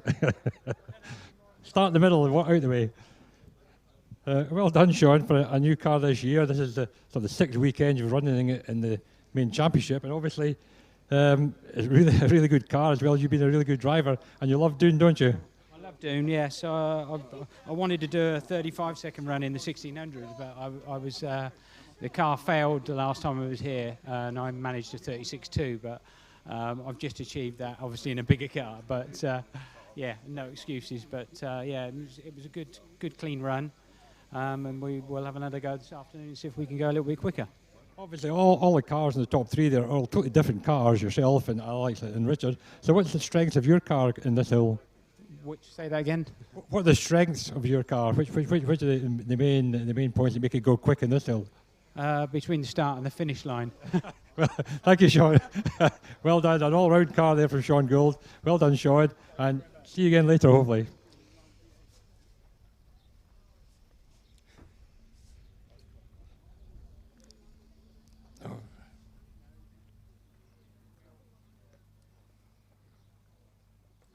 I'm heading now towards Richard Spedding, but I think the reception can go somewhere down here if I'm not in line with the aerial, so we'll see how we go on. So I'll try and get hold of Jonathan first. I think he ran off behind. He tried to hide behind his caravan there, but Jonathan, come and talk to me, because That was a great run there, nearly a second quicker than your previous best here. Yeah, it was tried very hard for that one. That's definitely one for Graham. The car was brilliant all the way up. Yeah, just want to do that in the classrooms now to get the extra points for the leaders. Yeah. But definitely need. I mean, you had a problem with the engine, I think, a few meetings ago, did you? So has it been away up to Graham's again to get fixed? At Harewood, we had a set it on fire. Oh, you set it on fire? Yeah, so it went bits of. Yeah, and then we had to have the engine out just to check the timing belts on it. So we've changed that and put it all back together. Graham did a brilliant job of getting all the bits ready for Shelsley the week after. That's good, John. Thank you very much, Jonathan. Well done, Graham White, who also obviously got the Richard spedding car into third. Richard is in the trailer. Look at his laptop, I believe. So I'll see if he comes out in a minute or two. But apologies for this breaking up. I think we're a wee bit away from the aerial at the moment. But I'll give Richard a few minutes to calm down, and we'll wander off and have another word with Olivia. Another great time, Olivia. Another sub 41, but no points. Close but no cigar. Indeed, and obviously there's more to come in the car, I'm sure, and yourself. Yeah, just over the moon. So hopefully it'll stay dry for this afternoon. Have another go. Good. Well done, Olivia. And well done, Liam. I'm sure you've had a good hand in this as well. Tyre polishing. No, I'm sure it's more than that. Well done, the Coopers.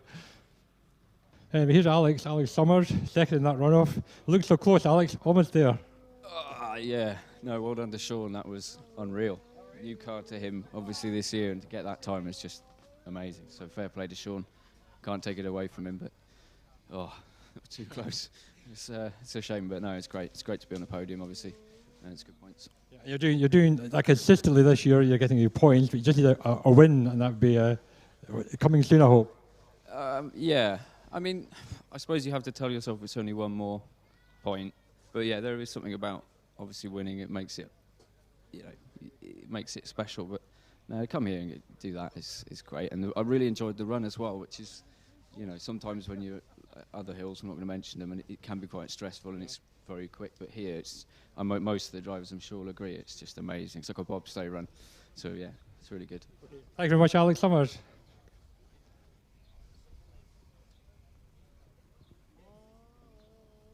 I should say that going back to a few weeks ago, Gurston Down, Sean joined the over 150 mile per hour club at Gurston Down. The terminal speeds over the finishing line, certainly Wallace and Will and Sean have all been over 150 mile per hour going over the top of the finishing line at Gurston Down, which if you've been there is not a straight over the finish line, there's a slight bend in it, and that's quite amazing. I'm glad to know that Alex is busy watching the live stream of his run. Alex and Richard and Debbie are all looking in at our live stream of that run of Alex's. Maybe you'll learn something from it.